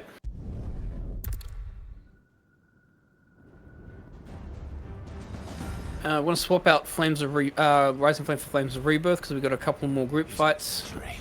There's one particular one that we just want to use this for. Toggle.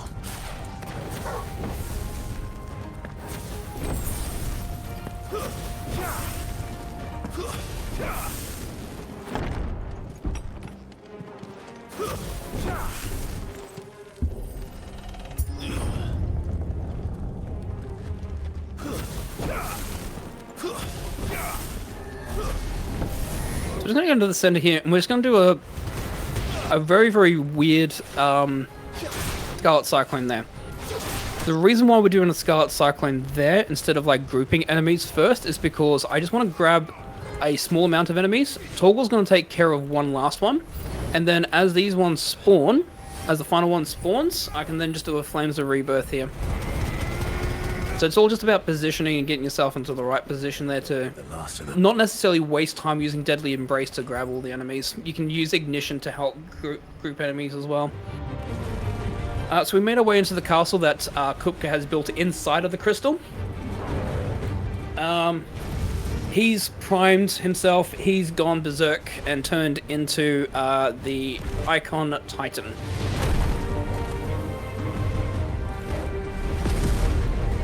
Still missing his hands, but he's about to correct that.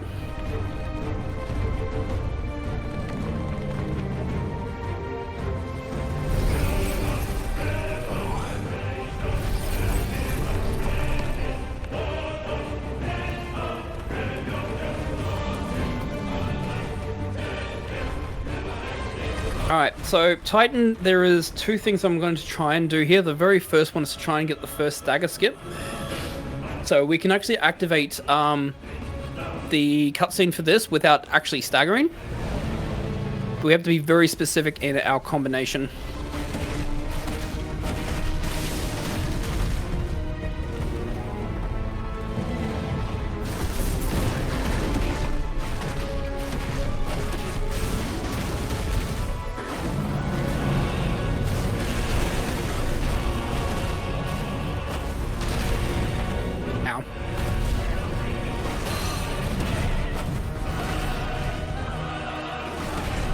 Titan is very, very annoying to deal with because since he's so large, he actually has a really weird hitbox. His hitbox is obviously best above his feet, but because of how large he is compared to us, we have to kind of like deal with it, deal with hitting him in his legs, and there's a really, really small hitbox. It's smaller than you think. So we didn't get the first stage stagger skip because I missed a finisher. Next thing I'm going to do is to make sure we don't get a dumb stagger. There is an option you can do here, basically, where there is a HP gate where the cutscene will trigger for the end of the fight, which is at like 1/16 of his health. You can stagger him before he gets to that and be like 1 or 2 hits away. And because it is an icon fight, the fight cannot automatically trigger during stagger. So the cutscenes can't trigger during stagger, so we have to wait for stagger to finish, and therefore we can hit him and then activate it. That's what we call a dumb stagger. We're hoping to avoid that. But if you can do it, it's so good. So we're finally going to learn our first ability as Ifrit, which is Brimstone, which is supposed to be like this defensive shield. And the game's going to give us like a mini tutorial saying he's going to launch this gigantic boulder at you. You should probably use Brimstone to protect yourself. Whilst it's a good tutorial, from a speedrunning perspective, that's broken. We don't want to do that. We instead want to use Brimstone as an offensive weapon. Basically, we can use it like it's a Titan ability, and we can charge it up and release it. If we do that, we can do amazing amounts of damage. So instead, we're just going to dodge. Gonna wait for Titan to land. He's gonna charge at me. And so that's what we can do with Brimstone.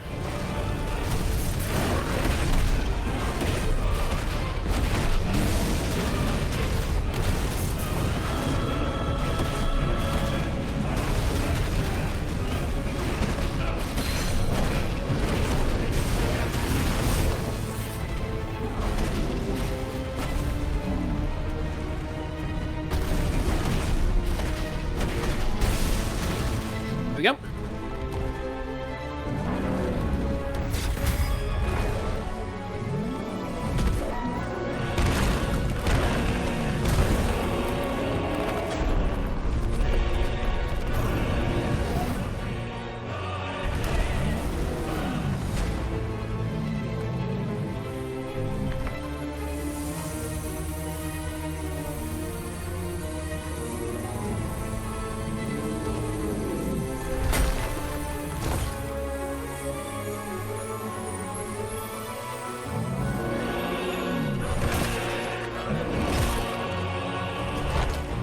So Titan, realizing that he's losing the fight, decides to directly ingest ether crystals to help power himself up.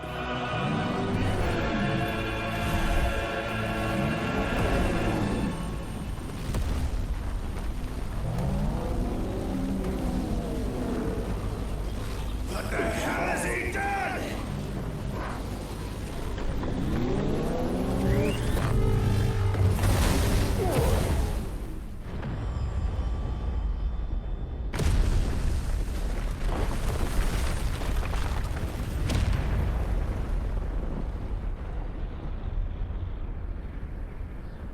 One of my favorite songs in the game coming up.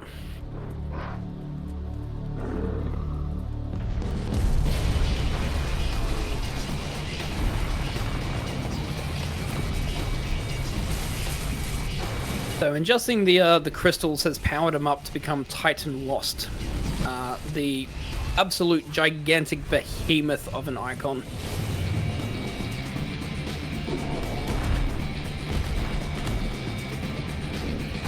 Thunder help me.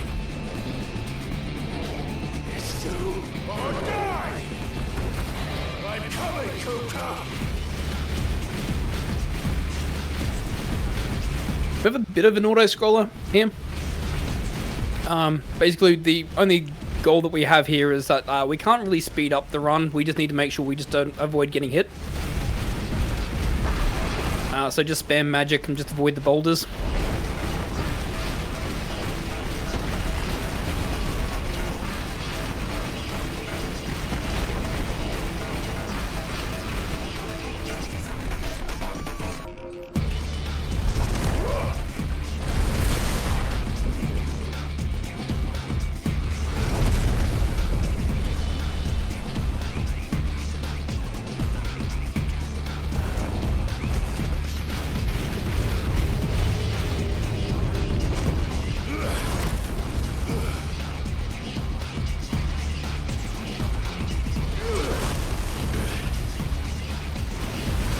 The only other thing as well is obviously these crystals are going to erupt out of the ground.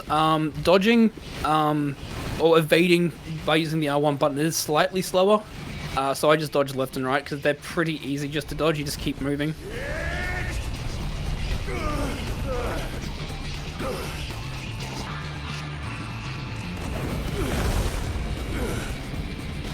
Basically, we're just trying to find a way to get up so we can actually attack him. So we're just going to run up all these tendrils that he's got coming out of him.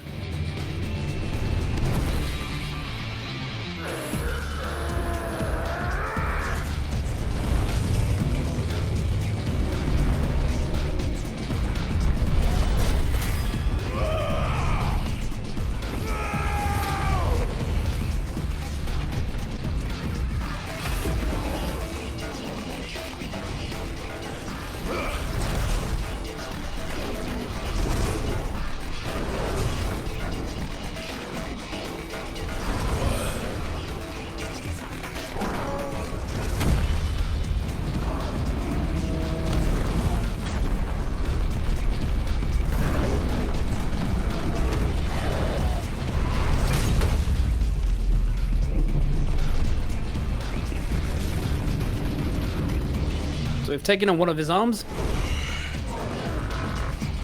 And he's not happy about that. This is where charge... we did a level up on charge magic about 2 hours ago. This is where it actually becomes really critical that we did that. Because we're going to be using charge magic quite a lot here.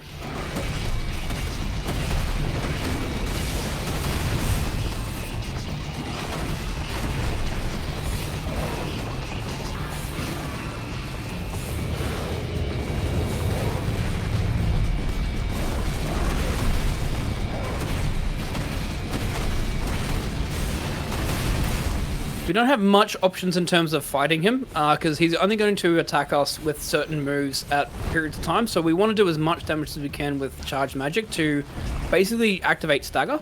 And because we've leveled up charge magic, basically we can almost insta-trigger the next phase once we hit him into stagger.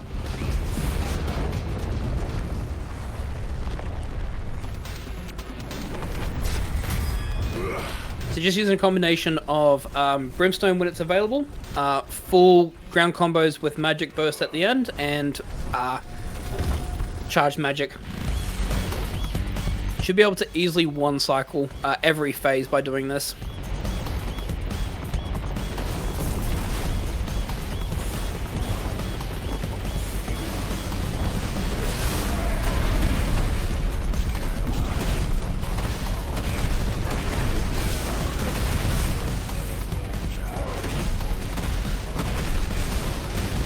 Going to do a 3-hit finisher there because he was going to move away. Charge magic. Precision dodges into charge shots.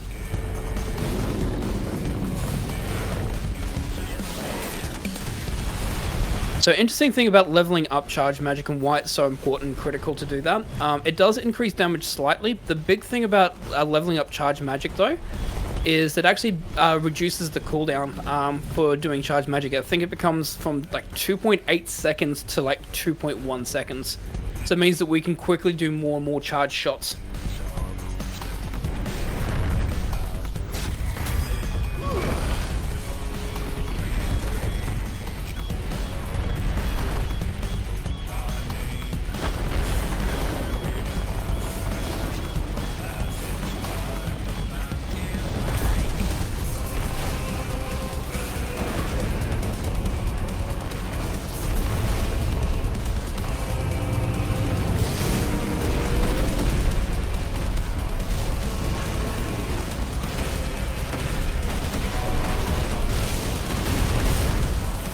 Hit finisher coming up.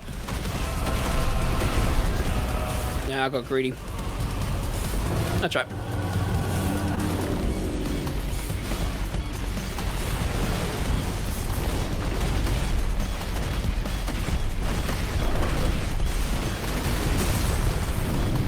Do 2, and then this one will require full combo to finish off.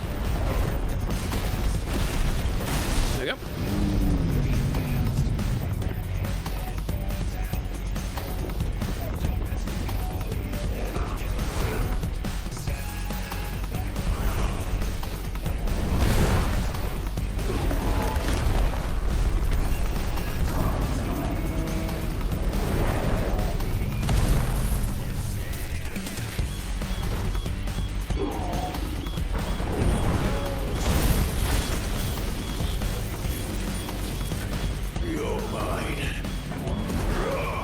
We've got one last thing to do on this phase of the fight.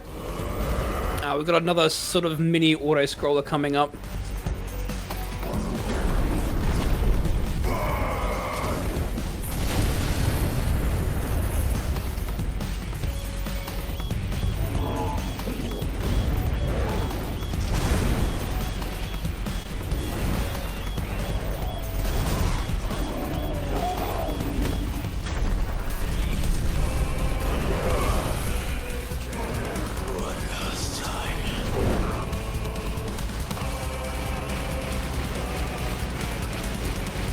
Basically here we're just going to shoot all these mini rocks flying at us. We're waiting until one particular like part of Titan appears.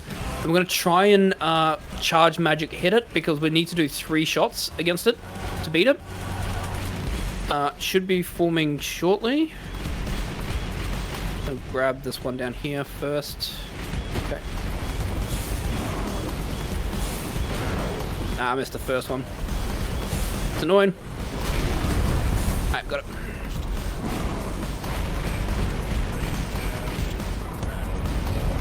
Also, I don't mind being hit by a rock there, because that means that we won't get Medal of Valor for this fight. Heads up, Hugo!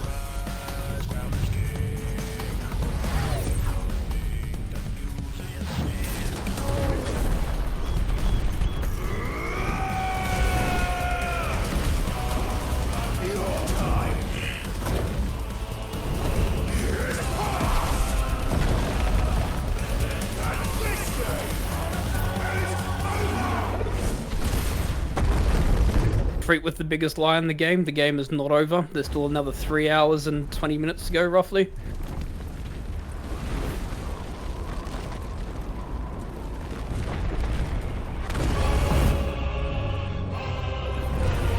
I'm going to start off with the brimstone here.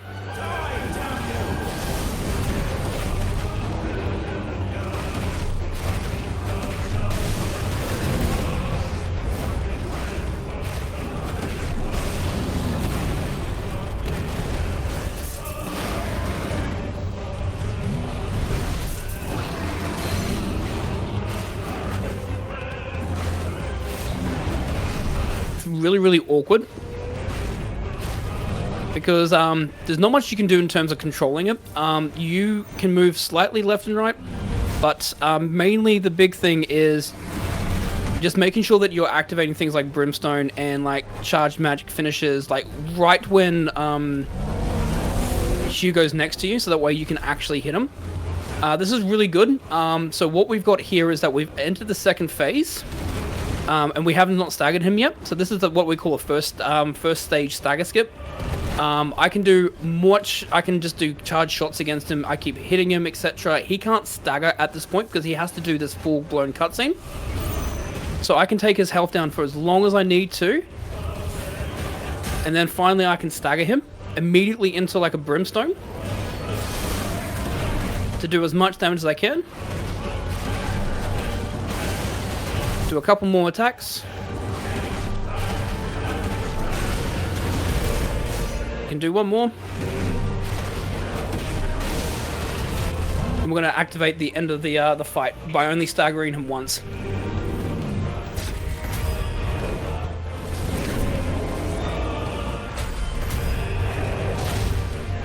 It's one of my favorite stagger skips to do because it can save up to 40 seconds.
Hugo Kupka and Titan finally defeated after like a 20-minute fight scene.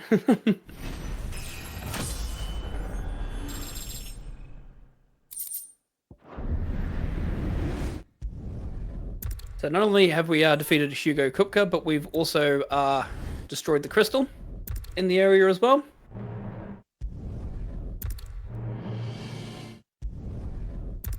The Holy Empire of Sambrek are not happy with it. The Dominican Republic are not happy with us. Not a lot of people are, because a lot of them obviously are seeing that they are the crystals and their livelihoods from the crystals being taken away from them by us. And so there's a plot now in regards to deal with us. For us, though, we are very, very curious in regards to not only there's one last crystal on the mainland that we need to deal with, but we also need to make sure that we get ourselves ready to fight over in Waloed for where that final crystal is going to be.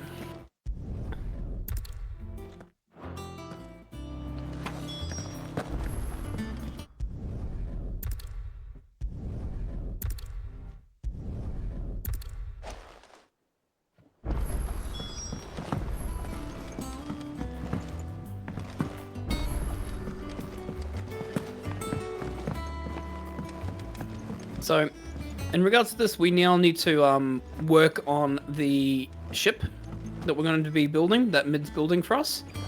And we're going to get some help from our NPCs, Blackthorn, in regards to design work that we need.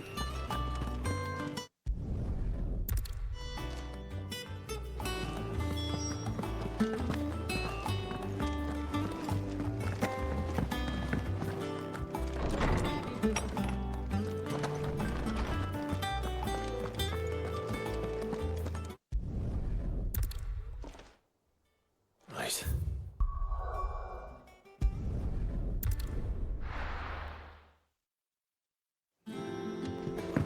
I'm telling you, it's true. I heard it from Otto's own lips.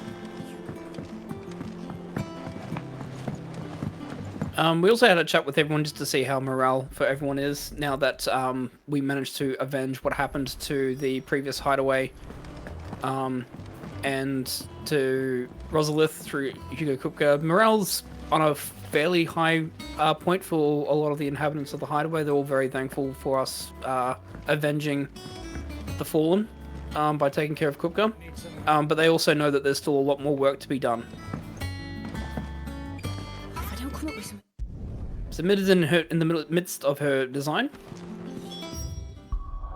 She needs to help build. She's trying to work the engine of the ship to make it like a combustible engine that's going to make the ship fast without requiring the use of wind.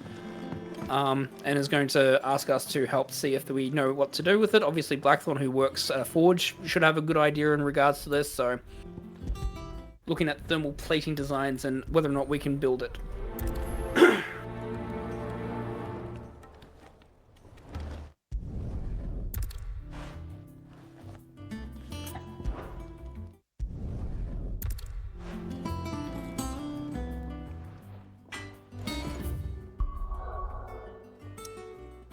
So in order to thermal plating, he advises us that we need to get Stardust, which is like a very, very specific black sand that is known for being very, very strong heat-resistant materials that can absorb heat as well to help keep engines and stuff like that, to help keep forges extremely hot without affecting any of the wood or other machinery and stuff around. Faster!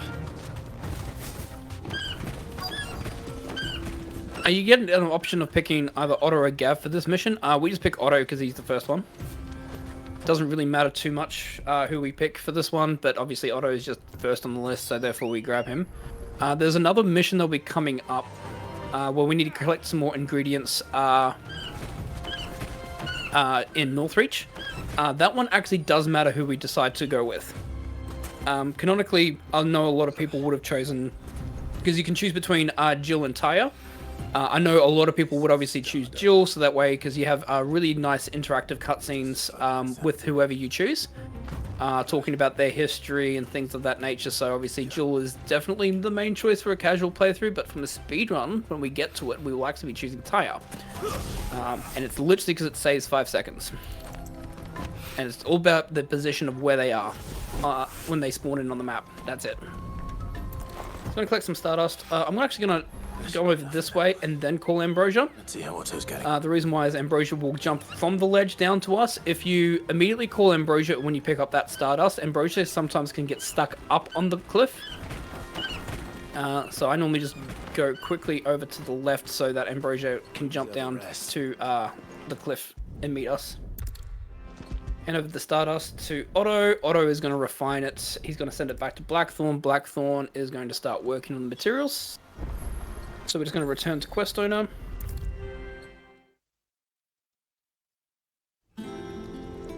Blackthorn's going to get working on the thermal plates for us.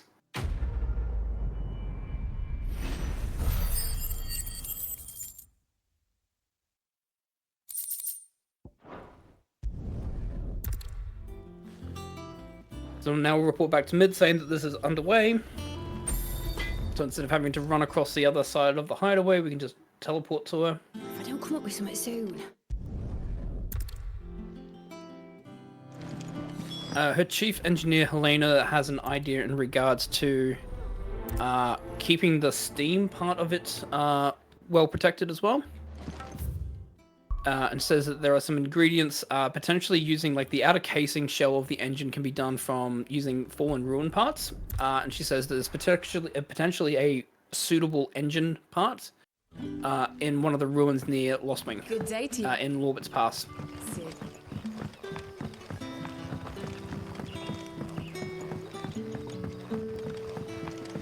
You're quite talented with that rod of yours. I've caught my share with it. As did my grandfather before me. Some of the NPC dialogues are amazing.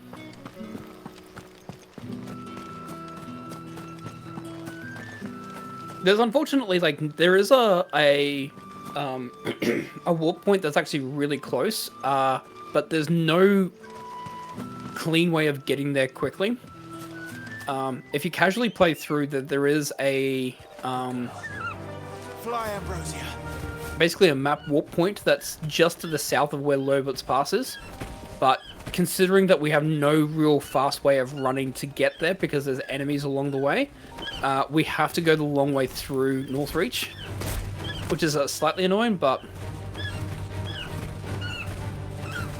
at least we have Ambrosia's dash kick, which makes this a lot easier to deal with than imagine having to run through it. So get to that position there. You'll always be able to speak to Helena, even if you've activated the fights. The reason why is that those violent thorns actually cannot reach there. That's outside of their path. So this is the unwanted visitor. It's almost like an Ahriman. There we go. So it knows Doom, which is slightly annoying. Doom is an ability that it has basically where obviously it can cast that sort of area of effect stuff. If it does do that and you're caught in it, you'll take you down to 1 HP. Slightly annoying to deal with. The good thing though is that if you half stagger it, Doom is immediately broken up.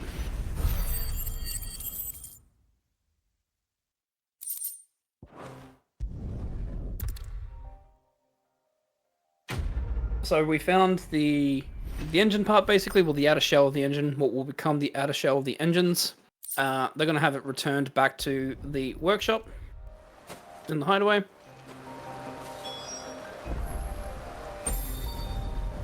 We'll warp back to mid. If I don't come up with something soon. Finally, we need something to protect the flames that will be inside the engine from potentially spilling out, and use sort of like a fire flame-resistant material. So outside of the thermal plating that will help keep the engine hot, we need to make sure we're protecting the rest of the boat. So I'm going to have to speak with Harpocrates, because he seems to know quite a bit in regards to weird and wonderful concoctions around the world, and he talks about a special flame-resistant or thermal shielding paste using a combination of garlic and pepio nuts, which we can get from Northreach. So we can take either Taya or Jill with us. We're going to be taking Taya. The reason why we're going to be doing that is the positioning of Taya in Northreach is about 3 to 4 seconds closer to us than Jill. And therefore makes our trek around collecting the ingredients a lot easier. Because Taya spawns right here. Jill forms near the gate, which is a couple of seconds further away. And therefore, since we can talk to Taya here, we're not having to backtrack. Whereas if we talk to Jill, we would need to. Touch anything. There's talk. How the hell is anyone supposed to afford that? Any friend of the So grab the Gallic. We'll also grab the 2 Strength Tonics here. Hope it's to your liking. That should do it. Hopefully Taya's finished too. You'll not find a bruised pippin in the...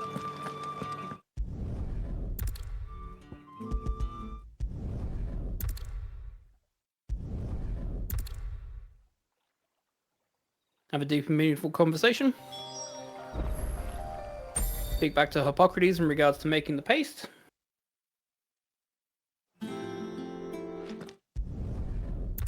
That's all the ingredients that we need to create the engines of the ship.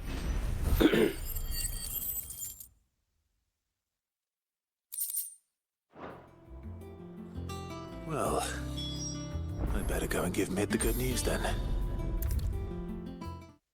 Again, just warping back.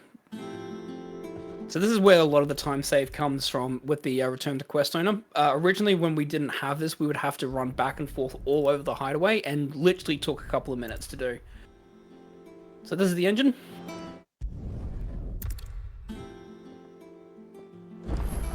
Mid told me she was building a ship.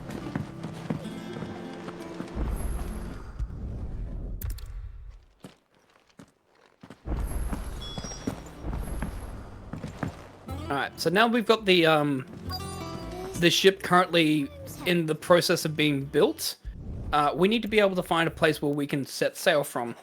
Uncle Byron has got contacts in near Canva in regards to a place called the Ironworks where we can finish building the ship, but also set sail out from. He said in order for that to happen may take him a bit of time and resources, plus the ship also needs to have the resources sent there and be able to be built, so in the interim as that's happening, we go visit Sid's legacy with Mid, because Mid hasn't quite gotten over her dad's death. She kind of has been keeping that sort of inside, and so we've kind of like told her to go and pay homage to her dad and then get the stuff ready to go to the Ironworks for the ship to be built. In the interim, the Holy Empire of Sambrek have relocated their capital over into the Dalmekian Republic area, near past Boklad, so that they can gain control of one of the crystals that exist there, one of the last crystals that exist on the mainland, which we, well, we've been destroying all the crystals up until this point. We're not going to leave one of them standing, so that's where we're going next. Indeed. I dare will be the only outlaws on the trail today.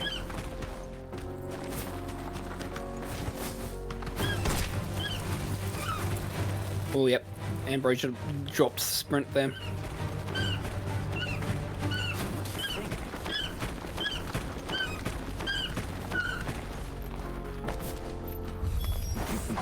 How nice. They have a hideaway of their own.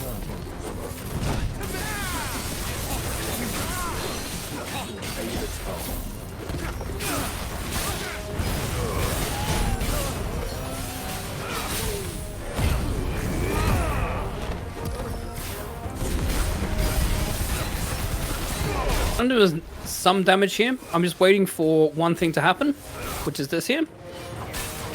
Okay, that's all the enemies spawned, so now I'm going to use my Flames of Rebirth here to kill.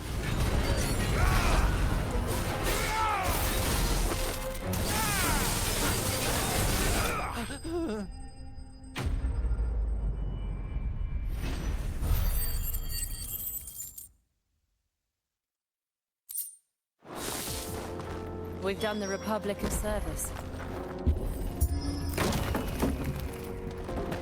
You'll notice that I've got quite a bit of ability points. I've got 2,800 ability points, but I'm not using them yet. The main reason why is because it's an unneeded menu to upgrade stuff at the moment. I'm going to be picking up a weapon, which will help me for the next, basically almost like a dungeon crawl. This is what I've found, is that especially when you're doing all of these crystal attacks that we're doing, where we're going in to destroy the crystals, almost feel like dungeons in the game. A whole bunch of like group enemy fights, a couple of mini boss fights, a couple of serious, you know, fights that we need to do, etc. So we're going into the next dungeon or so area when we get into the capital of the Holy Empire of Sambrek at the moment, so we can do that crystal. So we're going to be picking up a sword very shortly. It's a very hidden sword, unless you were doing some side quests around the area. A lot of people actually aren't aware this exists. We just need to. And it's one of the best swords in the game.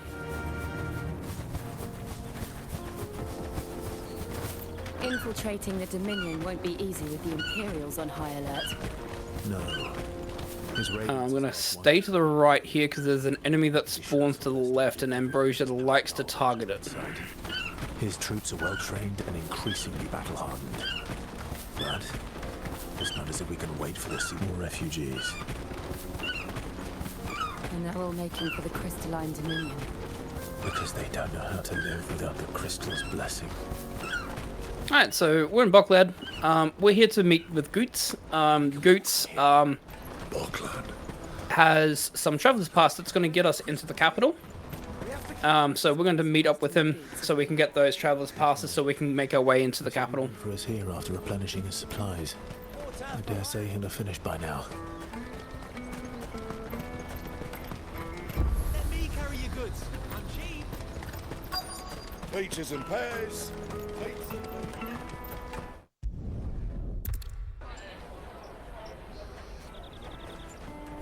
So there's a bit of a around here somewhere. kerfuffle at the gates. Basically, they're not letting people in if you do not have a pass. You have to have a traveler's pass to go into the capital. We have a chat with Goots. It turns out that Goots needs to have a chat with Karen's contact that we have here, Eloise. This is accidentally spoke to the waymarker. Because it looks like the traveler's pass that Goots has been stolen. And he doesn't know what to do, so he's asked us, can we have a chat with Eloise, who is Karen's contact here in Boklad? To try and see if we can track down exactly where the thief went to.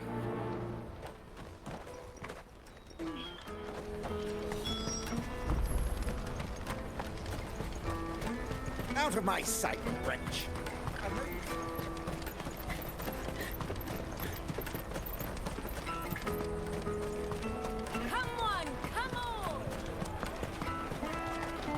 Caravan stops next to the check. Juicy pears. Let's go have a chat with the furniture maker. I'm going to have a chat to the grocer, or the fishmonger. You won't find anything of this quality. Turns out that it's most likely it was a child. There's been a recent incident with a couple of children that have apparently been resorting themselves to stealing and things of that nature. Can that be? The game is going to ask you to talk to 3 children. You don't need to talk to all 3. Only one of them knows the answer of what's happened, which is this child here. So you can just immediately go to this child, have a chat to them, instead of talking to all 3.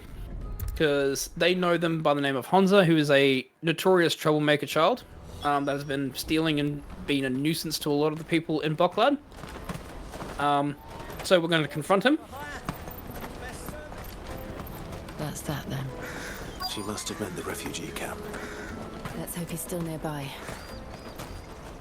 So we're going to confront him. He runs away because he says that he needed to do it because his employers basically told him that he needed to do it. So basically a group of bandits is blackmailing him into doing a whole bunch of stuff in Boklad. We're still going to confront him because we want to like make sure that he's all okay and that he's not going to be in any trouble. Again, they are going to ask you to talk to the Chocobo Keeper. You don't need to. He's inside the Chocobo pen. You just need to have a chat with him. This gentleman by the name of Theodore turns up to tell us to stop harassing him. We're saying, hey, we just want our trader's pass back. He goes, well, if you can help deal with the bandits known as the Cast Stones, I'm more than happy. I'm pretty sure Hanzo will be more than happy to give you back your traveler's pass. So we agree to help sort that out. Laney's Cleft is to the south, past the camp.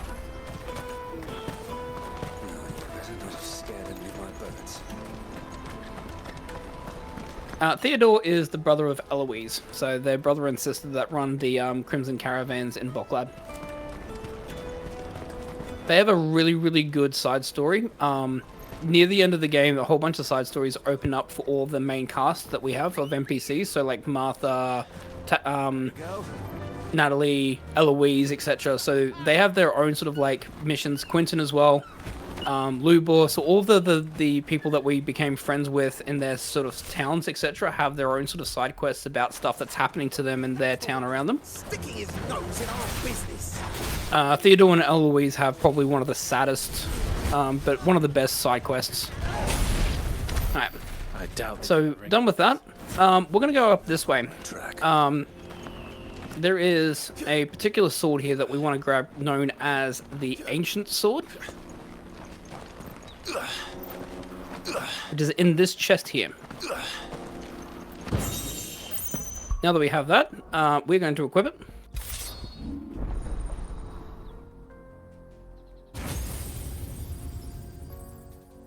It does a lot of damage. This is going to keep us through until probably for a good while. Flames of Rebirth Ignition is correct. This becomes Titan. This becomes Lightning Rod. This becomes Wind Up. This becomes Thunderstorm. Okay. So that's why we saved the ability points, is because we wanted to master both Lightning Rod and Thunderstorm. Mainly because Ramu's circle ability is not great. We don't like it that much. It's pretty pointless to... It's not a strong ability. It did get a bit of a buff over the last couple of patches, but even still, it's not reliable. It's a very, very slow activation, doesn't do a lot of damage. It also, yeah, it's probably one of the worst ones.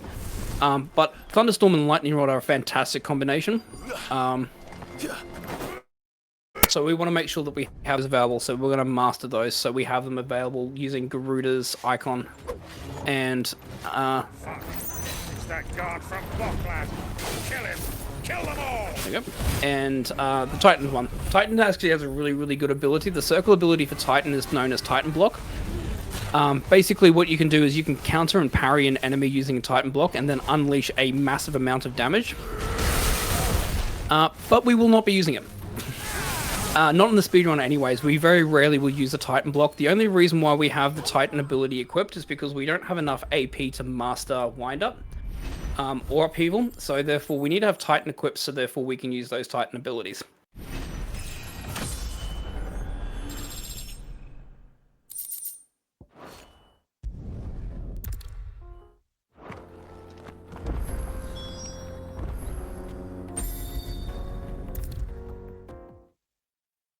Turn the AC back on in my office. It is hot in my office. It normally peaks at around about 32 degrees even during the night, so I had the AC off for a little bit, but I need to turn it back on, so apologies if there's a bit of a hum in the background.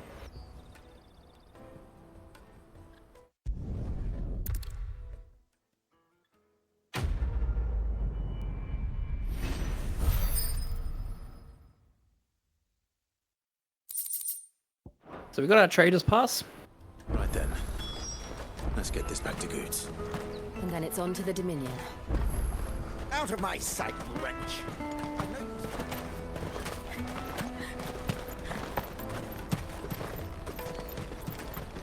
Come on, come on! Gonna head back to Goots. Slake your thirst without a crystal. Him and Hanzo are having a good conversation. Hanzo apologizing for stealing stuff. Goots is a big lovable giant. So here's the Crystalline Dominion. Here's a character that we have seen in some of the cutscenes, but haven't really had much of a story to talk about. That is Dion. Dion is the prince of the Holy Empire of Sanbreque. He is the icon of Bahamut, the icon of Light Bahamut. He is supposed to be next in line in regards to the throne of the Empire of Sanbreque. However, with our mother's intervention and blackmail and things of that nature, our mother ended up having a child that has both the power of the Phoenix and of Bahamut. And so as a result, the leader of the... so Dion's father basically has overlooked him in terms of actually being the next in line and told him that he needs to just be basically the captain of the Dragoons, which he's not happy with. He is launching a civil war against his father and our mother, basically, so that he can take control of the Empire. Just hope he's alright. You there! Identify yourself! Do we have to?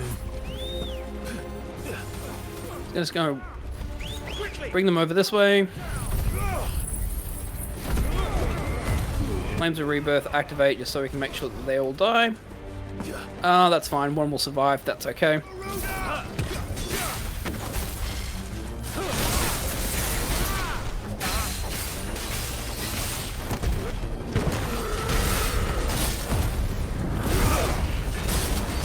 I was hoping for the parry then, didn't get it. Let's go.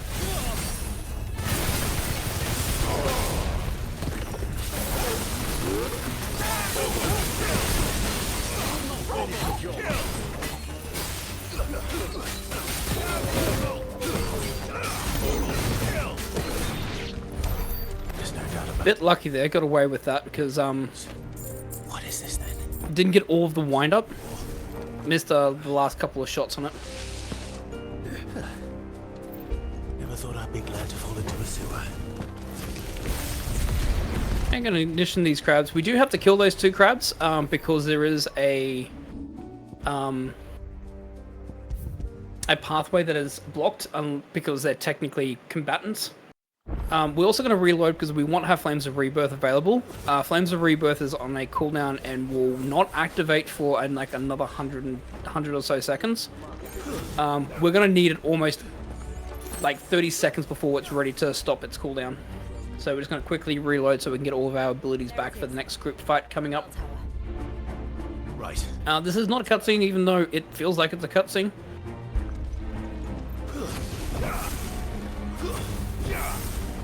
And they want to pull a lever,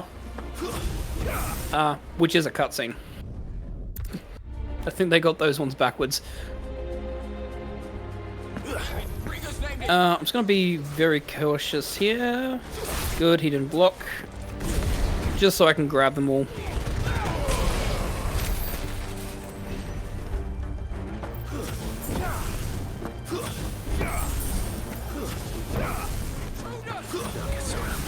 Okay, we've got quite a lot of enemies here. We've got a captain over here as well that I want to try and grab and bring over. Thank you.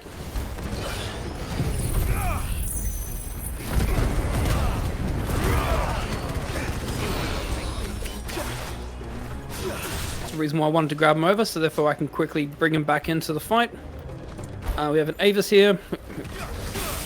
Nice try.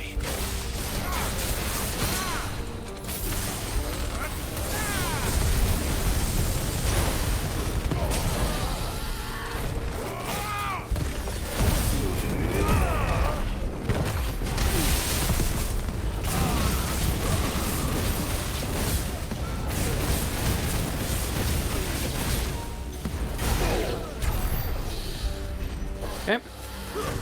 Again, just focusing on the Avis. Jill and Tool, especially at this time of the run, are really good at actually dealing with a lot of the other enemies, so I can just focus in on the main enemies. Whereas normally at the start of the speedrun, they're a bit annoying because they can do some damage, but they end up like knocking enemies away. In this stage, they're actually really solid at dealing with some of the group enemies. I need to replace this for Scarlet Cyclone.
We have an annoying group of 2 enemies here. Missed him. I really don't want to use any of my abilities here, so I'm just going to take the time just to slowly beat him, to slowly attack him with the sword. Fortunate, but... Okay. Gotta pop a strength tonic at the start here.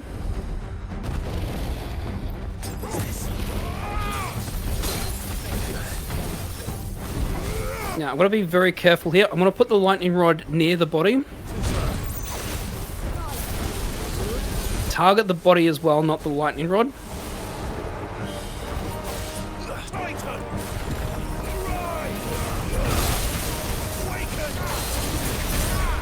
Purposely getting myself hit there so I can do the Scarlet Cyclone. Nice.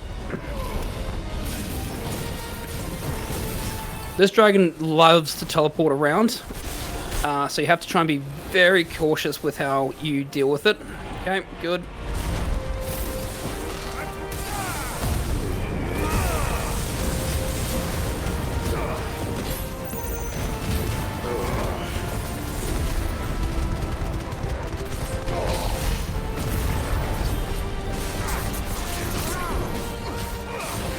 So here comes Emanation.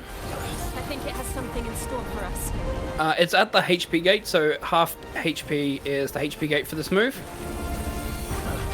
I kind of do want to stagger it again. So I'm just doing a lot of...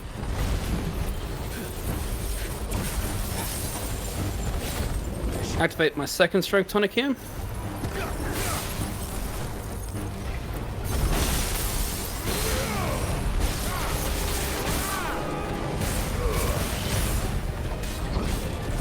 It's going to activate Dragon Dance here. Should have done Dragon Dance. Not. It's probably going to do it now. Don't want to... Dragon Dance, please? Please, Dragon Dance. No. Alright, we've got a dumb stagger here, unfortunately. Because it does need to do Dragon Dance.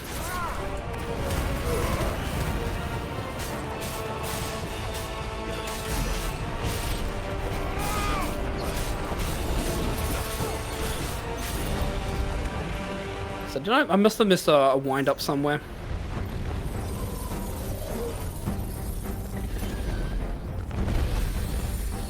Nice try. Nice try.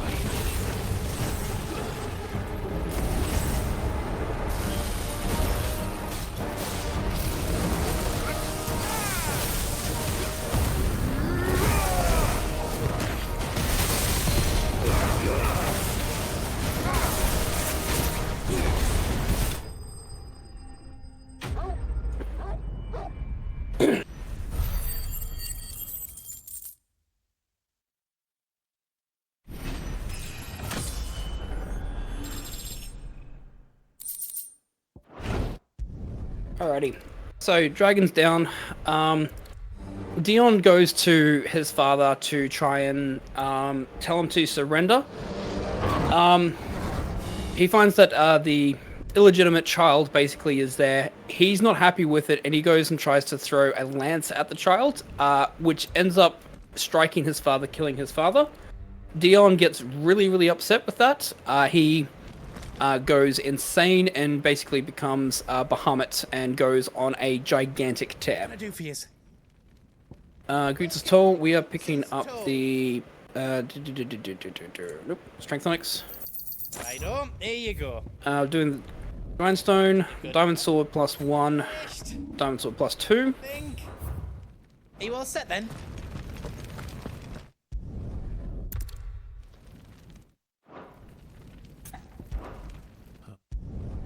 So we're forging grindstone because we finally got the Titan stuff for that. We're going to eventually get Brightburn after this because we're obviously going to be fighting Bahamut.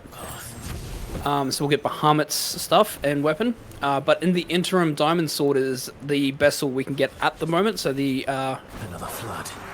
The ancient sword we picked up was very, very useful up until this point, but now we have slightly better.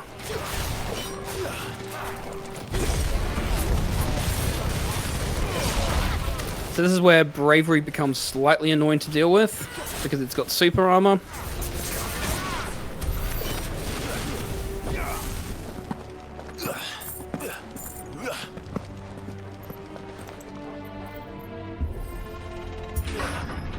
I should have Flames of Rebirth, I just realized that's why I had it equipped. Oh well. Scarlet Cyclone here.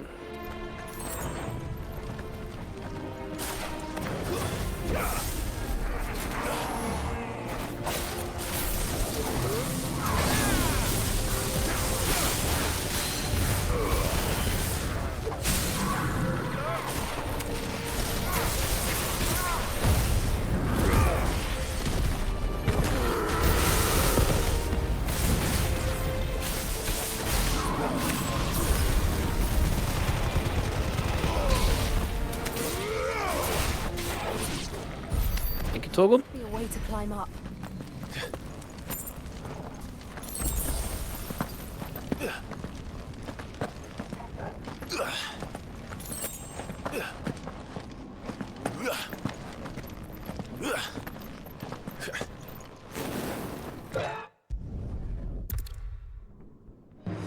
So Bahamut's on a bit of a tear, destroying absolutely everything in the Crystalline Dominion.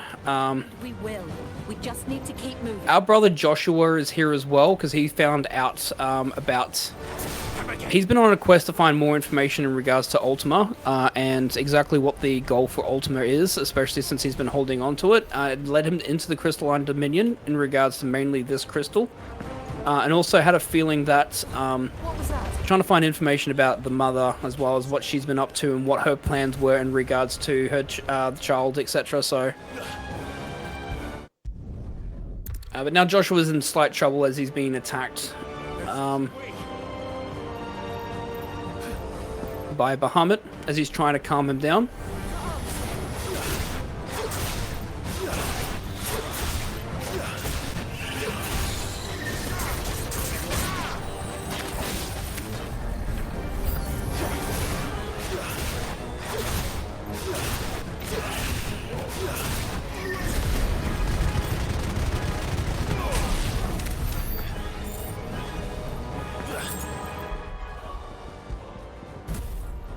Okay, I'm gonna re-equip Flames of Rebirth here for this next fight. We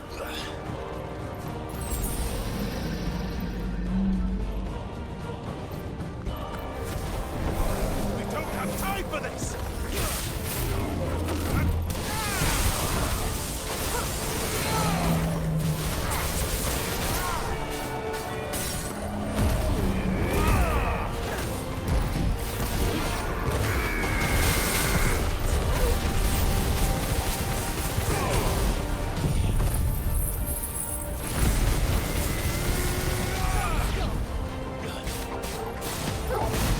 Okay. Rising Flame.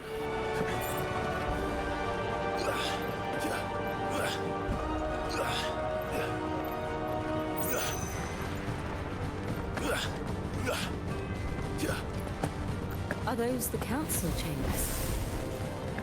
How are they still standing? I don't know.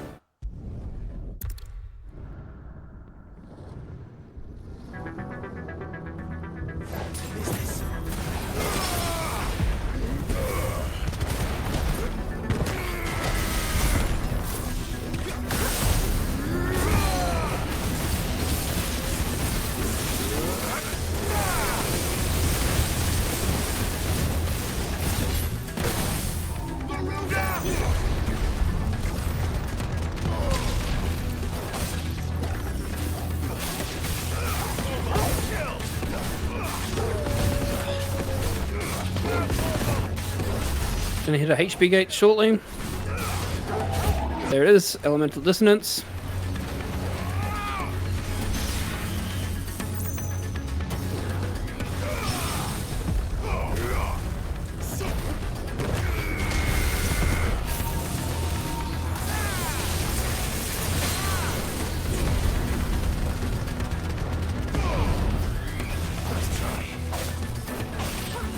wait for him to unleash his ultimate, which will be here. Perfect. I don't want to know what that is. We have to end this right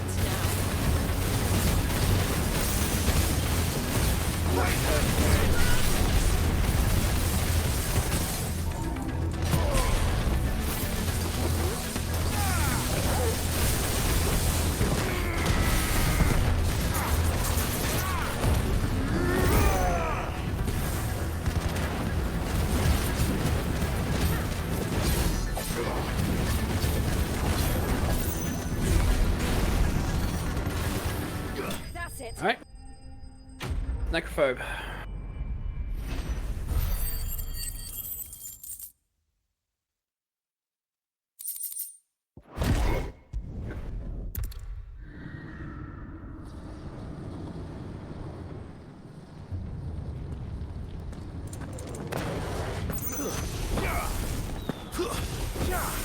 It's one of those satisfying fights, and apologies I didn't talk much in regards to how that fight was supposed to go, because there's a very, very strict kind of like process that goes into it.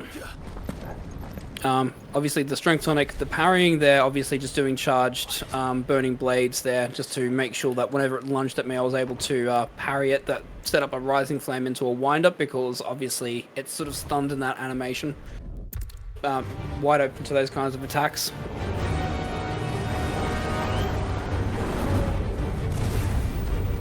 Now we have our icon fight against Bahamut.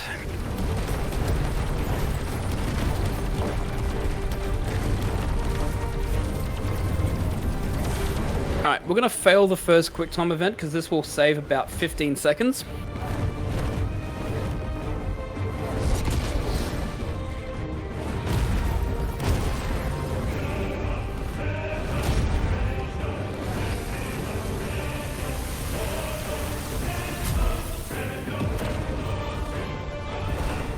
And similarly, he's going to unleash a Mega Flare. The game is going to want us to dodge. We're just going to fail this one and get hit by it. I'll save another couple of seconds.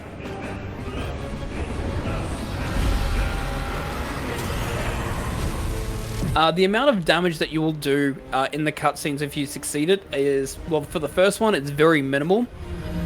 It's like a very small slither of health, and the second one is basically just reducing the amount of damage you take, and that's it, because you still get hit with the Mega Flare.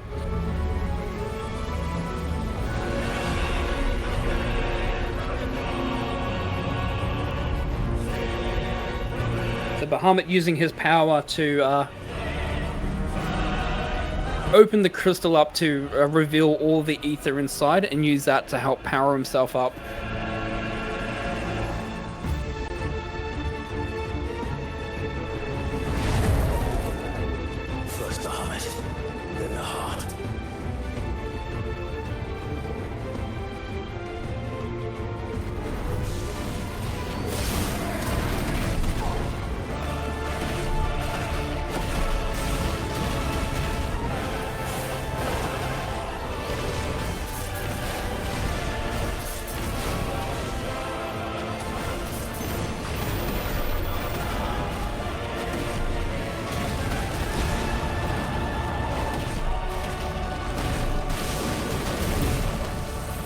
He should warp away now.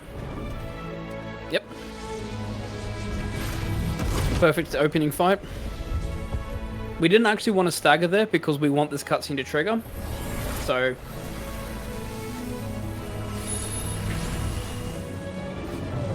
our brother Joshua is coming in to help with the fight, now that we've kind of half saved him from being attacked by a Bahamut.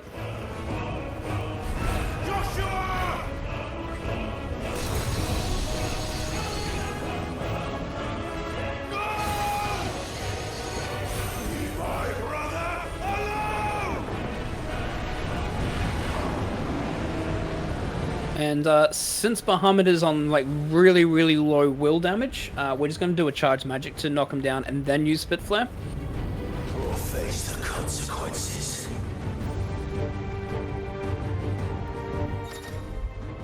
So this is the new ability we've got. There you go. The main reason why is that First and foremost, we're going to do a brimstone into a spitflare, just so we can maximize the amount of damage that we can do.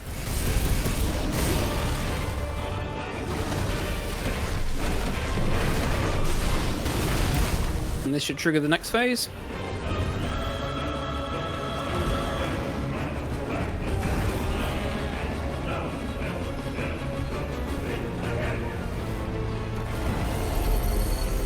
Shit.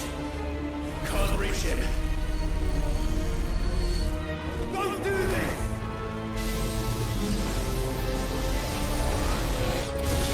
No!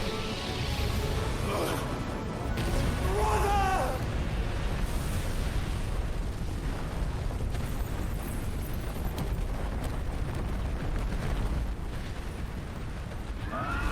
So we've just taken a Giga Flare to the face, and under the rubble.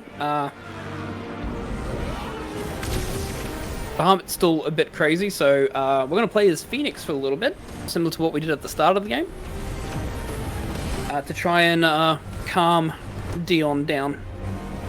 I'll come back for you.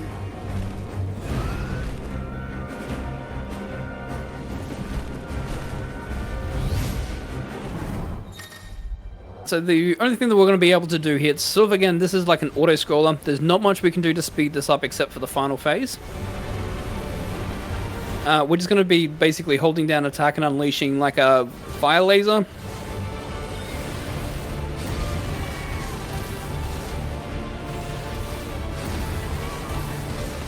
And then we'll eventually hit a HP gate every single phase. As you can see, we've already hit it. There's no extra damage we can do here. We just have to let Bahamut do all of the necessary attacks he's doing.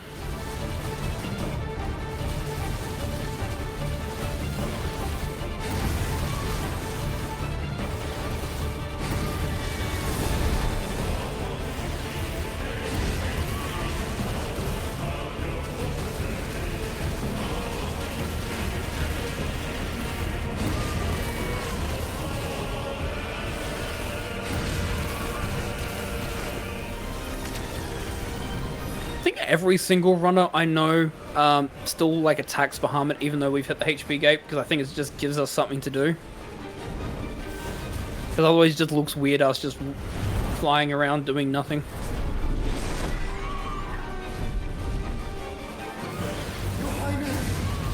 Stop this! Please think of your people!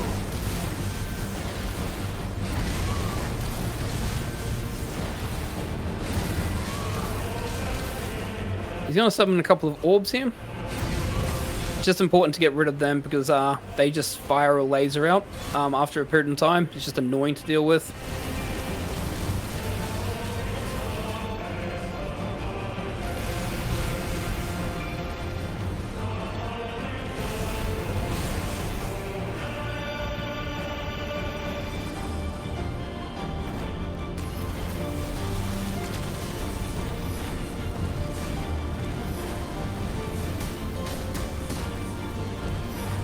Again, don't mind if I take a couple of hits there, it just means that we won't get the Medal of Valor, which is good, saves a couple of seconds.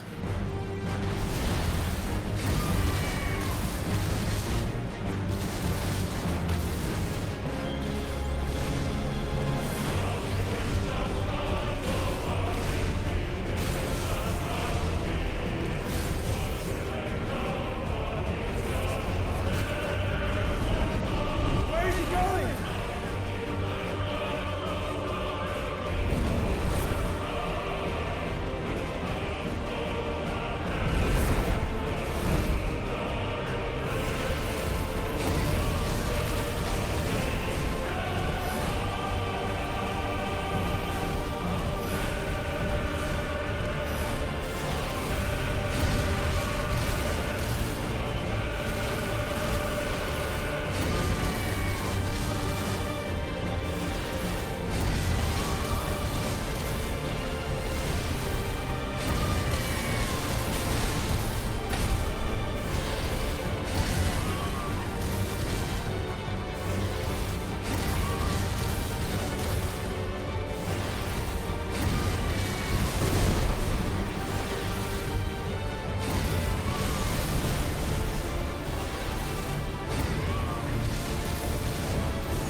Alright, so this is the final phase.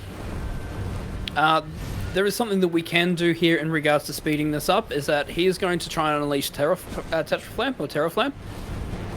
We need to Gigaflare. We need to destroy these 6 orbs as quickly as possible. By doing that, it will go into like somewhat of a stagger.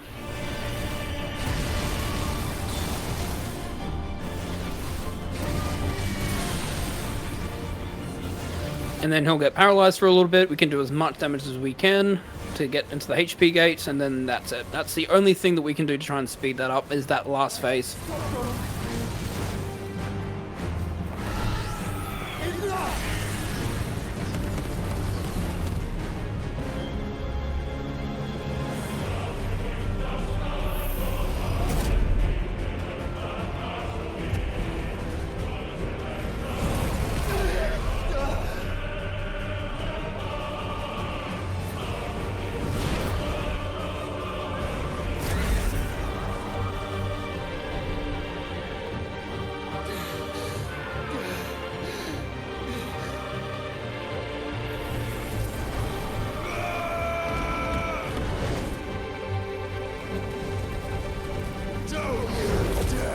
Of course, want to stick up for our little brother.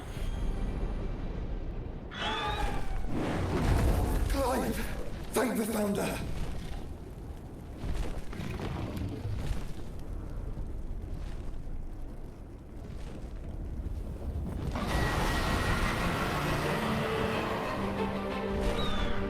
So we're going to immediately spit flare.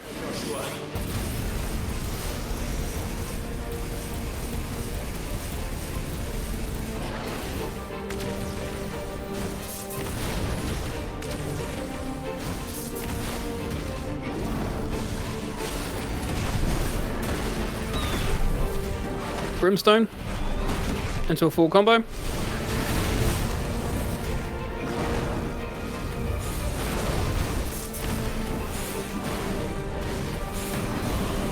Gonna unleash as many charged magics as we can.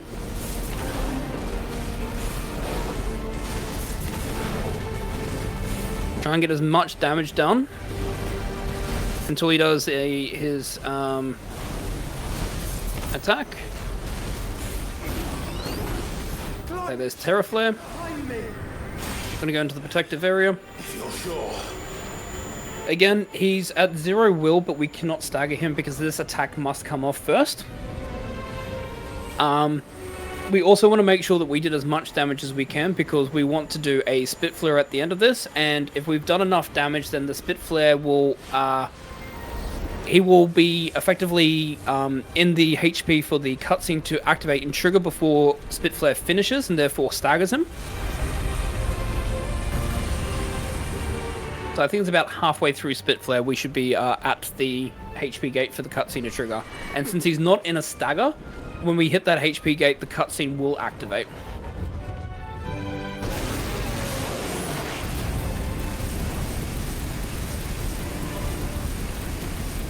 There we go. Now, Joshua!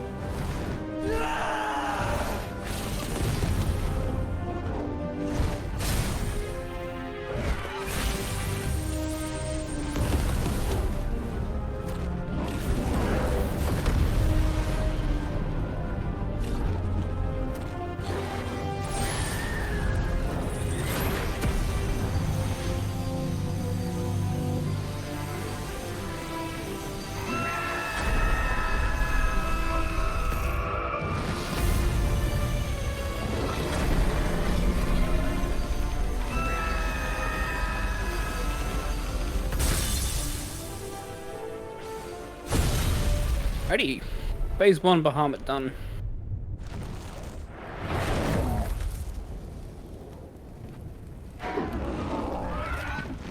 Basically, even though the fight looks like and feels like it's over, it's not. Bahamut ends up absorbing some of the power of the Mother Crystal and flies off into pretty much space to launch a further assault. We realize that we can actually combine our powers, and so as a result, Joshua and Clive fuse together to become Ifrit Risen. Don't question it.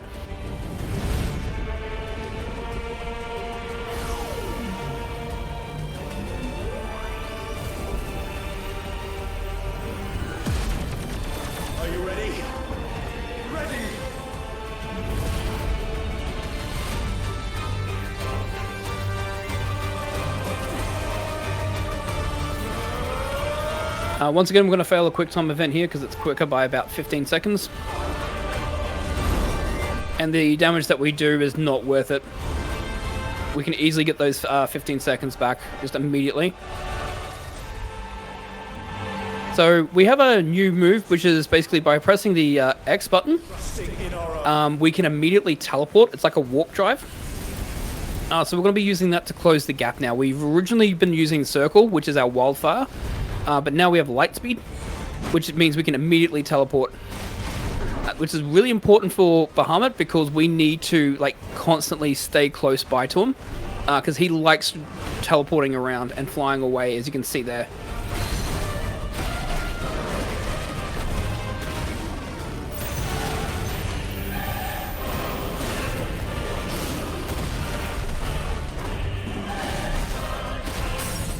Oh, that's a dumb stagger.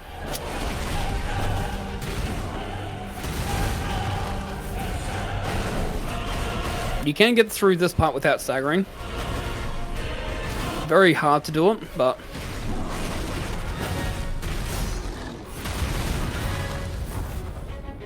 That's right, I'll make this next phase easier.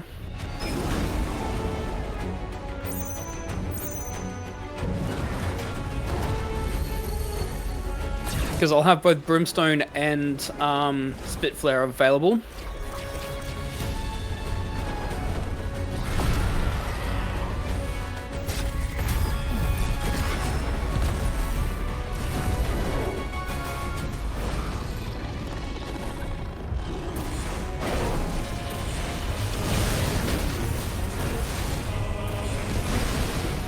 Hate that move.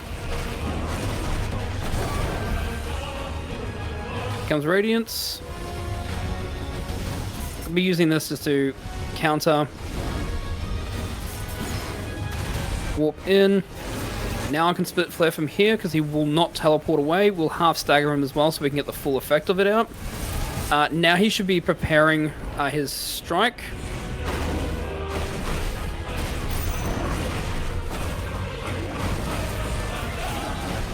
Oh, Celestial Foundry. Okay. I'm happy with that.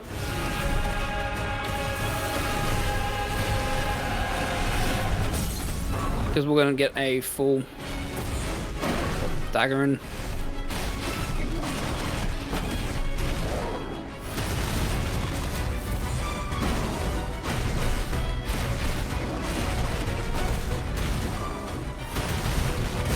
There we go.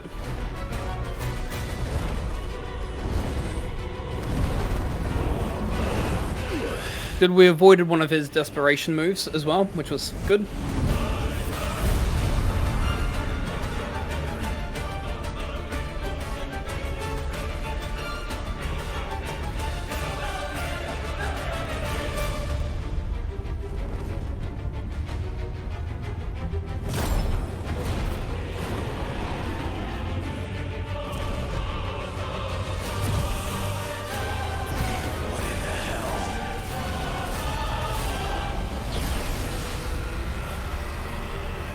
Bahamut's about to unlaunch the one of the most strongest magic moves in all of Final Fantasy. One that Donald Duck can cast, known as Zeta Flare.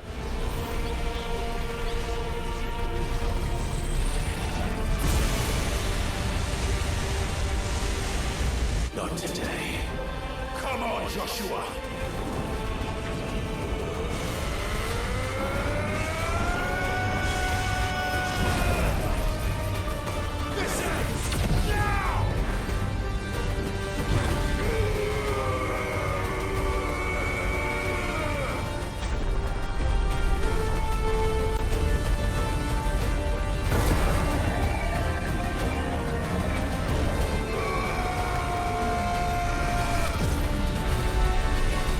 And that will put an end to Bahamut.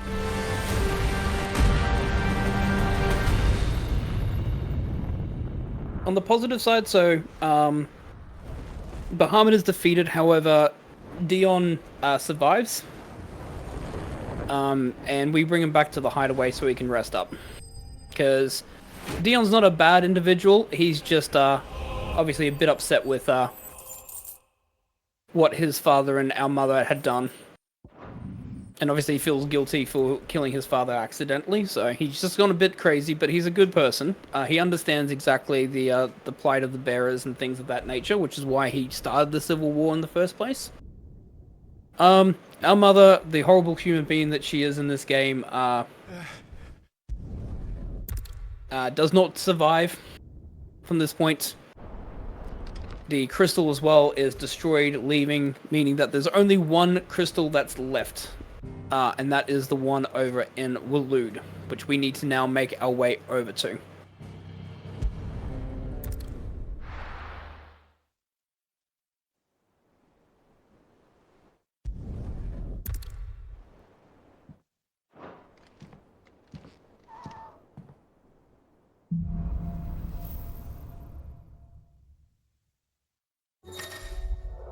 Tony won't be happy if I disturb Joshua.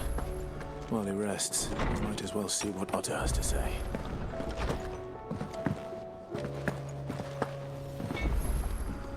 So what do I owe the honor? What do you want?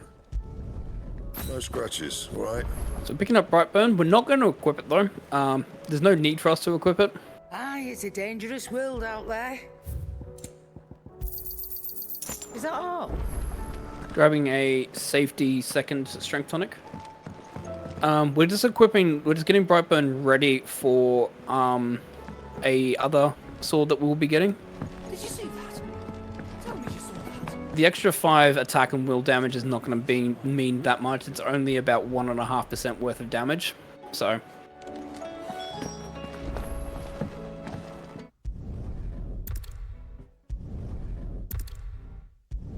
At this point in the land of Valisthea, about 60% of the world now is under the effect of the Blight.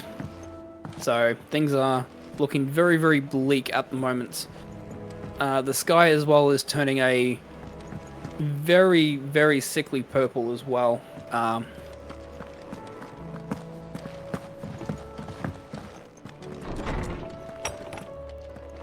Is a storm coming soon?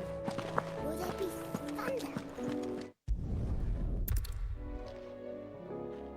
Perhaps Otto will be more inclined to share his thoughts when he hears what the others had to say.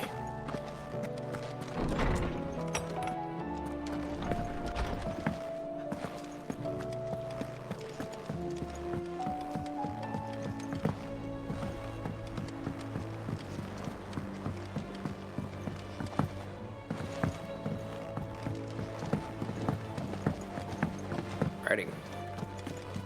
So everyone's a bit concerned about what's happening with our friends. All of them seem to be suffering from attacks, either that from bandits, from Akashic, from Fallen. The Blight is spreading very, very quickly, and as a result, a lot of them are feeling like they need to protect their towns, and since they have helped us out so much, we are going to do what we can to help them out as well.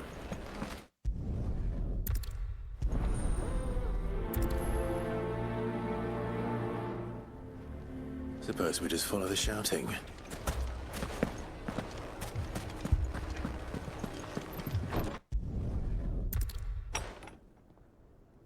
What's he doing here?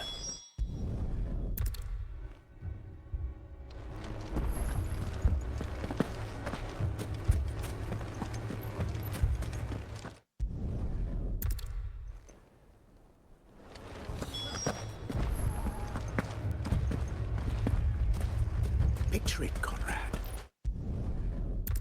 So we're going to recruit Conrad and Natalie, who are basically some of the other merchants and traders in the town that have good influence over a lot of the people, to try and basically agree that they should help Lubor in terms of setting up barriers and things in that nature to protect themselves against the bandits and the Akashic that are forming. Not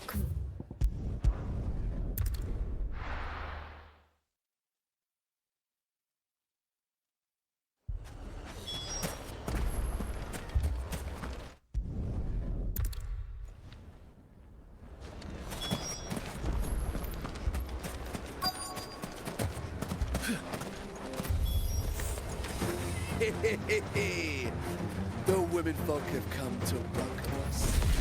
I'll take that one. It's all yours. slightly annoyed. He got away. They mean to overwhelm us.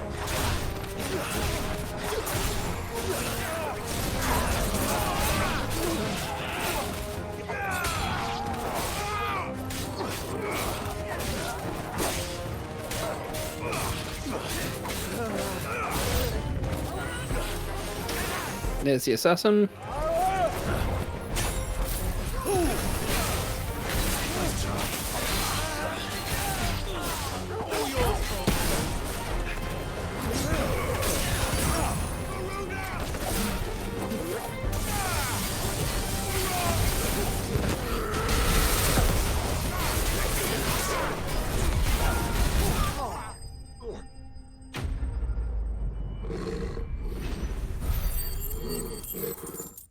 Good boy, Toggle.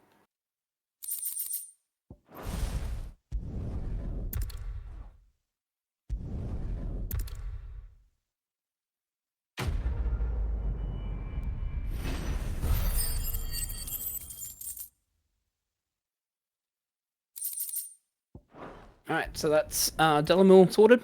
We're going to make our way over to Martha's Rest, because they're the next ones that need help.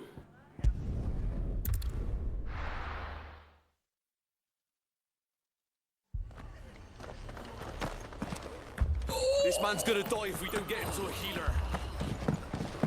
But all our meds are taken.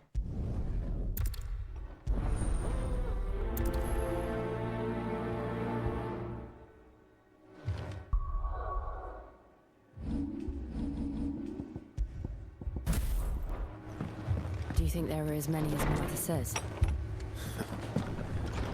More. Quit Flames of Rebirth, because we've got a couple of group fights coming up here with a lot of smaller enemies, so again, Flames of Rebirth going to be very handy for us to deal with all of that.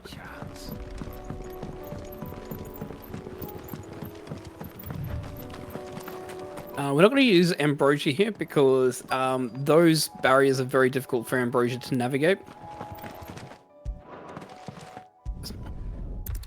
So it's just easier to sprint there.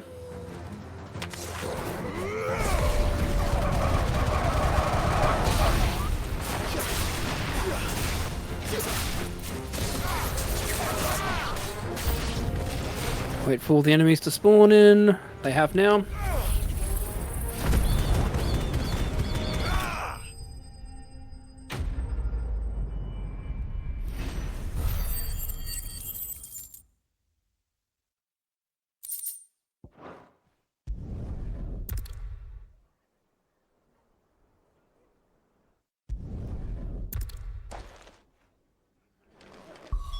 So I'm going to go this way around. May seem dumb, but we do not want to activate the Bahamut icon is available because we're going to have to reload a couple of times, and every time that we load that and then reload, since we're reloading after the save has happened and then we've notified that we've unlocked the Bahamut icon, it will constantly reload. So we're going to go the long way around and go to the map screen first and then load in. Mad dogs.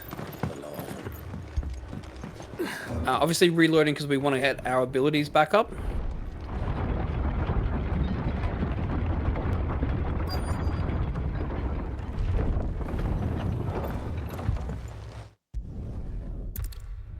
We have one of the most annoying enemies in the game here. We have a tortoise.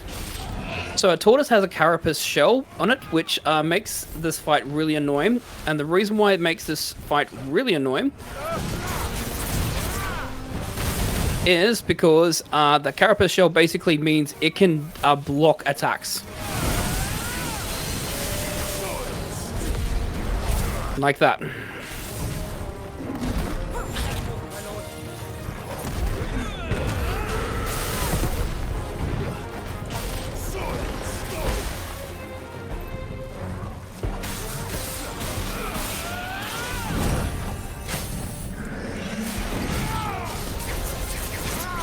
I'm waiting for the other enemies to spawn.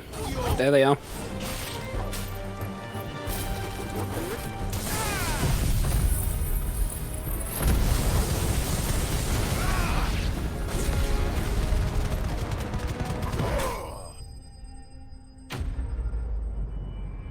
That's why I bought the second strength tonic. So I'll need a strength tonic as well for the next fight. Traditionally, that fight can go a lot better, but that tortoise was not playing nice to me. So we're gonna reload again. So we're gonna go to the map first to reload, so we can get Flames of Rebirth back up, and then we're gonna warp to Martha's Rest.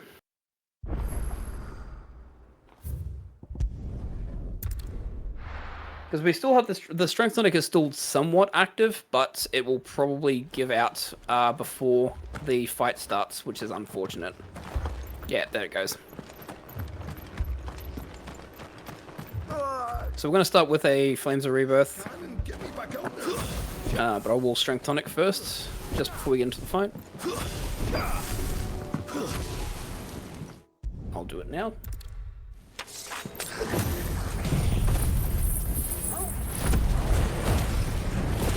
For the rest. So the Flames of Rebirth is very, very important with the strength tonic, because the enemies actually will not die just for a standard Flames of Rebirth, even if you do the limit break.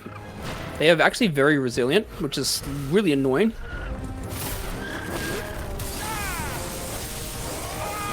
Jill, did you just... Yeah, Jill. Damn it, Jill. That's also very, like, really disturbing. Like, that fight ends and then immediately just goes black. I always think that the game's crashed, but that's just how it is. Apologies, my lord. Did I miss anything? Only the first round to wait. Shall we? I want to target the Akashic Plague. It's going to teleport and then teleport again. Nope, not today. I'm happy with this.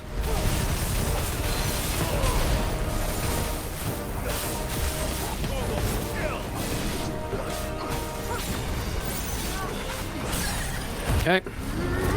Good.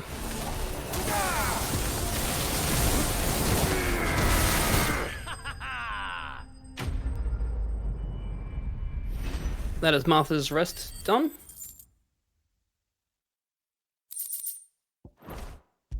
Now we have Northreach. It's the last place that needs our assistance.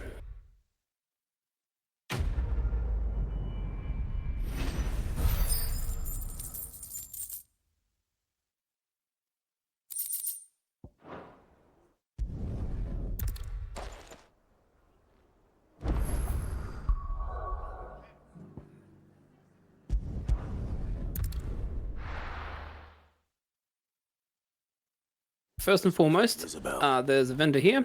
We're going to grab some strength tonics again. You've a keen eye. Caught between the gentlemen there. The whole of Oriflame under a flood. Then we're next. So yeah, the Oriflame obviously was attacked by an ether flood that seems to be spread to more now, and Northreach is now being targeted by the Akashic. So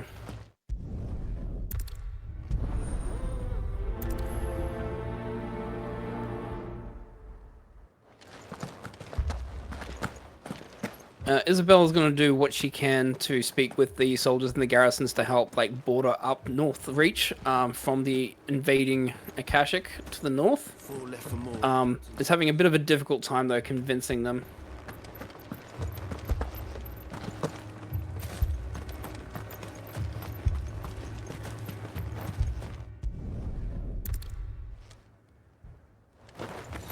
So we're going to have a chat to some of the wounded, so we can convince the soldiers that we need to do what we can to help shore up and border up Northreach. Because these are the refugees that came from more. Do we have an idea of where the thralls might be now? Oh my god. We should head for more. Before we could even draw his steel. I'm going the wrong way. Yeah. Need to go out this way so I can grab Ambrosia and then run. Let's go. Yeah. So it's over 400 yards here, so Ambrosia unfortunately will not have enough sprint to be able to get all the way there, so we are going to have to do another sprint.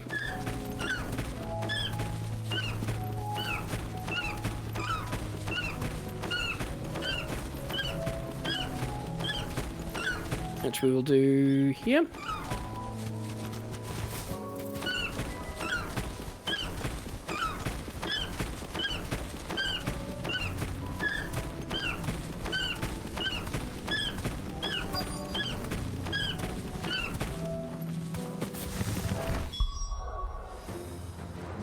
Cool, those cutscenes not.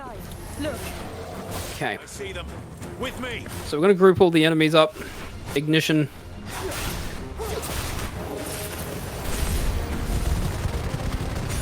Dragging them up there just so we can grab them as quickly as we can and as close to each other as we can. Going to stop that protect there because otherwise this turns into a really ugly fight.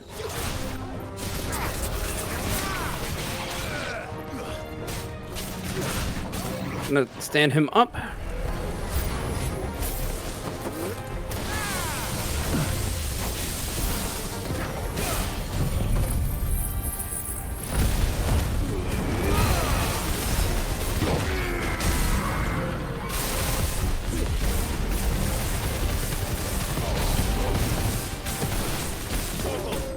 That's Northreach saved.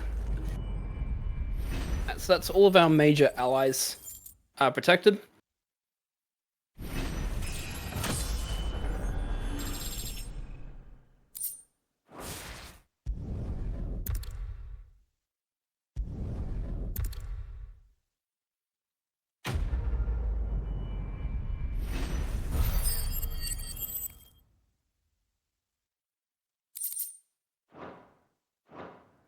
Our friends seem to have things under control. For now, at least.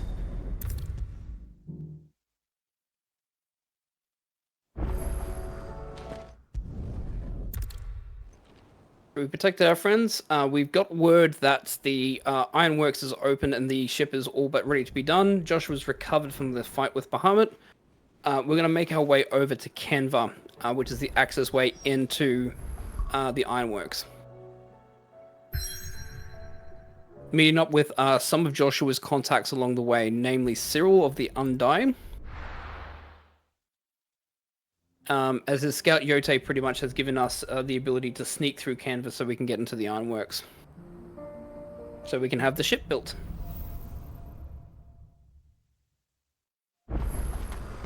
It's like a dream.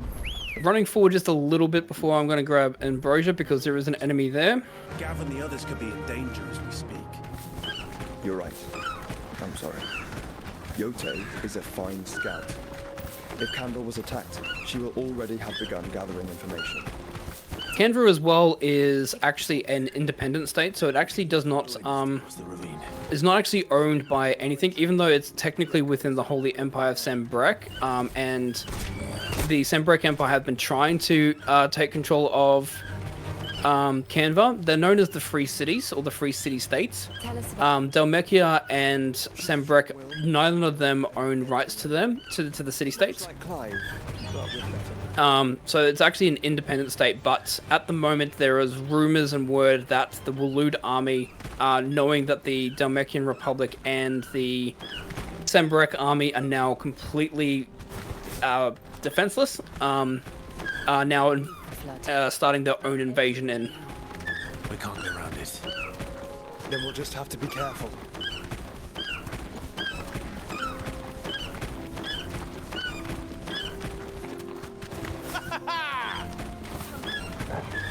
All right. We're nearly there. Have you been to Tabor before? There are a few places I haven't.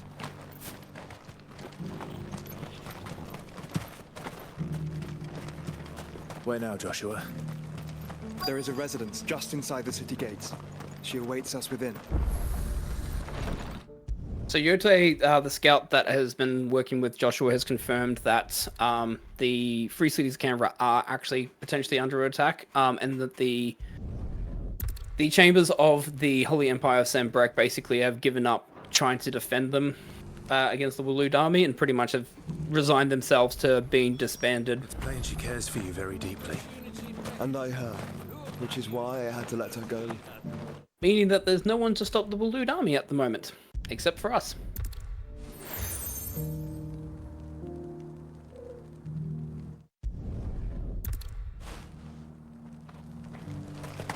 Cyril seemed very, You certainly keep strange bedfellows, Joshua.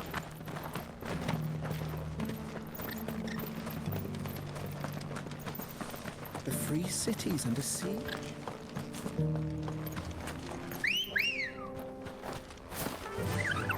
Run like the wind.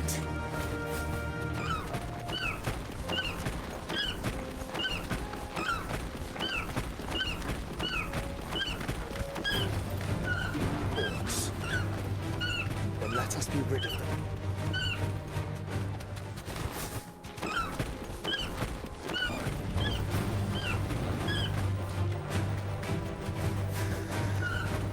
Clive. Smoke. Has the city fallen?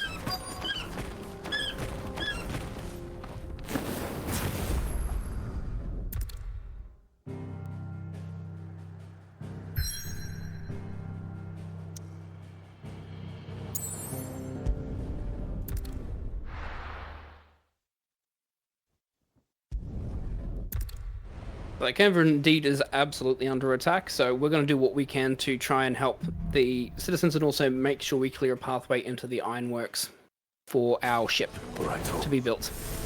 Let's find those survivors. They don't stand a chance against those things.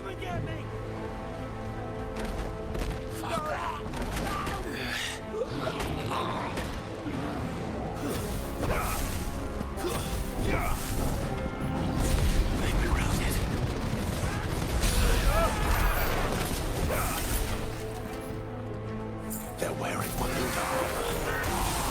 So I'm going to start off by thunderstorming that enemy there, that assassin. I'm going to start whistling them over, or taunting them over to this group of enemies.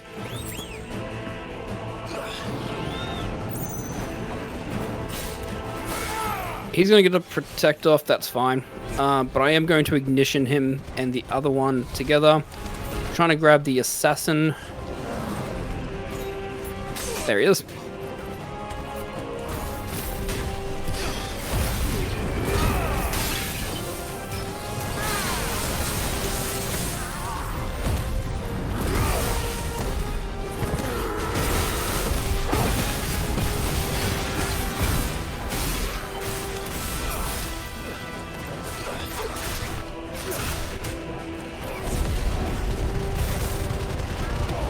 I'm gonna grab all of them. The lightning rod is still active, which is unfortunate, which means that I can't Phoenix shift, because if I Phoenix shift, it will count as an enemy and drag me towards it, so I'm gonna have to air dodge my way past.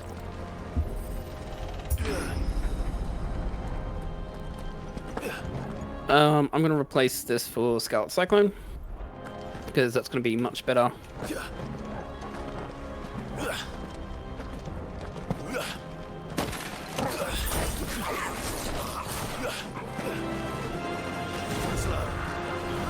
I'll drag him over.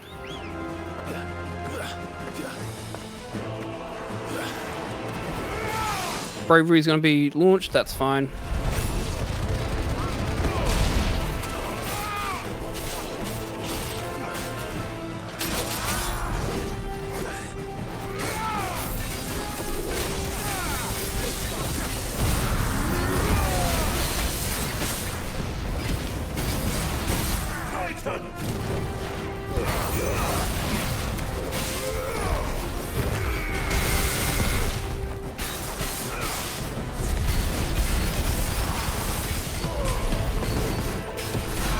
Okay, good.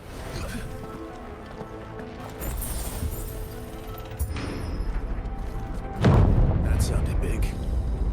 Joshua and Jill must be busy. Gonna wait for all the enemies to spawn, just gonna drag them in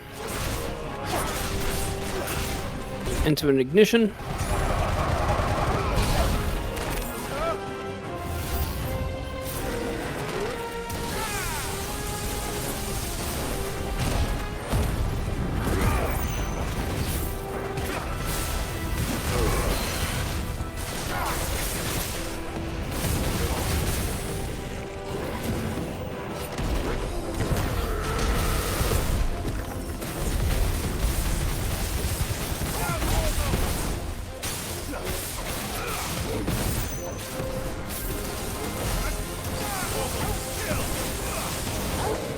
Okay.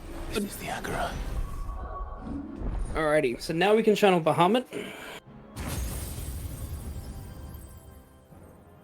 We're going to unlearn Scarlet Cyclone, because we're not going to use that at all anymore. We're going to learn Gigaflare level 2. Rising Flame, Ignition, Thunderstorm, Wicked Wheel. This becomes Bahamut, Lightning Rod for Gigaflare. And we're going to have like the... These leaders gather. If you've ever played the game casually, Lightning Rod, Gigaflare is one heck of a combination to have together. You'll see this hopefully on the Sleipnir fight coming up.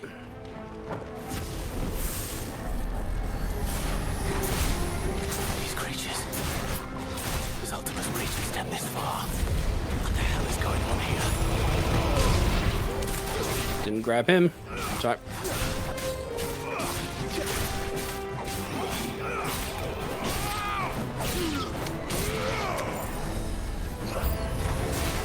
Where is your master? What does he want?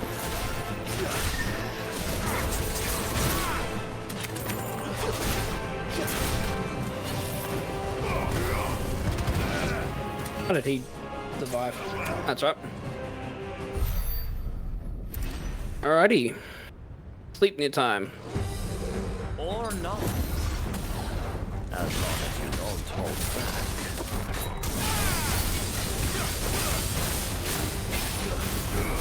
Sleipnir is one of those annoying enemies as well that just like to dodge around constantly. So it's all about positioning him, especially with the Lightning Rod Gigaflare. So this is Gigaflare. This is probably one of the most powerful moves in the game.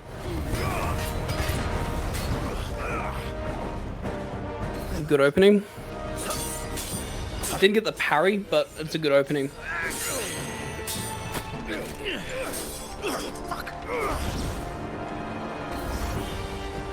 You will forgive me if my performance seems uninspired. It is just that I expected so much more from our chosen one. Perhaps this will kindle your flame? What now? A gift from my liege lord's armory. Undir. Watch closely, Mythos. They're referring to us as Mythos because that's the mythical creature that it's been said to be able to take on the form of any icon as part of Ultimir's final... I would say final requisite form. Yeah, I'm not getting the parries. So just going to emergency.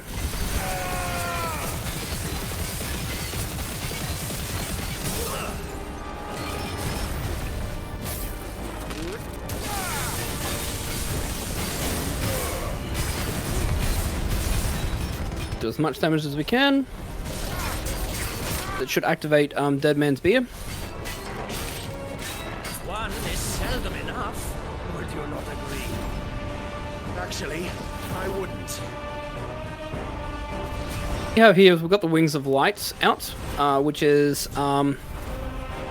Bahamut's circle ability. By having this out and by performing dodges, Mega Flare dodges, we can actually level up our Mega Flare level, you can see there. On the initial level it can go to 2. And by unleashing it we're going to be doing some Mega Flare damage.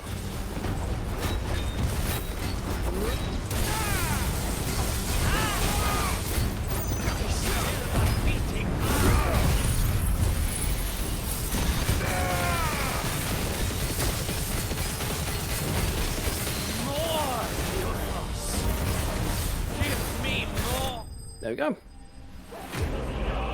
Combination of Lightning Rod and Giga Flare, especially with Limit Break, you can just rinse through a lot of HP and will damage with enemies. So we're going to be using that for quite a lot of the bosses. Does make some of the fights a bit trivial, but it's also just a great combination. You need to make sure that you've got yourself prepared for it, because some bosses that do like to teleport and transport around, for instance, they can get their way out of a Giga Flare, and then if they teleport, it means that you do 0 damage to them.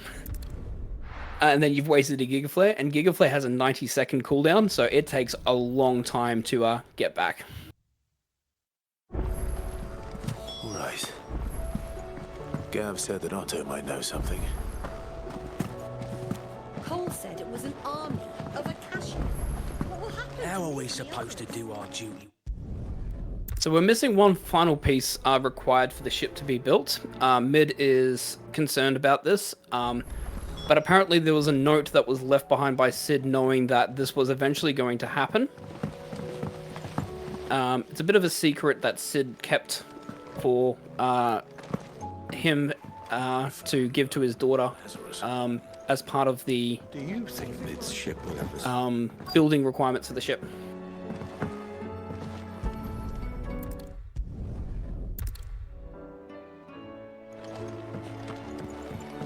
Well,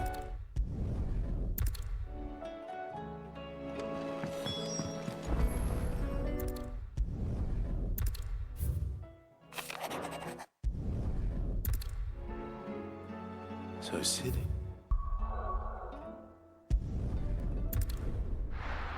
I'll walk back, go speak to Otto.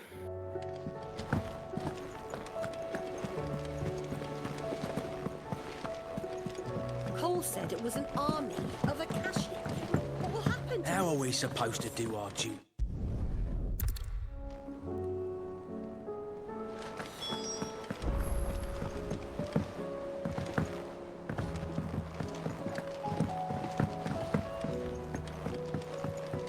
So it turns out that the orchestron actually has a hidden compartment in there, and that's where Sid hid the final piece of the puzzle for the ship to be built.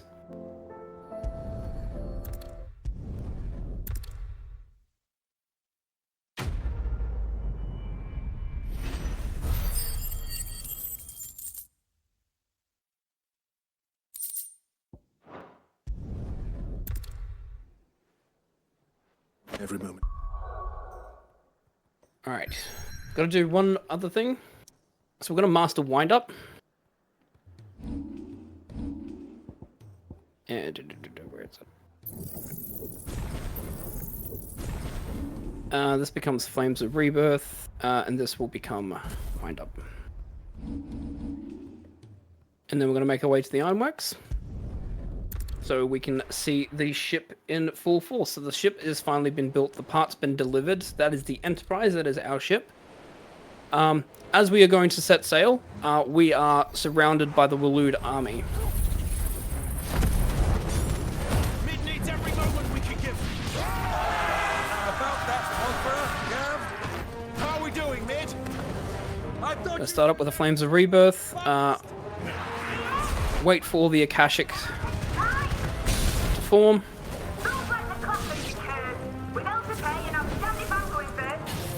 Set this up here.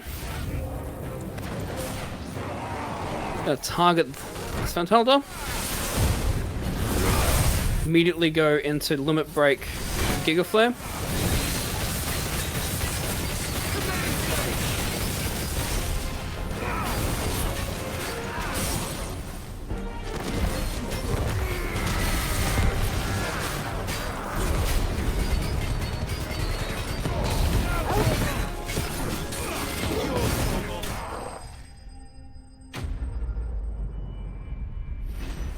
So that's all the enemies done. The Enterprise is ready to set sail. We're about to leave when we're ambushed, because even though we defeated Sleipnir, he still has Barnabas, his boss, basically, although the king of the Waloed army actually has clones of Sleipnir that he can form and summon. So we are in a position where we're trying to basically make sure that we keep these Sleipnir clones occupied whilst Mid and the rest of the crew escape on the Enterprise. This is a timed fight. We can't make this fight any quicker.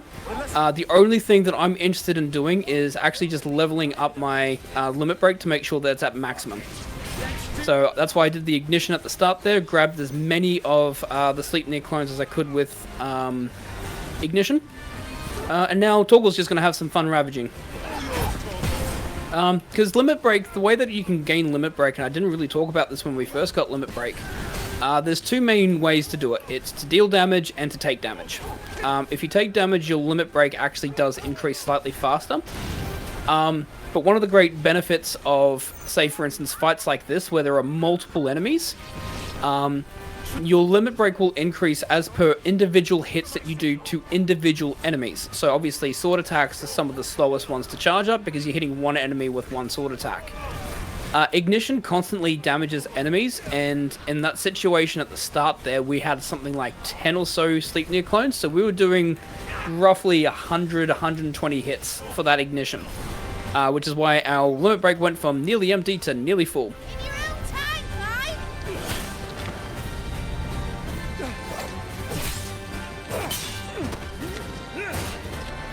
Yeah, the goal of that fight is just to fill up your ignition and also let Torgal use Ravage, because the more that you use an ability for Torgal, the more that it actually levels up as well. So I spend that time just doing Ravage. It doesn't do much in terms of increasing damage output that Torgal can do, but it's like an extra 10 damage per Ravage hit, so it does all count in the end.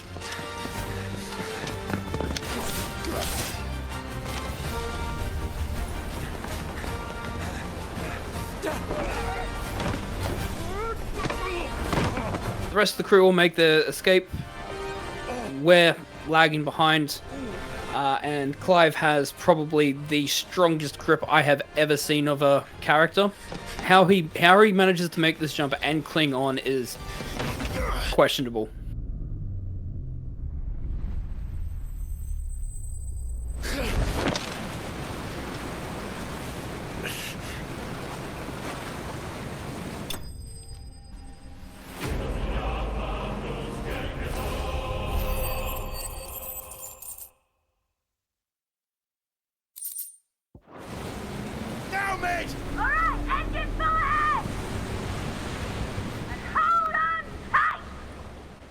Make our escape from the Enterprise, and we're going to also find a way across into the Waloed area.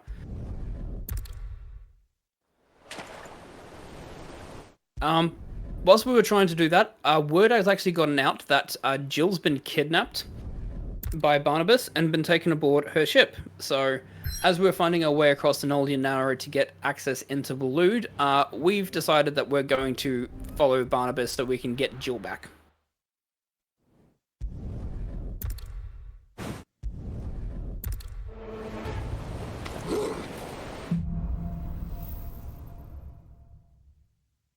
Okay, we are going to taunt enemies, bring them over, have these guys spawn. I'm going to equip a strength tonic here, and then Flames of Rebirth into Limit Break.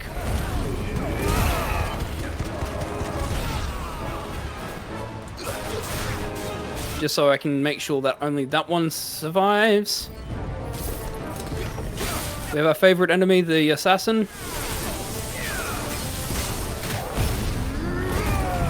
He's in a good position.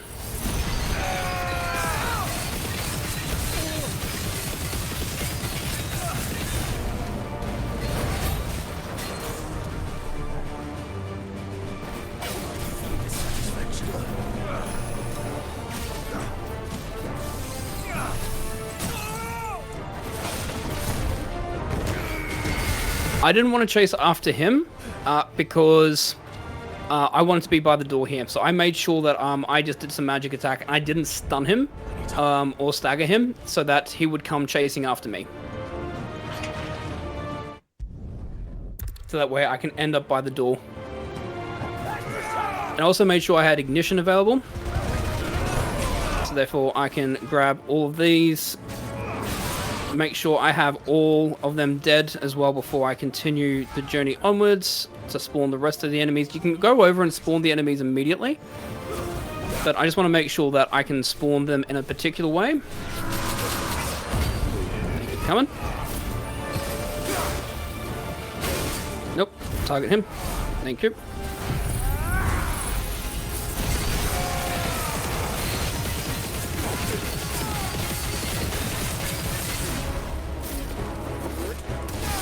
Also making sure that they stay down here. The reason why I want them to stay down here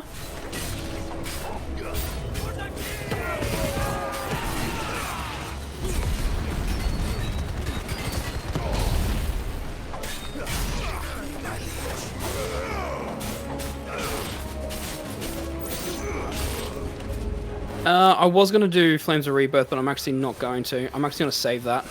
I'm going to save that for Barnabas. That way I don't have to reload the save.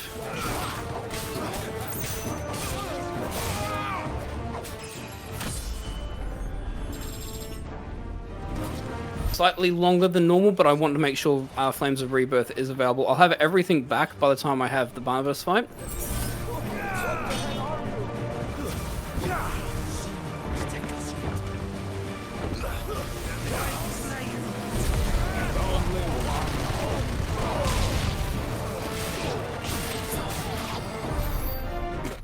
So we get to the stronghold, we attack the ship, it crashes, and now we have a fight with Barnabas. We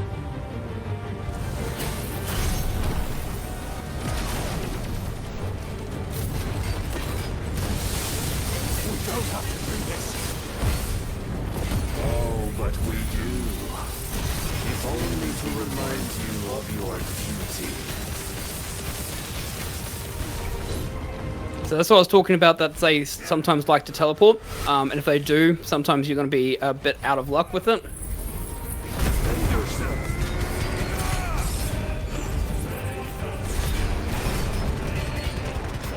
a short time since our last meeting, you have grown much. It's as if I have seen. Alright, so Iron Flash is a really, really deadly attack. This is Barnabas' ultimate one. I have a very, very short window in which to deal as much damage as I can. As you can see, unlike the other ultimate attacks, I generally do a lot of damage. I'm not doing a lot of damage to Iron Flash here.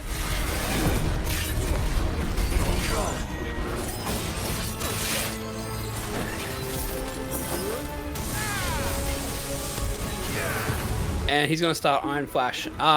This is a fight, unfortunately, you cannot win. The whole point of this is to try and get Iron Flash to 1/3 depleted, so then he can activate the countdown and attack you with it, and you will eventually lose the fight. It is an unwinnable fight, unfortunately. This will also start a 6.5 minute unskippable cutscene. So generally in the speedrun, this is a good time for a lot of us to go and actually have a bathroom break. So speaking of which, I'm going to do that right now because I've been holding it in for like a couple of hours. So I'll be back in a couple of minutes with the cutscene still going. See you all soon. Never. Clive!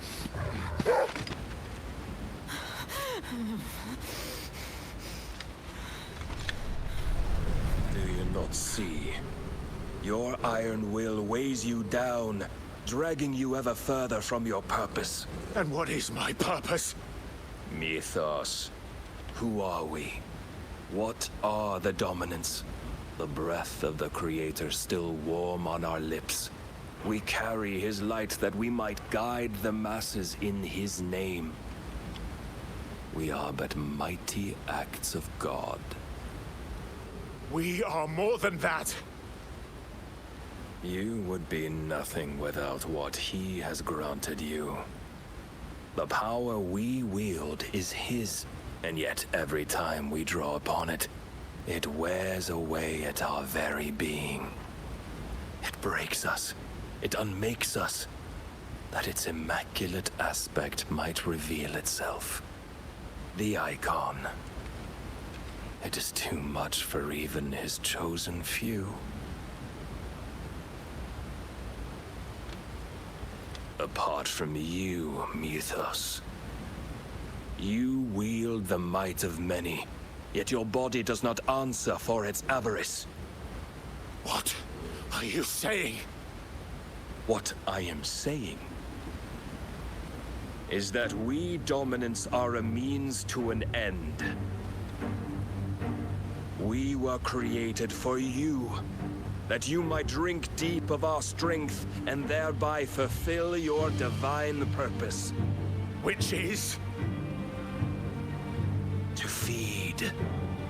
As you would know, could you only look beyond the walls of your prison of self-regard. As long as you choose to ignore this, you shall never penetrate my defenses. Still, you may take solace in the fact that you are not alone in your plight. The chains of volition shackle all of mankind, but there is yet cause to rejoice. For the Lord, in his mercy, has taken pity on his flawed creations. Nothing like a game giving you an ability to take a break when need be. Restored to their proper forms. And what exactly would that be? Why, loyal servants to God. No. Manners, Lord Rossfield? They are men, like you and me. Albeit ones unburdened by the wills that drive our kind to madness. They are pure. They are divine. You mean to turn everyone Akashic? Not turn, Mythos. Turn back. For too long has mankind been led astray by their clamorous wills. It is time they return To do a bit of an explanation on this one, Ultima originally created the world for his own pleasure and divine will. Salvation. Akashic was basically these creatures, these thralls that he had that helped like create the world itself. These are creatures that had no self-will, had no consciousness, had no sense of identity and things of that.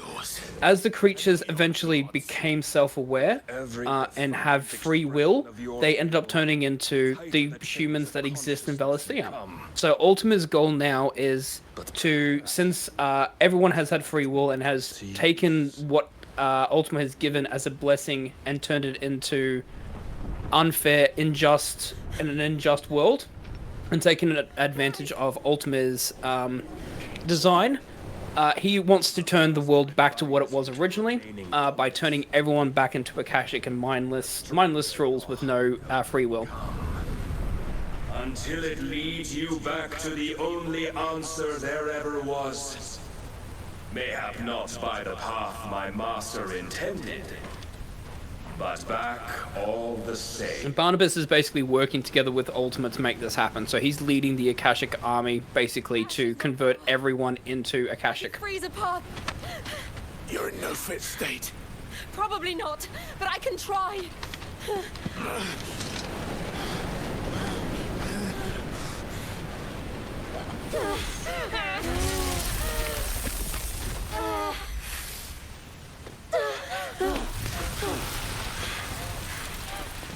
Don't look back!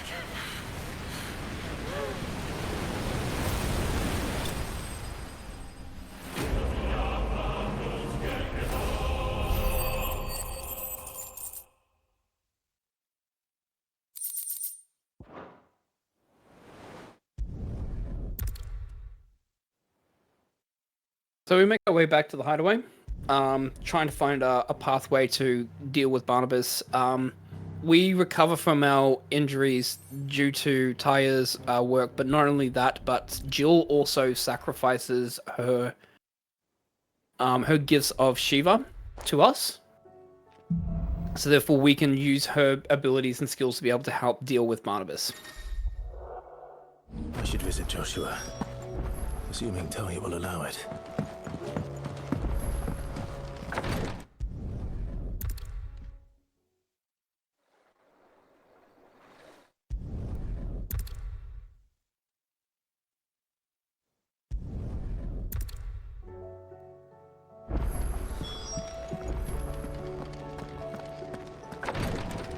We're going to pick up a token reward here from the Patron's Whisper.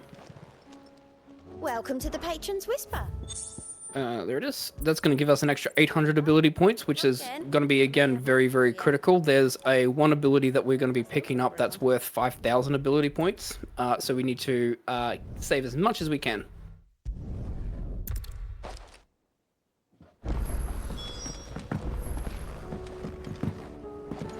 Before we visit the shelves, we're going to upgrade our equipment.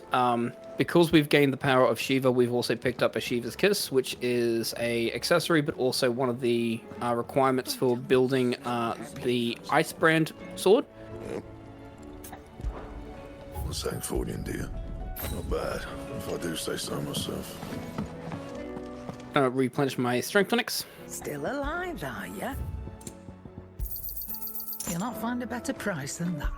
I'm also going to replace Wind Up with Wicked Wheel again, because I'm going to need that for one particular skip that we do. There is a fight skip that we do have in this game, the only one that basically exists, and it's not really much of a skip, it's more of like an abuse of the fight circles that I was talking about at the start of the run. Where basically the game is believing that we're outside of combat, and since we're outside of combat, the fight that we're originally in ends, and therefore as a result we're not going to be attacked, and therefore we can then proceed through. Because when you're in a fight, traditionally you're not able to interact with anything. The interact button will show that it's not available because you're in a fight. So we need to make sure that we try and get ourselves out of those fights in those situations so we can interact with objects.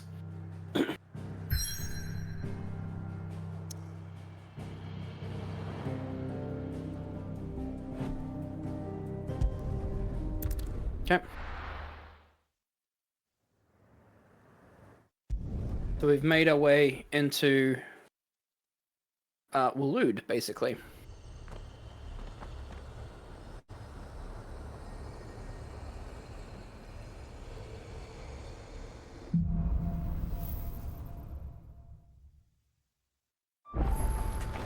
Always wanted to visit Ash. We're in Waloed area now. Don't expect a warm welcome. Oh, I don't Rock know. there, Ambrosia. Avoid the rock. Over there looks inviting enough. Shall we sample its inhabitants' hospitality? Run like the wind. Gotta make sure I'm on toggle and therefore don't use the strength tonics too early. Remember what I said about warm Ooh. welcomes, Gav? The Ambrosia speed glitch. Yep.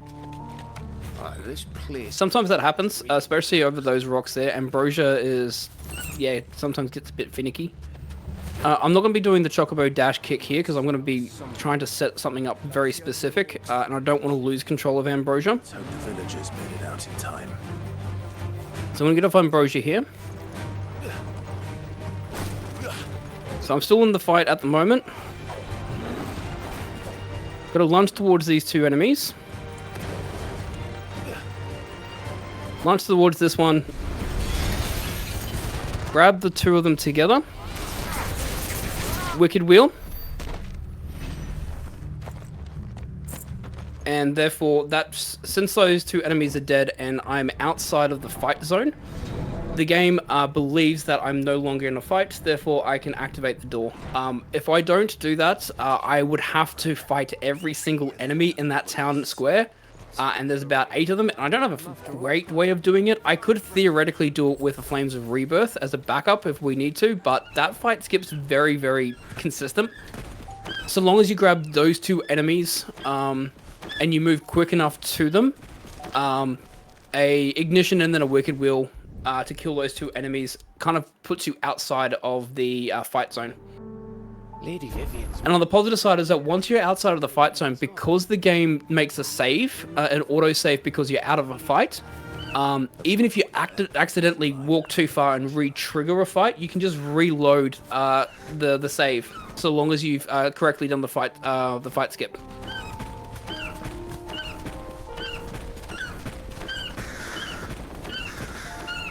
This place reeks like a morble's arsehole. Though I'm guessing it's not the smell that will kill us. Kicking the mud crab along. Just so I can get past the tortoise.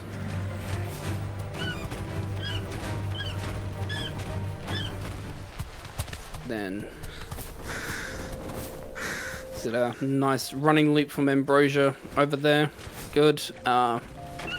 Be very careful about movement here. There's obviously a lot of branches, a lot of trees, a lot of rocks. Ambrosia sometimes can get herself stuck on stuff. And then you've lost your dash and then you accidentally kick towards an enemy. That was not bad movement. Very happy with that. It's breath. Alright, we have Isla.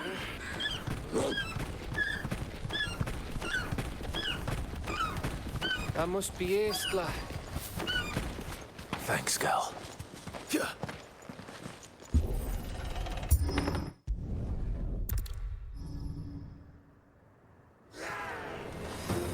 Alright, so we're gonna taunt, bring them all together, grab as many of them as we can,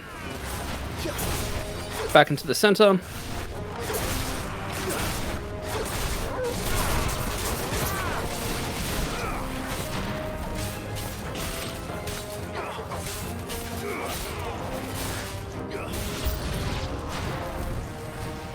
Okay, I'm just gonna wait for them all to spawn. There we go.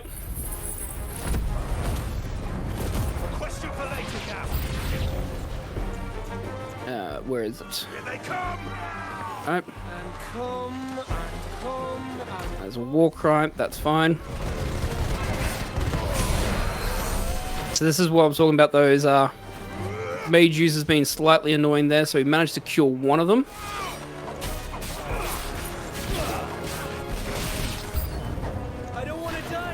Where is the wyvern? There you are.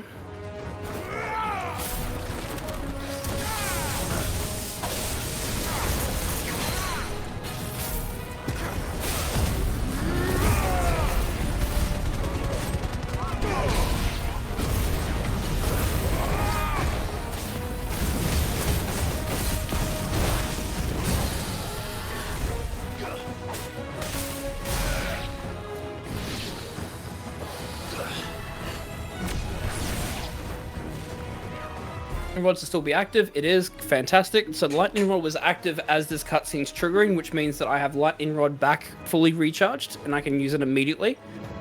That's also why I didn't use Giga Flare at all in this fight, is because I want to have Giga Flare available particularly just for me to use directly with this axe wielder.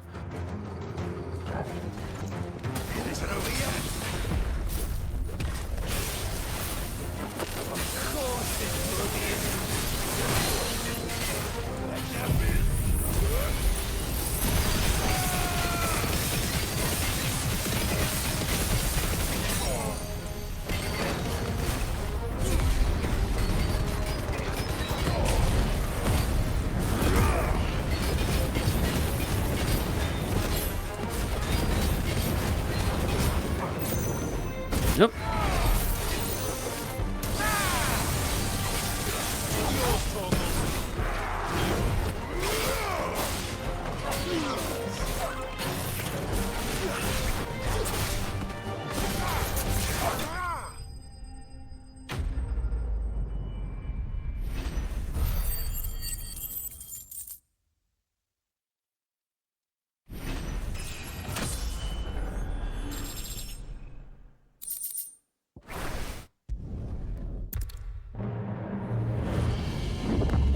Barnabas has sensed that we're in Isla, and therefore he has basically launched a gigantic sword from the sky that's pierced down to protect the crystal from us gaining entry to it. There's something here we can So basically he's drawing us into combat to happen at one of the sites of the fallen ruins. But in the but we're going to explore the village to see if there's any kind of clue that we can get. We end up finding that there is a woman that actually has a child. But she's not turned Akashic, even though the entire area has been swarmed by an ether flood, meaning that she's likely carrying a bearer, which is somewhat of a miracle, because there was concerns that the bearers were slowly dying out, especially with the ether floods happening. It means that potentially that this child itself might actually be not necessarily a cure, but potentially immune from the bearer's curse. So Gav is going to make his way back with her to the hideaway to protect her at all costs, whilst we make our way to Barnabas. Yeah.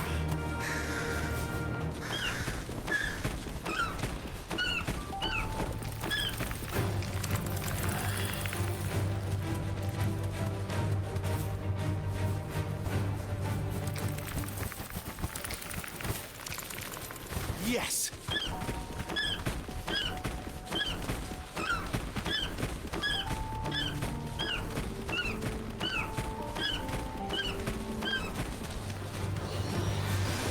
I'm going to do just going to dash through, not do a Chocobo dash kick. I will do it here, because I want to do it against the plague. Yep. And then I can do it here as well, which is nice and safe.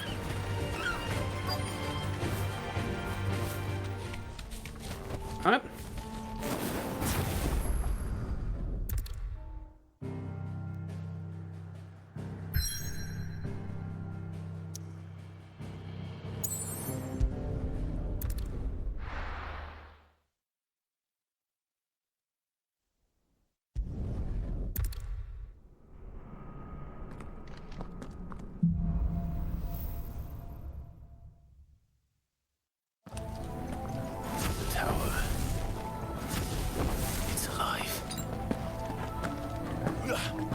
I'm gonna pop a strength tonic here, which will seem a little bit weird. More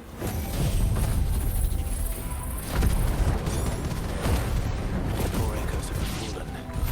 They seem to feed on ether. But there shouldn't be any here. The main reason why is not necessarily for that fight. That fight does help because they do somewhat survive a Flames of Rebirth limit break. But it's also for this fight here that we want to have the strength tonic active for. All seem to have a mind of their own.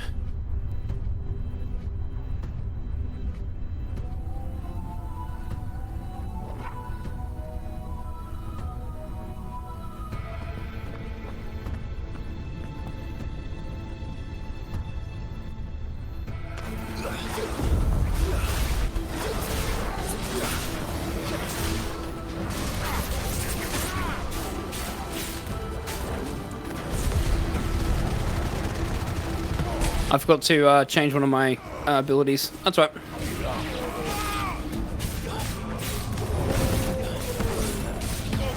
I'm supposed to have wind up active here, which I do not have. That's okay. I'll do that now before I forget.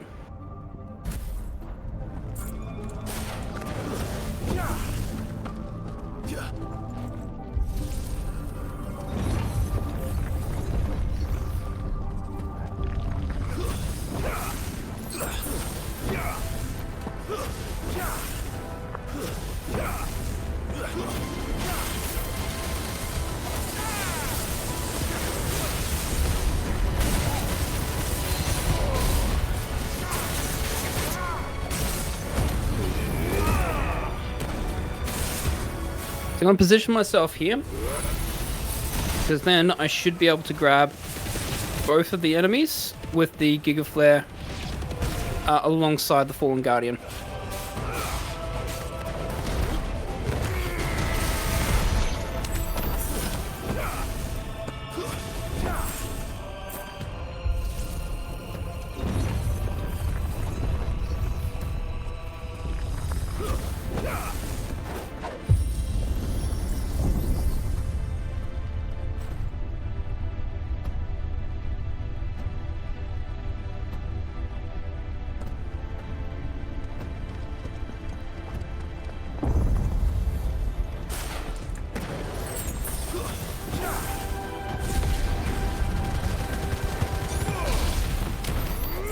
Okay, I thought he still was alive. Okay.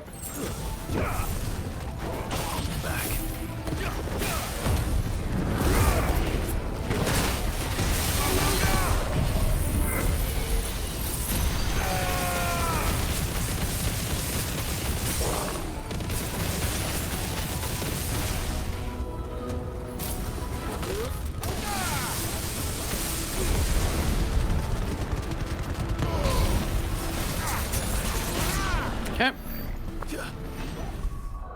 This becomes Flames of Rebirth again.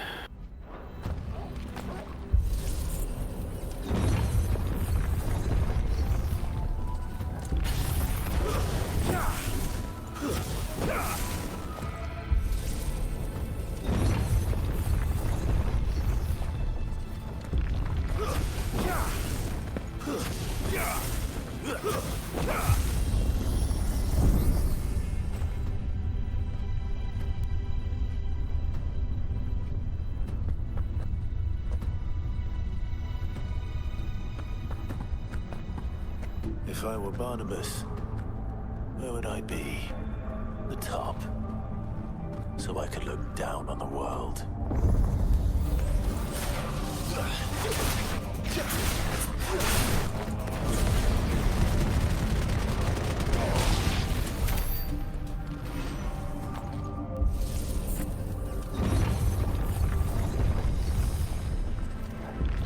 double checking I've got Flames of Rebirth there. Good. Because I absolutely need that for this fight. Gotta wait for them all to spawn. There it is.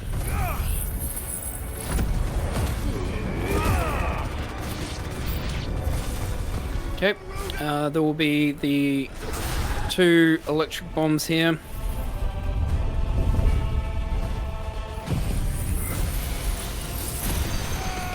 And do a Giga Flare here, just so we can grab as many of the enemies as we can as they're spawning in.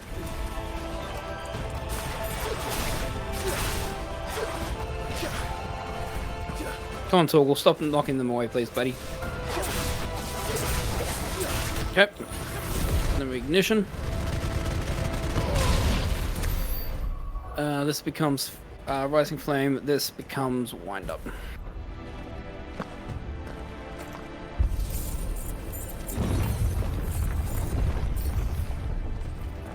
And next we're gonna have a bit of a boss rush. There's gonna be a number of mini bosses that we're gonna have to fight in a row. This is one of the coolest parts of this speedrun. I do enjoy this. Like, there's 3 mini bosses basically in a row, with one small group fight in between, which is just basically igniting them to a door, and that's it.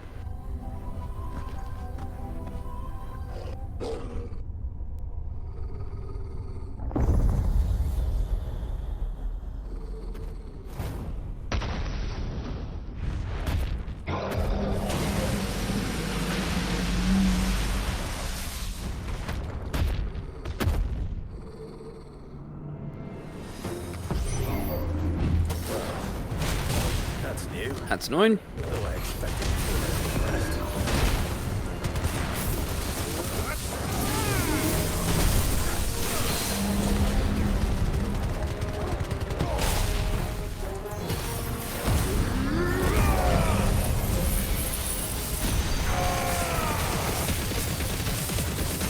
Didn't get the parry, but that's alright. We will recover.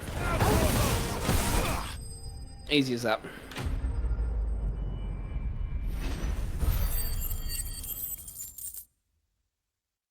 It was a bit too late on the burning blade there.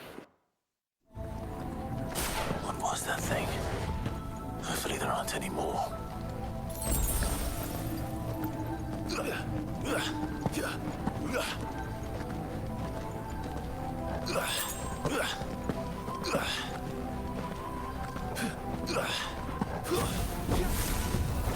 You know what to do, boy.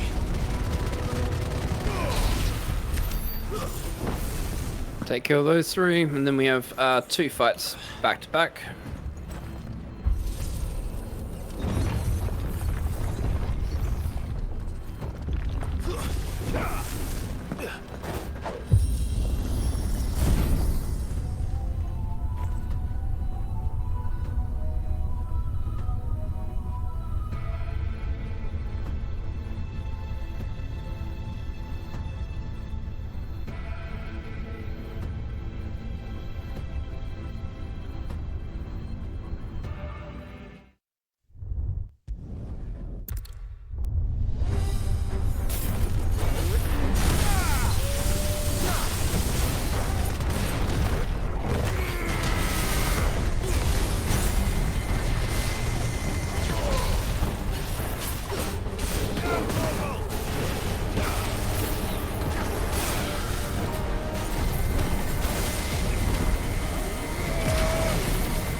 Alright, that's the cooldown. Didn't want to use Giga Flare there because we wanted to keep Giga Flare available for the next fight that we've got coming up, and we should have the Lightning Rod available because the Lightning Rod never expired. So it should make this fight really, really easy. There's one thing that we need to keep an eye on for this fight against the Aurum Giant, is that he must be able to do Golden Section, so he has a HP gate, I think, around about 2/5 of the way into his HP. where he will activate Golden Section. Once he's done that, then we can do what we need to do. The other key thing as well that we need to be very, very mindful of is that blue stuff there on the ground. We need to be very careful not to stay too far much in there, because that will do a lot of damage, as you can see. There's Golden Section. Which is fantastic. That's what I want to see.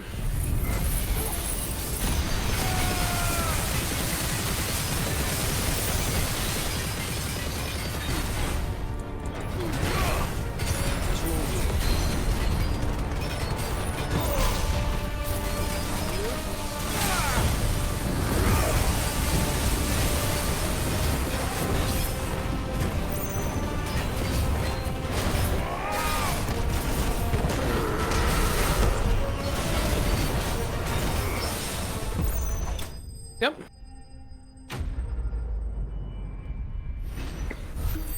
Had to take a couple of potions and high potions there, but that's okay, because we will be picking up some high potions and potions on the way through to Barnabas.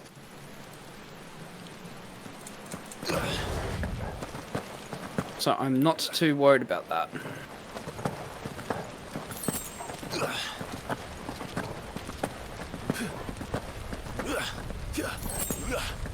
He's here. So that's replenished all of our potions.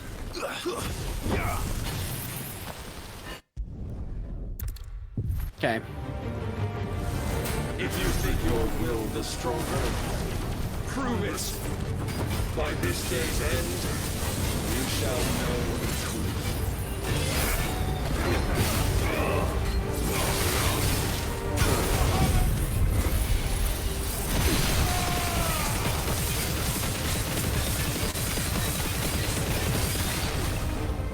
I'm tired of this.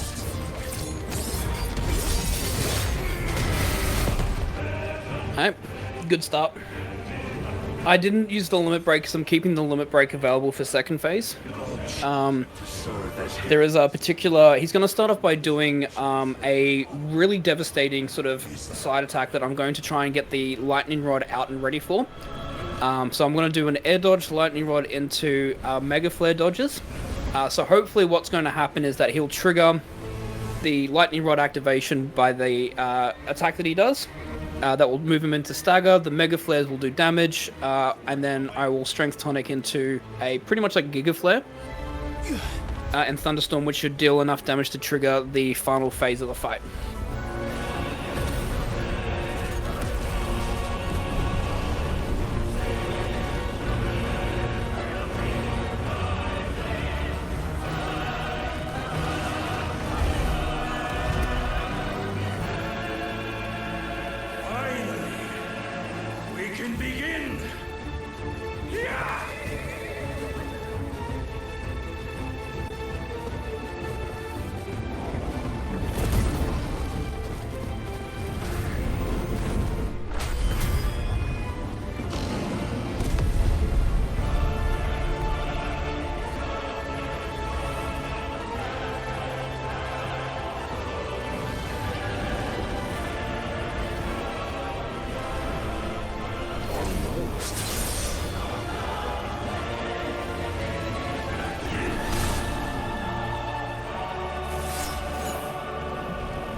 You have been shown the path. Now you must follow it. Free yourself, Mythos. You will not defeat me otherwise. Alrighty, here we go. Perhaps you still require persuasion. No, didn't get it. That's okay.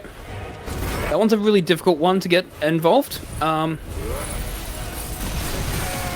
gonna activate the strength tonic here.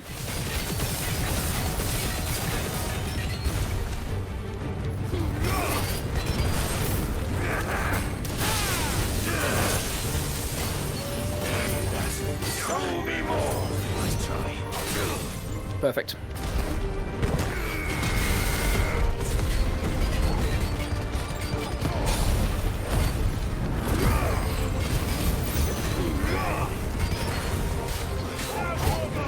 Okay, we want to get him down to about half HP.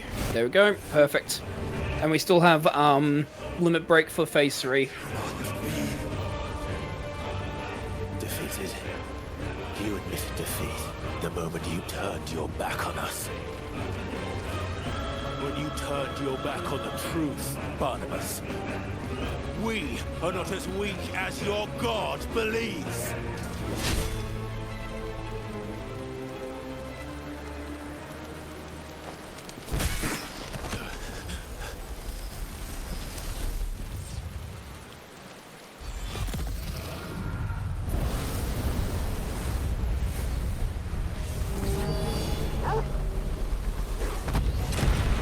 Get old Torgal saving our lives once again.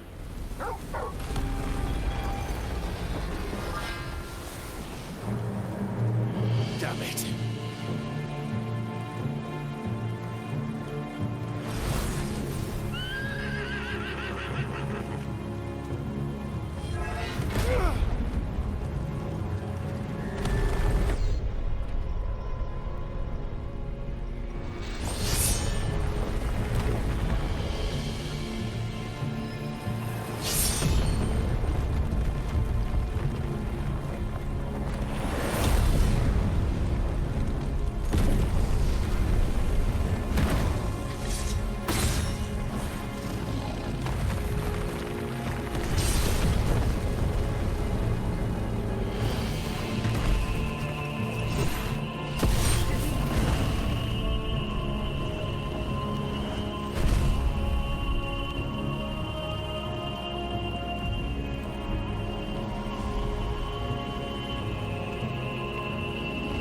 What are you waiting for?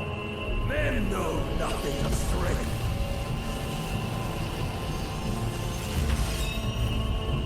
What you will.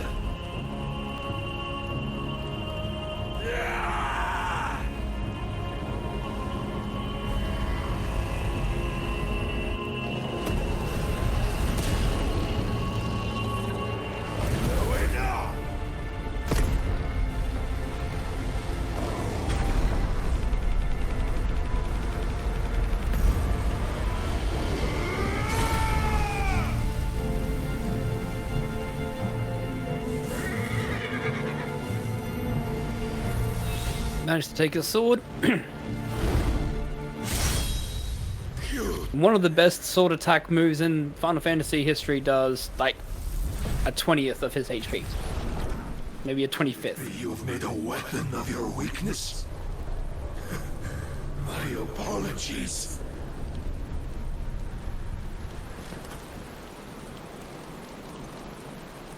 You are not the fool I took you for.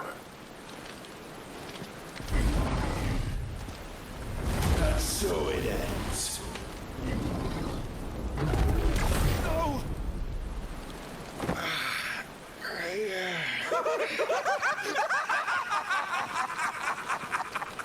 Don't tell me you are tired, Mythos? Barnabas is a little crazy at the moment. Your stubborn defiance has stirred my long becalmed heart, filling it with a joy that I have not known for generations.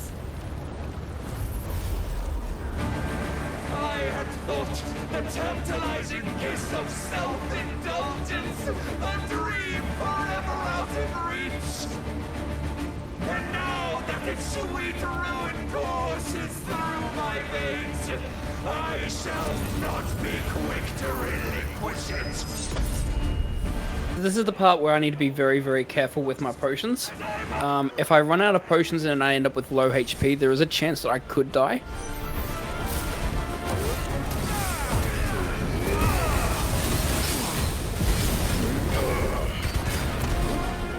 So I'm going to be in a position there where basically I'm just going to keep an eye on my potion amount.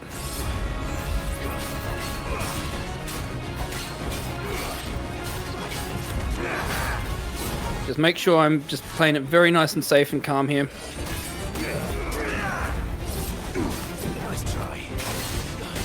Making sure I get through this phase first. That. So therefore I can then unleash a Giga Flare where I can do the most damage with it, which is against Barnabas as he's doing quieting.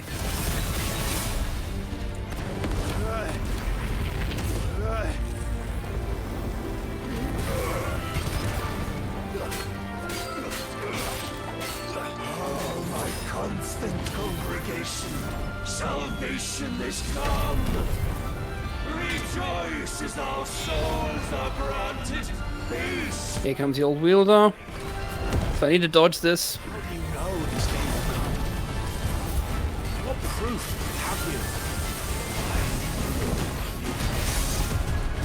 Your mere existence is proof of the Lord. Nice. This is his ultimate. This is his second ultimate attack that he has.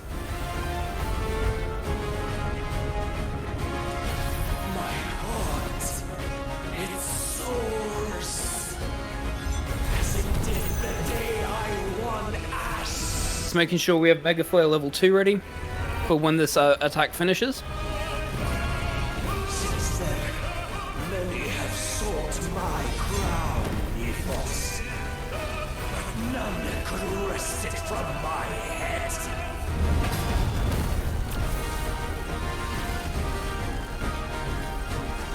Come, have you the strength? Have you the will?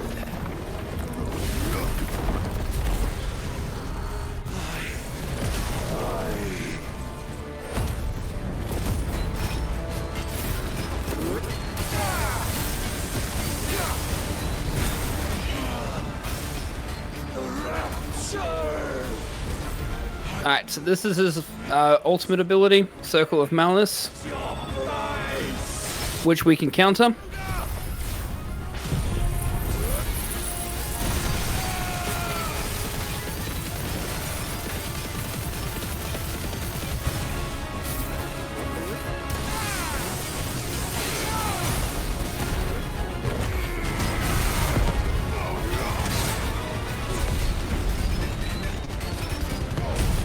There we go. And that's Barnabas done.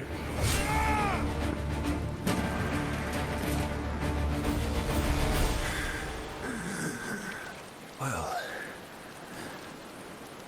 the day is at an end. And we both know the truth.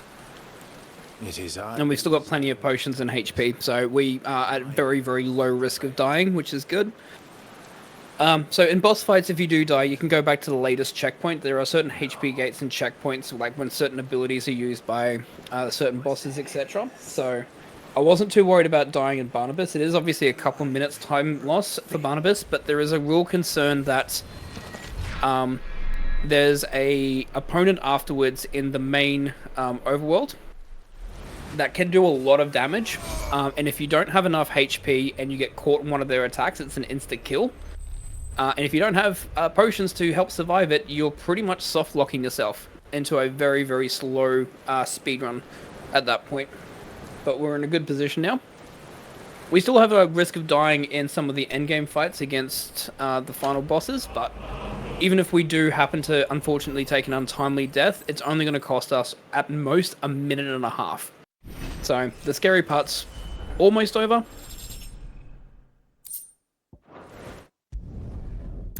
But Barnabas is done, dealt with. That is the final icon dealt with. We have now gained the ability of all the icons that are available in the main game. And now we're going to make our way through to the crystal, because now that we defeated Barnabas, his shield or protective layer that he's put across the crystal here in Waloed has now disappeared. Which means that we have now access to destroy the final crystal. When Barnabas fell, his magic died with him. The road to stone here is barred to us no longer.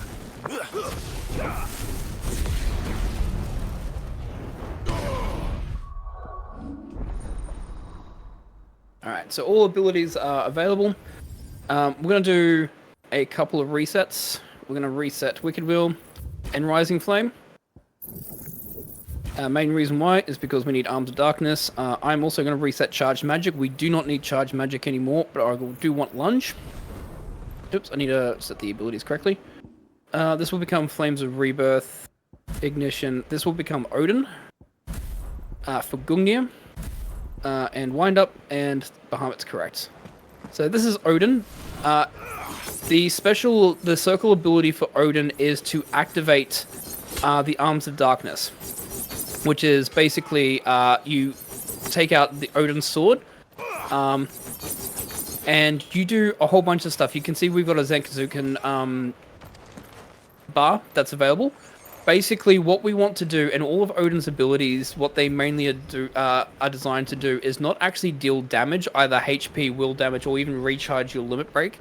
The whole point of them all is to actually fill up that bar. Once you have a full level of Zenkazuken, you can basically one-shot and kill absolutely every single enemy in the game. Any enemy that is on screen, similar to Flames of Rebirth, where if they're on screen and close enough in the fight zone for it to take effect, you can pretty much just wipe out instantly.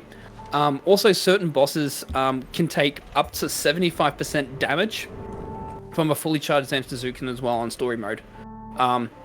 As much as we would love to, the ability to charge it up takes a while. It takes a lot of hits to do that. We're going to do it for this particular fight. And the main reason why we're going to do it for this particular fight is that you'll see very, very shortly, we actually have a lot of enemies to deal with.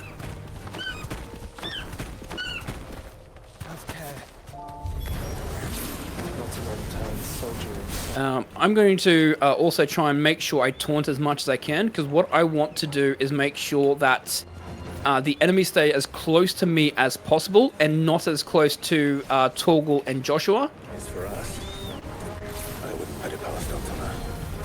He's made nothing easy so far. Alright, so this is Gungnir. We're going to take as many enemies into this as we can, get the Zenkazuken up to level 5, and then unleash the Arms of Darkness. And as you can see, absolutely every single enemy is done for. Joshua, can you go on? Do I have a choice?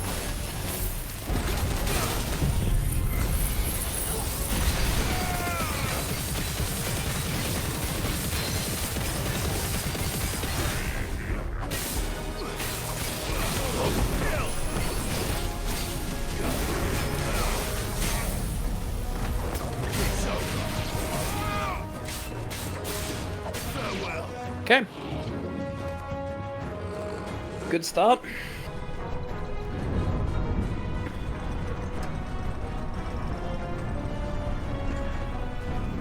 So we've got one more Orcish Warlord. This is the one that has a ability called Rictus of Horror. That's a one-shot kill if you get caught in the middle of it, which we obviously do not want to see happen. So.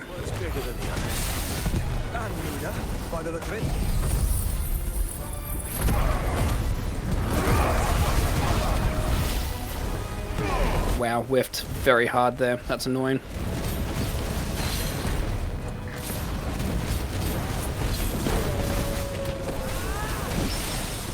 Nice parry. That's exactly what I wanted.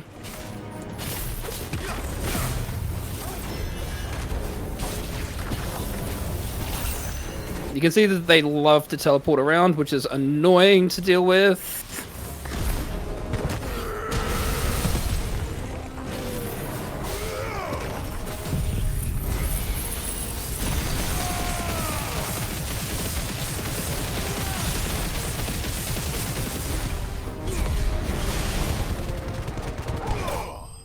Okay.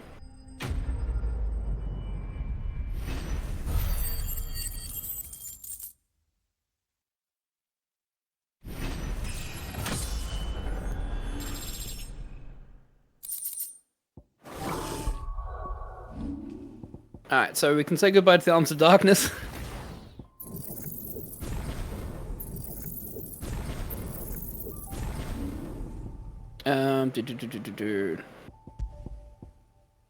Thunderstorm. We're still going to keep Flames of Rebirth on. Yes, good. The other thing I'm going to do quickly, actually, is I'm finally going to get Wages of Warcraft off, and I'm going to equip Thunderstorm accessory. We have got all the AP that we will need for the rest of the run, because we basically have everything that we want equipped. We do not need to worry about anything more in terms of ability points, so the extra 15% is not necessarily worth it. I always tend to replace it with Thunderstorm cooldown, because Thunderstorm is probably one of the strongest abilities that we've got in terms of damage, and we don't have the wind-up ability accessory. So, in the interim, with not having a wind-up accessory, Thunderstorm being our second most powerful ability, No villages. we want to make sure that we have as low cooldown as we can for Thunderstorm, by about 3 seconds, which is very, very critical. The main reason why is because Thunderstorm's cooldown is 45 seconds. I believe it was at 40 seconds. That 3 seconds adds up to an additional 3 casts of Thunderstorm in some of the ending fights.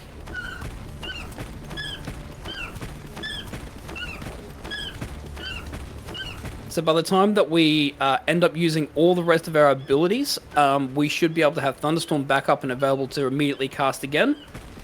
And we can pretty much cycle between Rising Flame, Wind Up, Thunderstorm, and Ignition constantly as a result.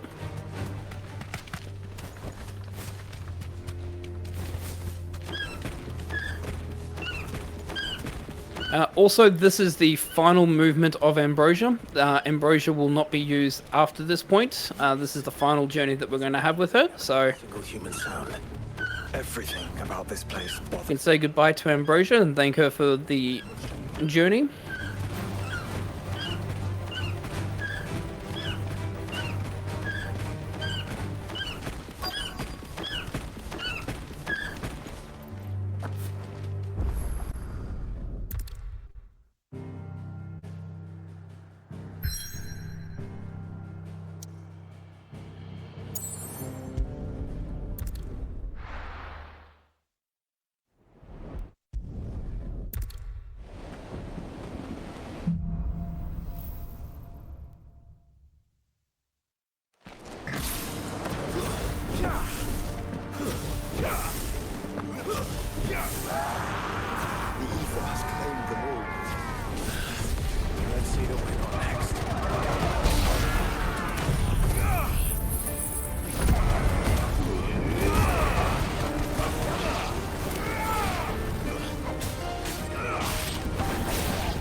Alrighty.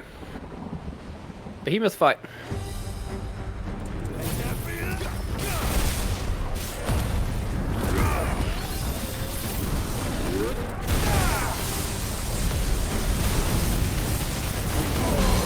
I just realized I do not have wind up. I still have Gungnir. That's okay. I'm gonna be slightly short damage, but we should be okay.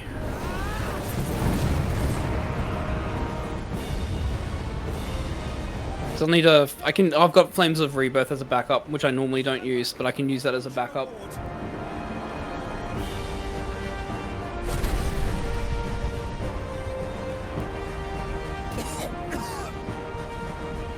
And also having Thunderstorm on a quicker cooldown will help as well.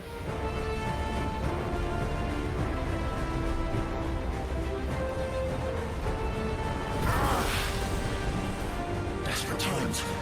Clive, no! Trust me. I'm the shield, remember?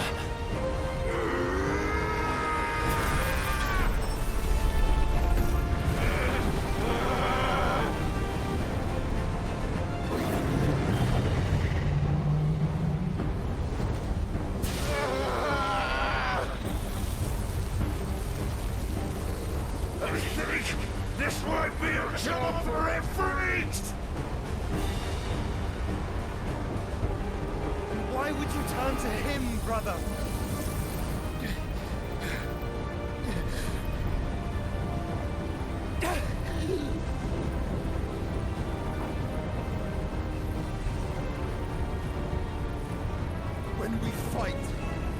fight together.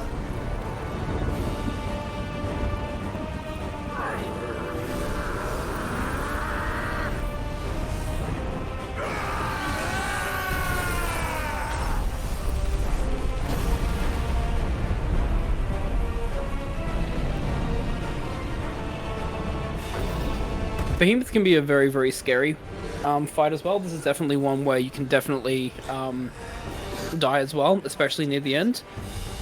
There's a combination that Behemoth has to do in order for the final cutscene, or the final attack to trigger. He has to do a combination of comets and meteors, and they can be very, very scary to deal with.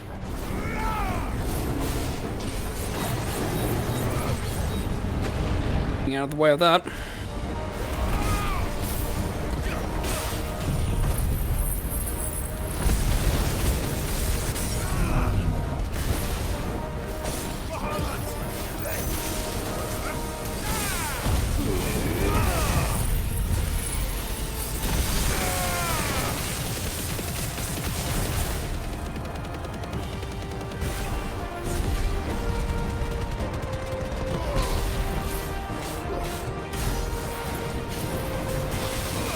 Okay, so this should be... comets should be coming up shortly.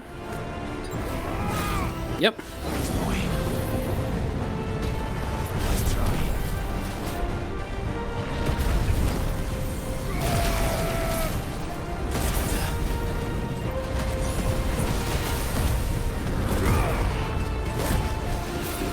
The meteor should be coming up now.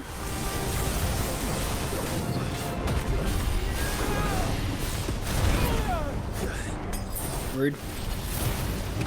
Cool. Meteor is good.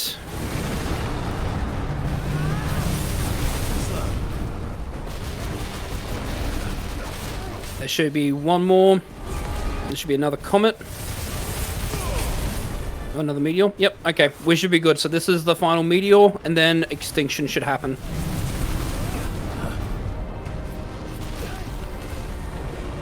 Yep. So extinction is the final attack. You can't win that fight without extinction going off.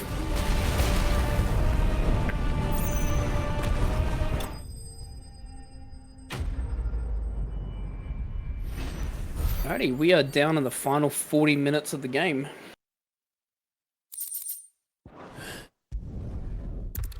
I'll just need to make sure I update this, because this was incorrect. That should be Thunderstorm, that should be Wind Up. Okay. Flames of Rebirth is there, that's good. Health is good, potions are good. We got full limit break. We're in a good position. We're definitely not in any form or worry of dying here. Basically, all I'm just going to do is grab all the enemies that I can. Get all the new enemies to spawn in, be within range. Flames of Rebirth. So the next groups of fights are going to be very, very straightforward. We're going to be using Flames of Rebirth because there's a lot of enemies on screen constantly. And then we're just going to reload at the end of each fight so we can get Flames of Rebirth back. And that's pretty much the next few fights that we're going to be dealing with.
Of course, when we have bigger enemies like that, we'll still be using the combination of Lightning Rod and Giga Flare, because it obviously works really well.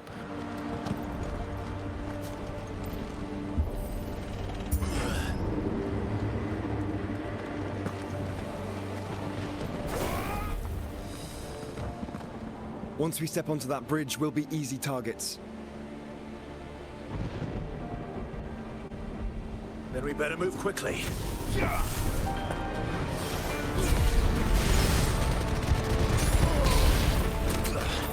Gonna let Torgal and Joshua deal with that one. More of Ultimus tools. Come on then. What are you waiting for?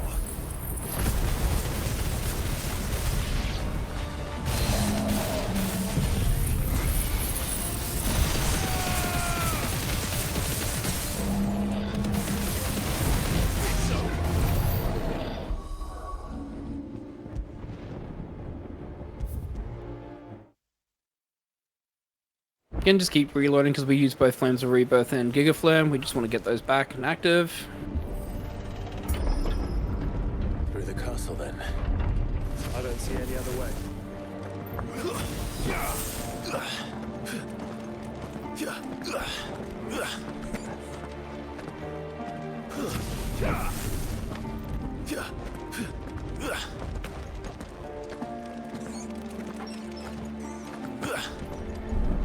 Hello, hello, welcome in, Raiders. Surrounded.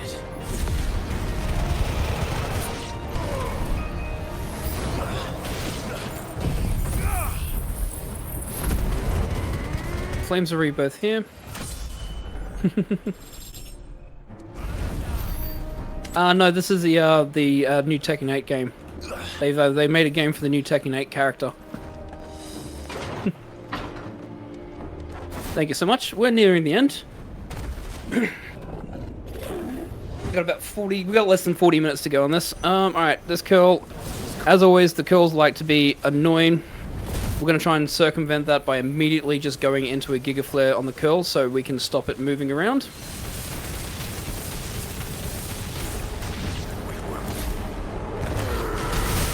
Like that. Into a Thunderstorm.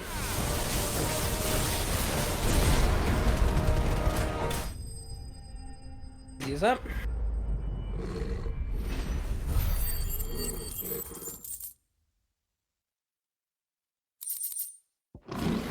We're going to reload again, get everything back.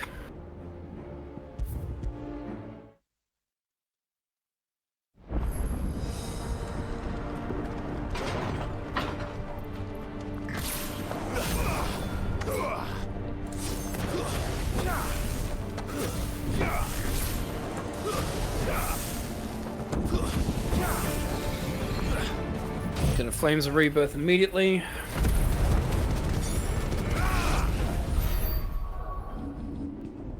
Once again.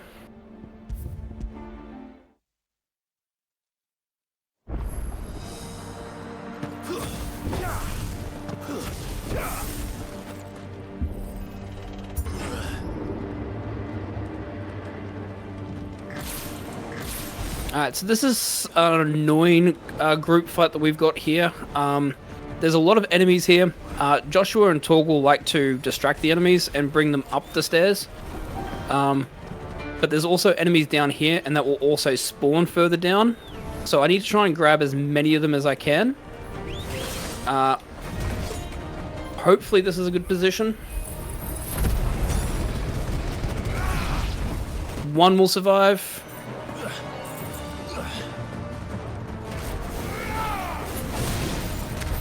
Slightly annoying. Not much you can do there. I can't really ask Torgal to attack. He's not going to be able to do damage. I kind of need Joshua to deal with that.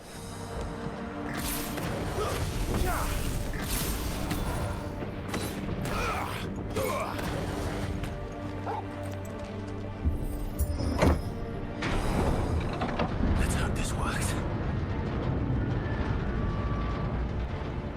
Okay. So once again, we're going to have twin assassin fights. We're just going to hope that they're going to stick together here because we have an ability to hit both of them at the same time using Giga Flare, unlike the last time we had a twin assassin fight. So we're going to try and set up a lightning rod as close to them as we can get, hoping that they're going to do something like that. which is fantastic, and that they stick together. So I can grab both of them. That's not bad. The other one's stuck close by enough. Perfect. So, that's actually really, really good. Those assassins sometimes like to go to the opposite ends of the courtyard against each other, meaning that it's near impossible to try and grab both of them, either with a Giga Flare, but also like follow up quick attacks with one another. So them staying that close together was really good. I need to wait a little bit longer for the last enemies to spawn in. They're going to be arriving shortly. That should be the last of them. So Flames of Rebirth here should kill.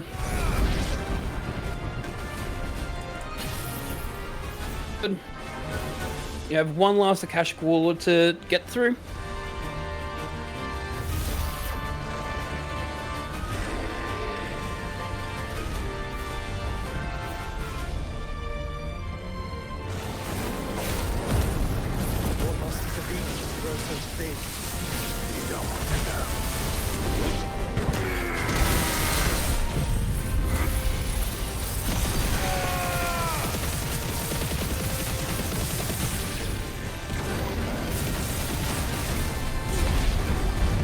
Okay.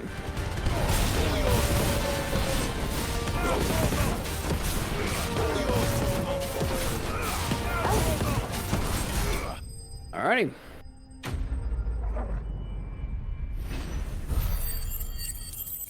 So that's the Battle of Waloed pretty much over and done with. Now we're going to make our way into the crystal, the final crystal for us to destroy. First of all, we're going to say hi to Goots. We also are going to replace Flames of Rebirth with Rising Flame. That is the last menu change that we need to do. We're going to go to Goots' tool. We're going to buy and equip the Defender, because that's the better sword. Get our Strength Tonics. There you go.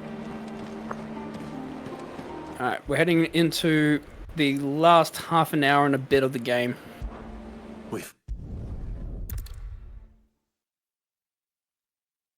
So we make our way into the crystal, and we kind of get somewhat teleported into this rift here that Ultima kind of like creates to show us the folly of the history of mankind, and that what he's doing is for the just divine purpose. We're not really interested in listening to him prattle on about that. We really just want to like fight him.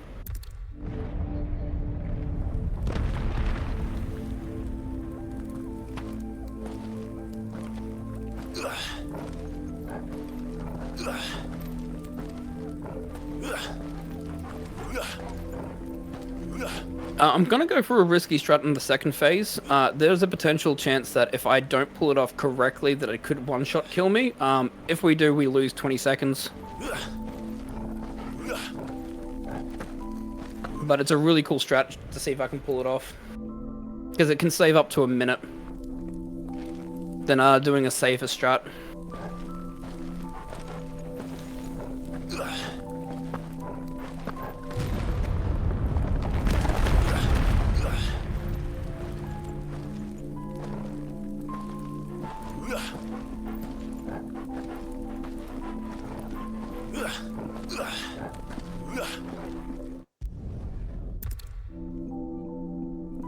Alrighty, one last set of stairs.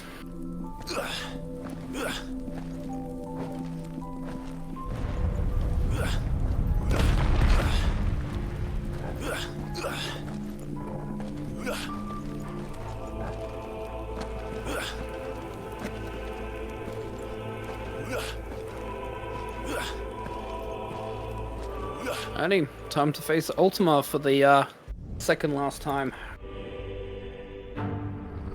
Bow down, offenders, hearts this day. Repent. Okay, not a bad start.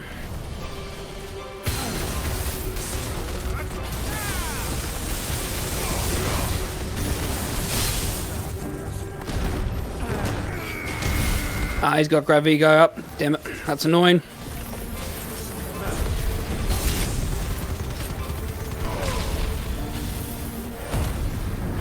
that's fine. Oh, one cutscene. Such foul intent may not be sublimed through game standing. We're not going to go risky strat, because I don't have Giga Flare.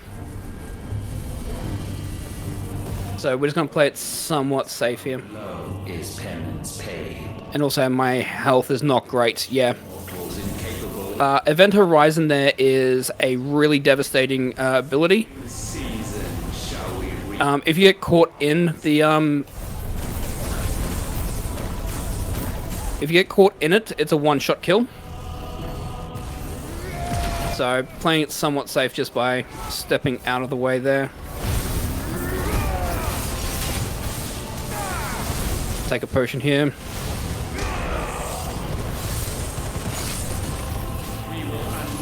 Ricochet's not good.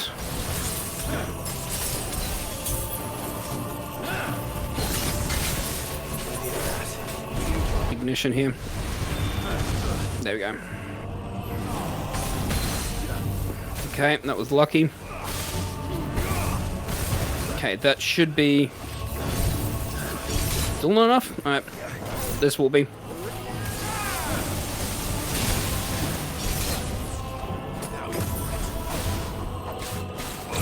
There it is. That's slightly annoying. Thunderstorm should come back, which will be good, and we still have Limit Break available because we're going to need to do a couple of parries here. And against the Lord. What now? So this is final phase.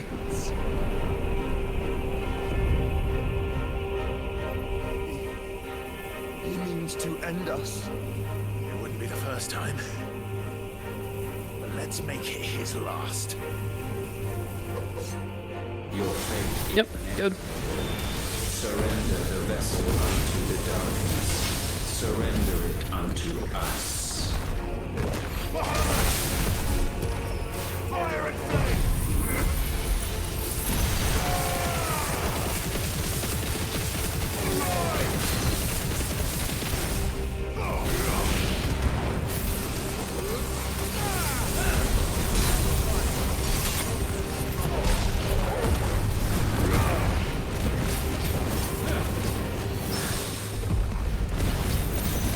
And that should be...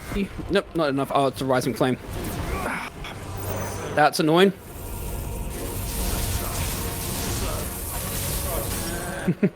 Just missed out on the Rising Flame. Because the Rising Flame would have killed him there. Alright. We are officially in endgame now. So we've only got a couple more fights to go. So we defeat Ultima in the Interdimensional Rift.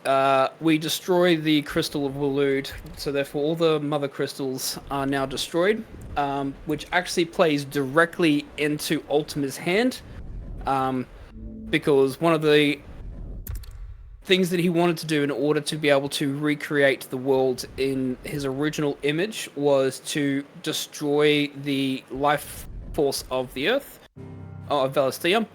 By destroying the Mother Crystals, we have unlocked his ability to create Origin, which is this gigantic crystal that now appears in the sky. And he's now challenging us to fight him in Origin for, I suppose, the salvation of humanity. I need to tell everyone what happened at Drake's Spine. And I'm going to need Otto's help. There's something about it. So, we're just going to do some final preparations.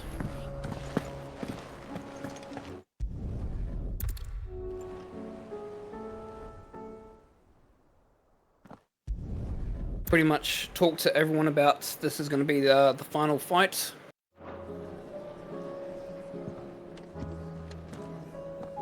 Joshua seemed upset.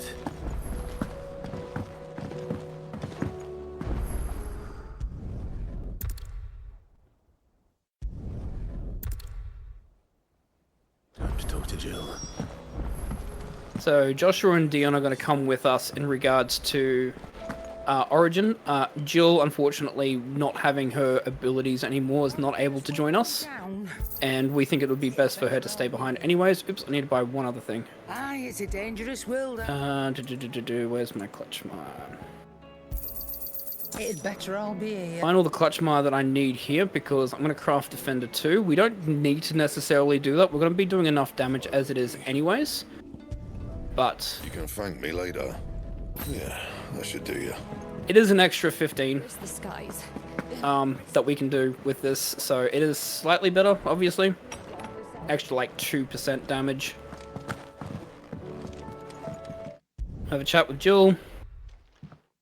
Say goodbye. And then we're going to make our way to Origin. Got about 20 or so minutes left of the run.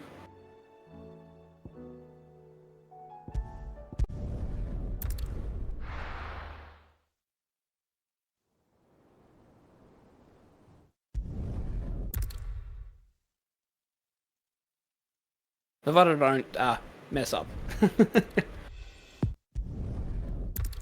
Alright, so the three of us, Phoenix and Bahamut, are going to fight Ultima Prime. Interesting thing about this fight scene against Ultima Prime, it doesn't matter if you pass or fail the quick time events, the animations are exactly the same. You just do slightly less damage to Ultima and you take slightly more damage if you fail the quick time events. You can actually get through this on story mode if you're level 42 and above by failing every quick time event except the last ones required to actually defeat except for the mashing ones. You'll survive on like 10 HP. But in terms of the speedrun, it doesn't actually make any ounce of difference. Failing or passing the quick time events is the same speed. But obviously we pass it because we just don't want to freak people out.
So we're combining all of our powers together. Do one of the coolest spells in Final Fantasy.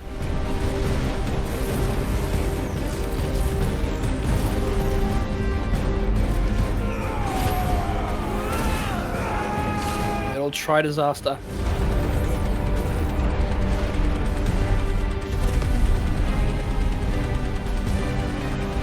And also the cinematic means absolutely little. Even though we apparently thwarted Ultima Prime, our reward is nothing.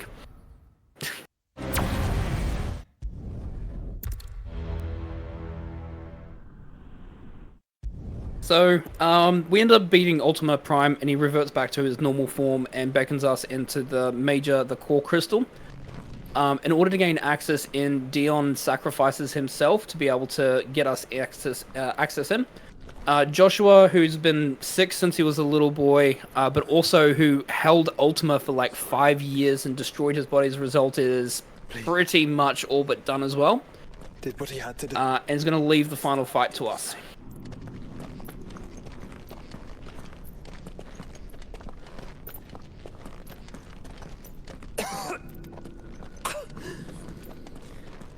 Should we stop? Because of the cough. No, I think we're past that, Clive. I suppose we are.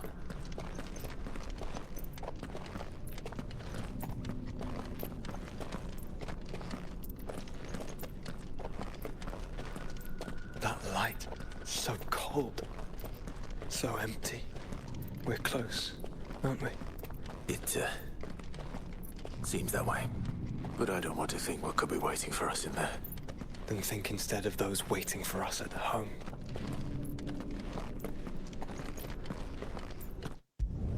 Ready.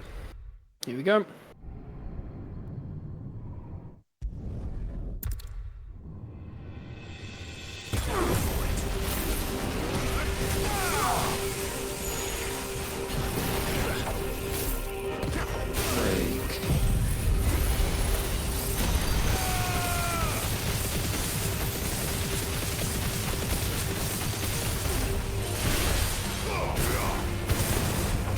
That should be phase 1 done. Countless centuries have I waited for this moment. One of the benefits as well, because we've got these long cutscenes in between, is that the strength tonic that I popped is still going to be active, but our abilities that we used are going to recharge. So basically when we come out of this cutscene, we're going to be having all of our abilities reset and available again. So what makes the ending fights a lot of fun is that you're not going to be restricted as to having none of your abilities or using your abilities incorrectly. You can still obviously use them incorrectly, like having Giga Flare without a lightning rod doesn't do as much damage, not having a strength tonic active. But the good thing is that you're not going to lose too much time, because you're not going to be like completely missing out on having an ability that you kind of need. And I shall see it so. For such is my will. There we go, got him half staggered. Try it. Alright. Ultima, well, I call it Ultima 2 is done. Force feeds these flames. I sense more here than mere will. Is this Logos? Have you truly become free? No, I forbid it. You are not a god. You are but flesh and bone. You are not one of us. He's going to reform a Freet Risen, or Ultima Risen. We are going to take, before we started this fight, Joshua gave up his last of his Phoenix powers for us, so that if we had to fight Ultima Risen again, we actually have the ability to turn back into a Freet Risen, which is the combination of a Freet and Phoenix combined together. Once, perhaps. But we are no longer yours. And so we have our final kaiju battle here. They're our own, and they burn as one!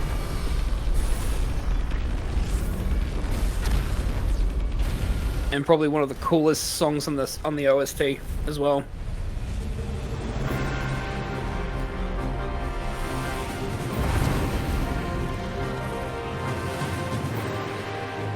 Interesting thing about Ultima Risen, unlike the other icon fights, a lot of the other icons are very defensive in terms of how they fight. Ultima is very, very aggressive.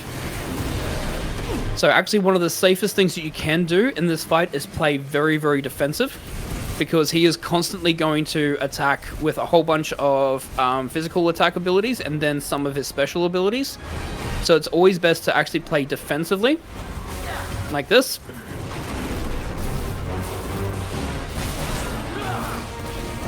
Wait for the opening like that,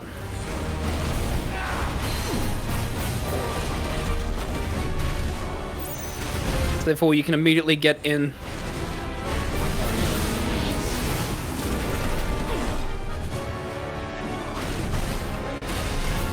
So immediately get the stagger straight away, which is good.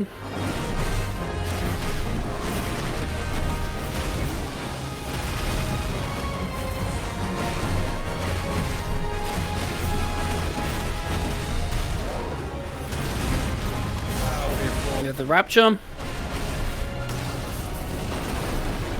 Rapture is actually a really good ability. If you dodge the very first instance of the Rapture, you can immediately just do a whole bunch of dodges. Like that. So we're going to trigger the last phase of a Freak Risen. He's going to surround himself for his ultimate attack in purple. So we need to break through as quickly as we can. So just going to dodge magic attacks until we can light speed in, get off a brimstone, and then a spit flare.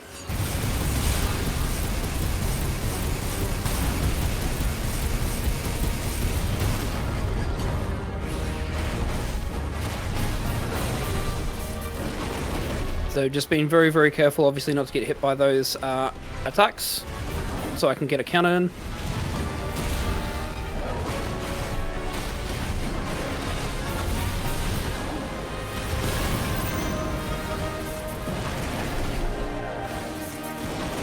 Just gonna do precision dodges here before I can do brimstone again, which will be here. One final combo. Double shatter. Immediately stagger him.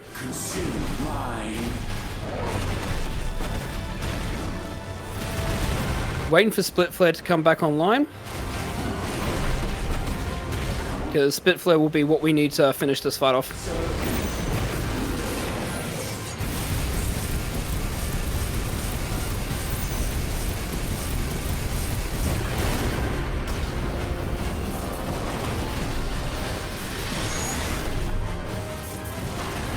We go.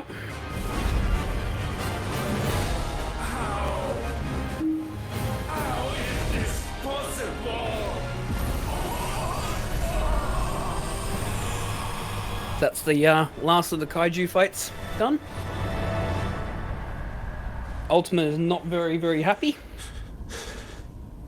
And so he's going to go into limit break mode, pretty much. Or into a prime mode and then limit break mode.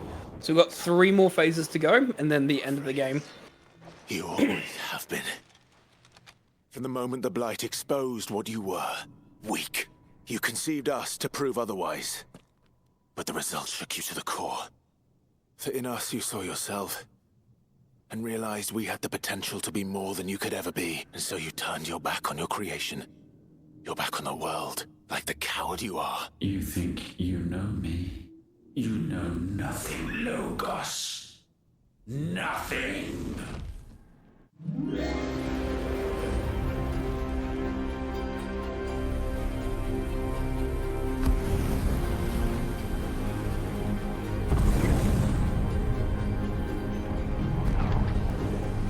So all the different servants of Ultima, all the different forms of Typhon, and his prime form.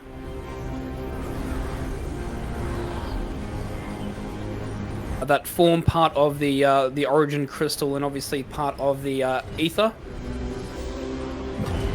all combining to unlock his ultimate form, Ultimalius.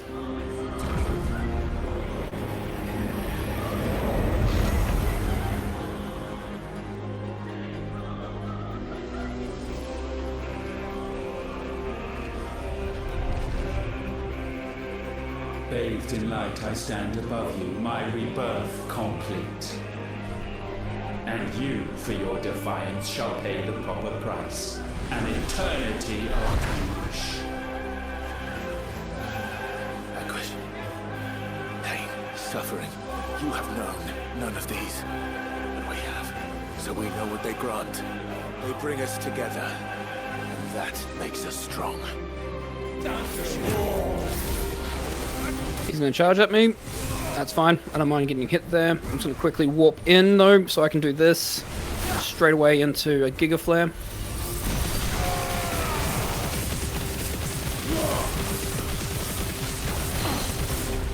Good, he's still there. Half stagger there is fantastic. Okay, that's first phase. Good.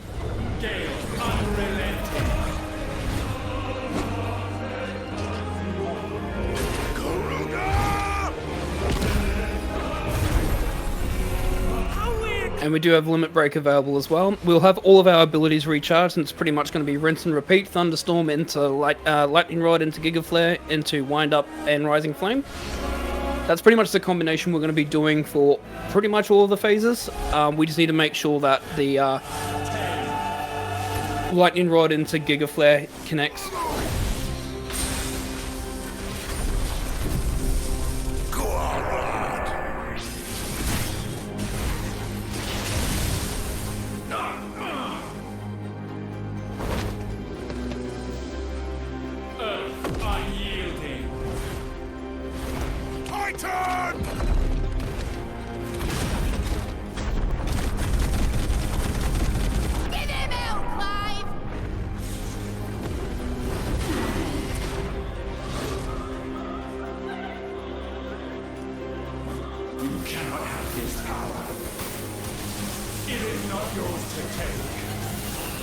All smite's good.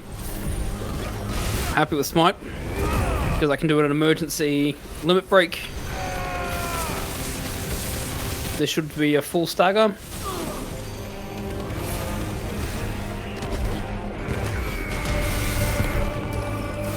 We're going to ignition first. Rising Flame into Thunderstorm, Lightning Storm. That's the HP gate there.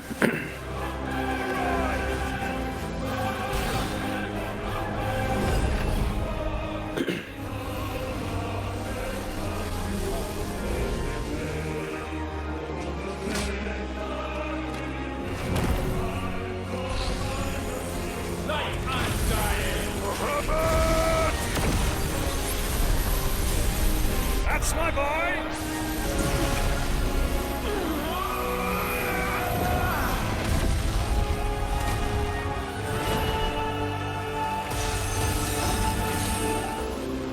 Ice I'm feeling! Shiva! Together!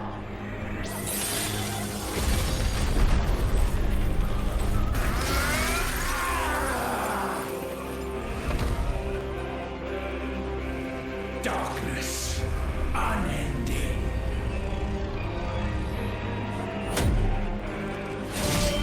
Odin.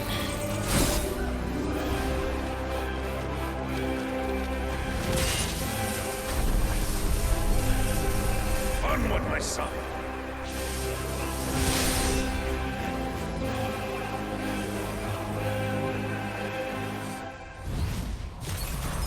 No. Mine is the altar at which you pray.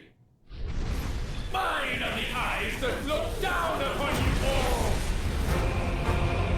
Alright, so this is the final phase of the fight.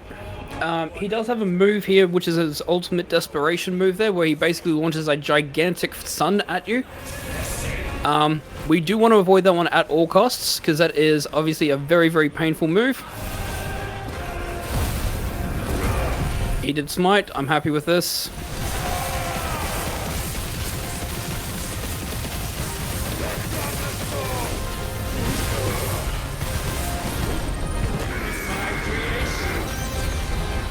It's slightly annoying. Good thing we have Thunderstorm as a backup. This should be enough damage. Yep. Okay.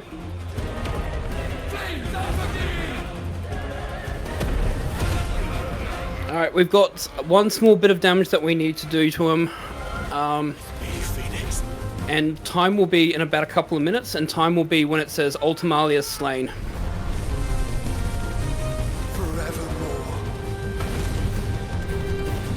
What are we going to do here? We need to do Thunderstorm, Wind Up, Rising Flame for the kill.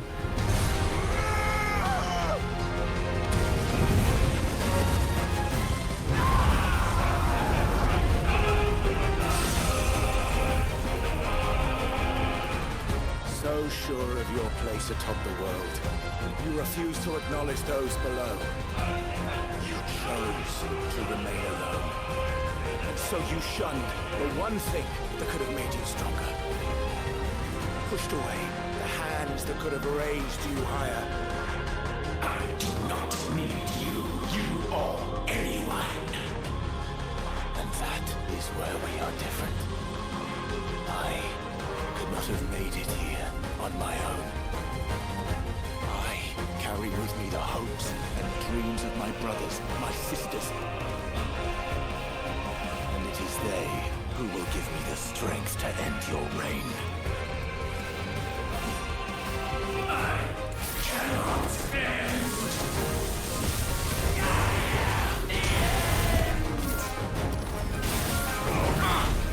All right.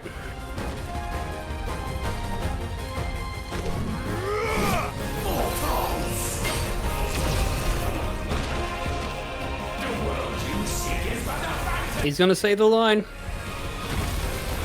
The only fantasy here is yours. And we shall be its final witness.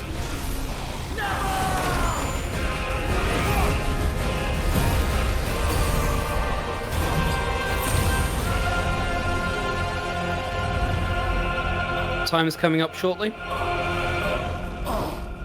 I said, it's over.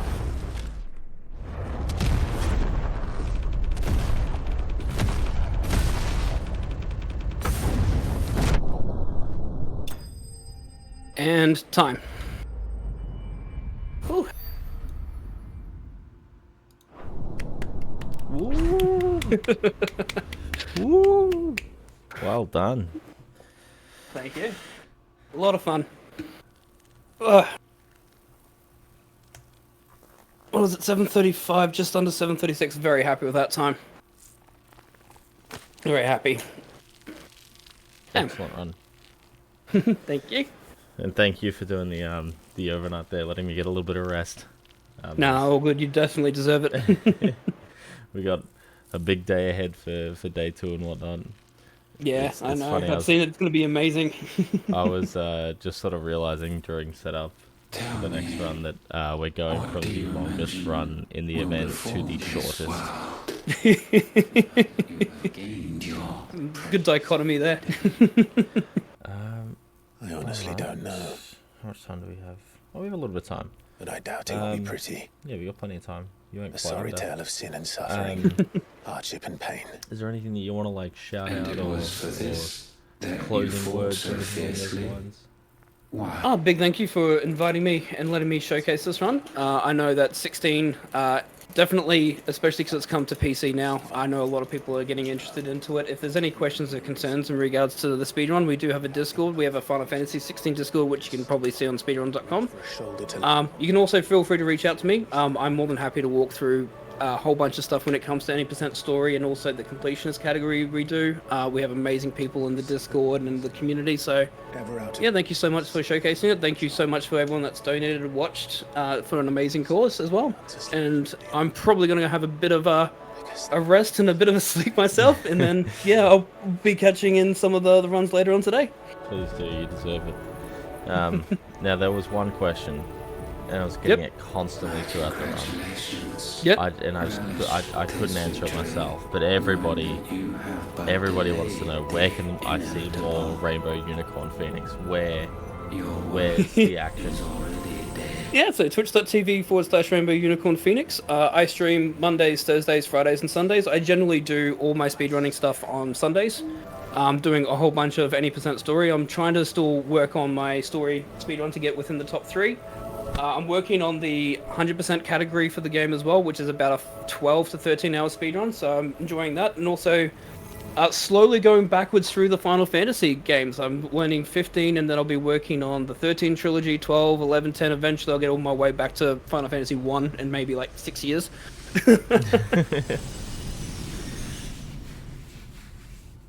Excellent. Awesome. Yeah, I reckon with that, I'll start getting a setup for the next run. Awesome. Yeah, thank you. I really can't express the gratitude for doing the overnight and being open to doing that and whatnot. So I'm a night owl anyways, and I love showcasing this one. I don't mind. I can talk for 7.5, 8 hours on this game or anytime, so I'm more than happy to do that. You did so well in that regard. Yeah. There's excellent commentary throughout that. Right, I am going to go and get us set up for the next one. I am going to get you out of here, and we'll get set up with Ham Fruit Cake doing Card Captor Sakura Tetris. Thank you very much, Rain. Thank you so much, everyone. Bidum. Excellent. Alright. Sorry, forgive me, I'm still kind of waking up here. Okay. So, let's get this one set up. I hope everyone enjoyed that.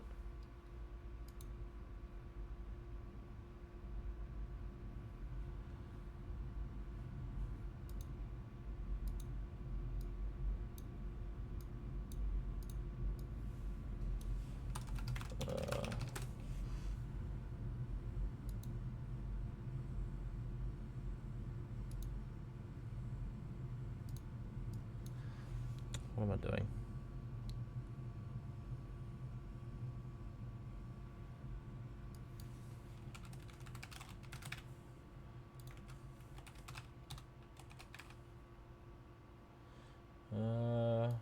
All right.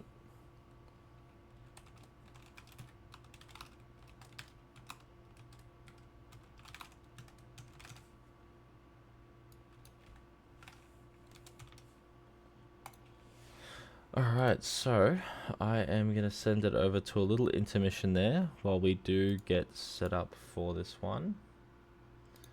And I'll be back with you all very briefly. Thank you.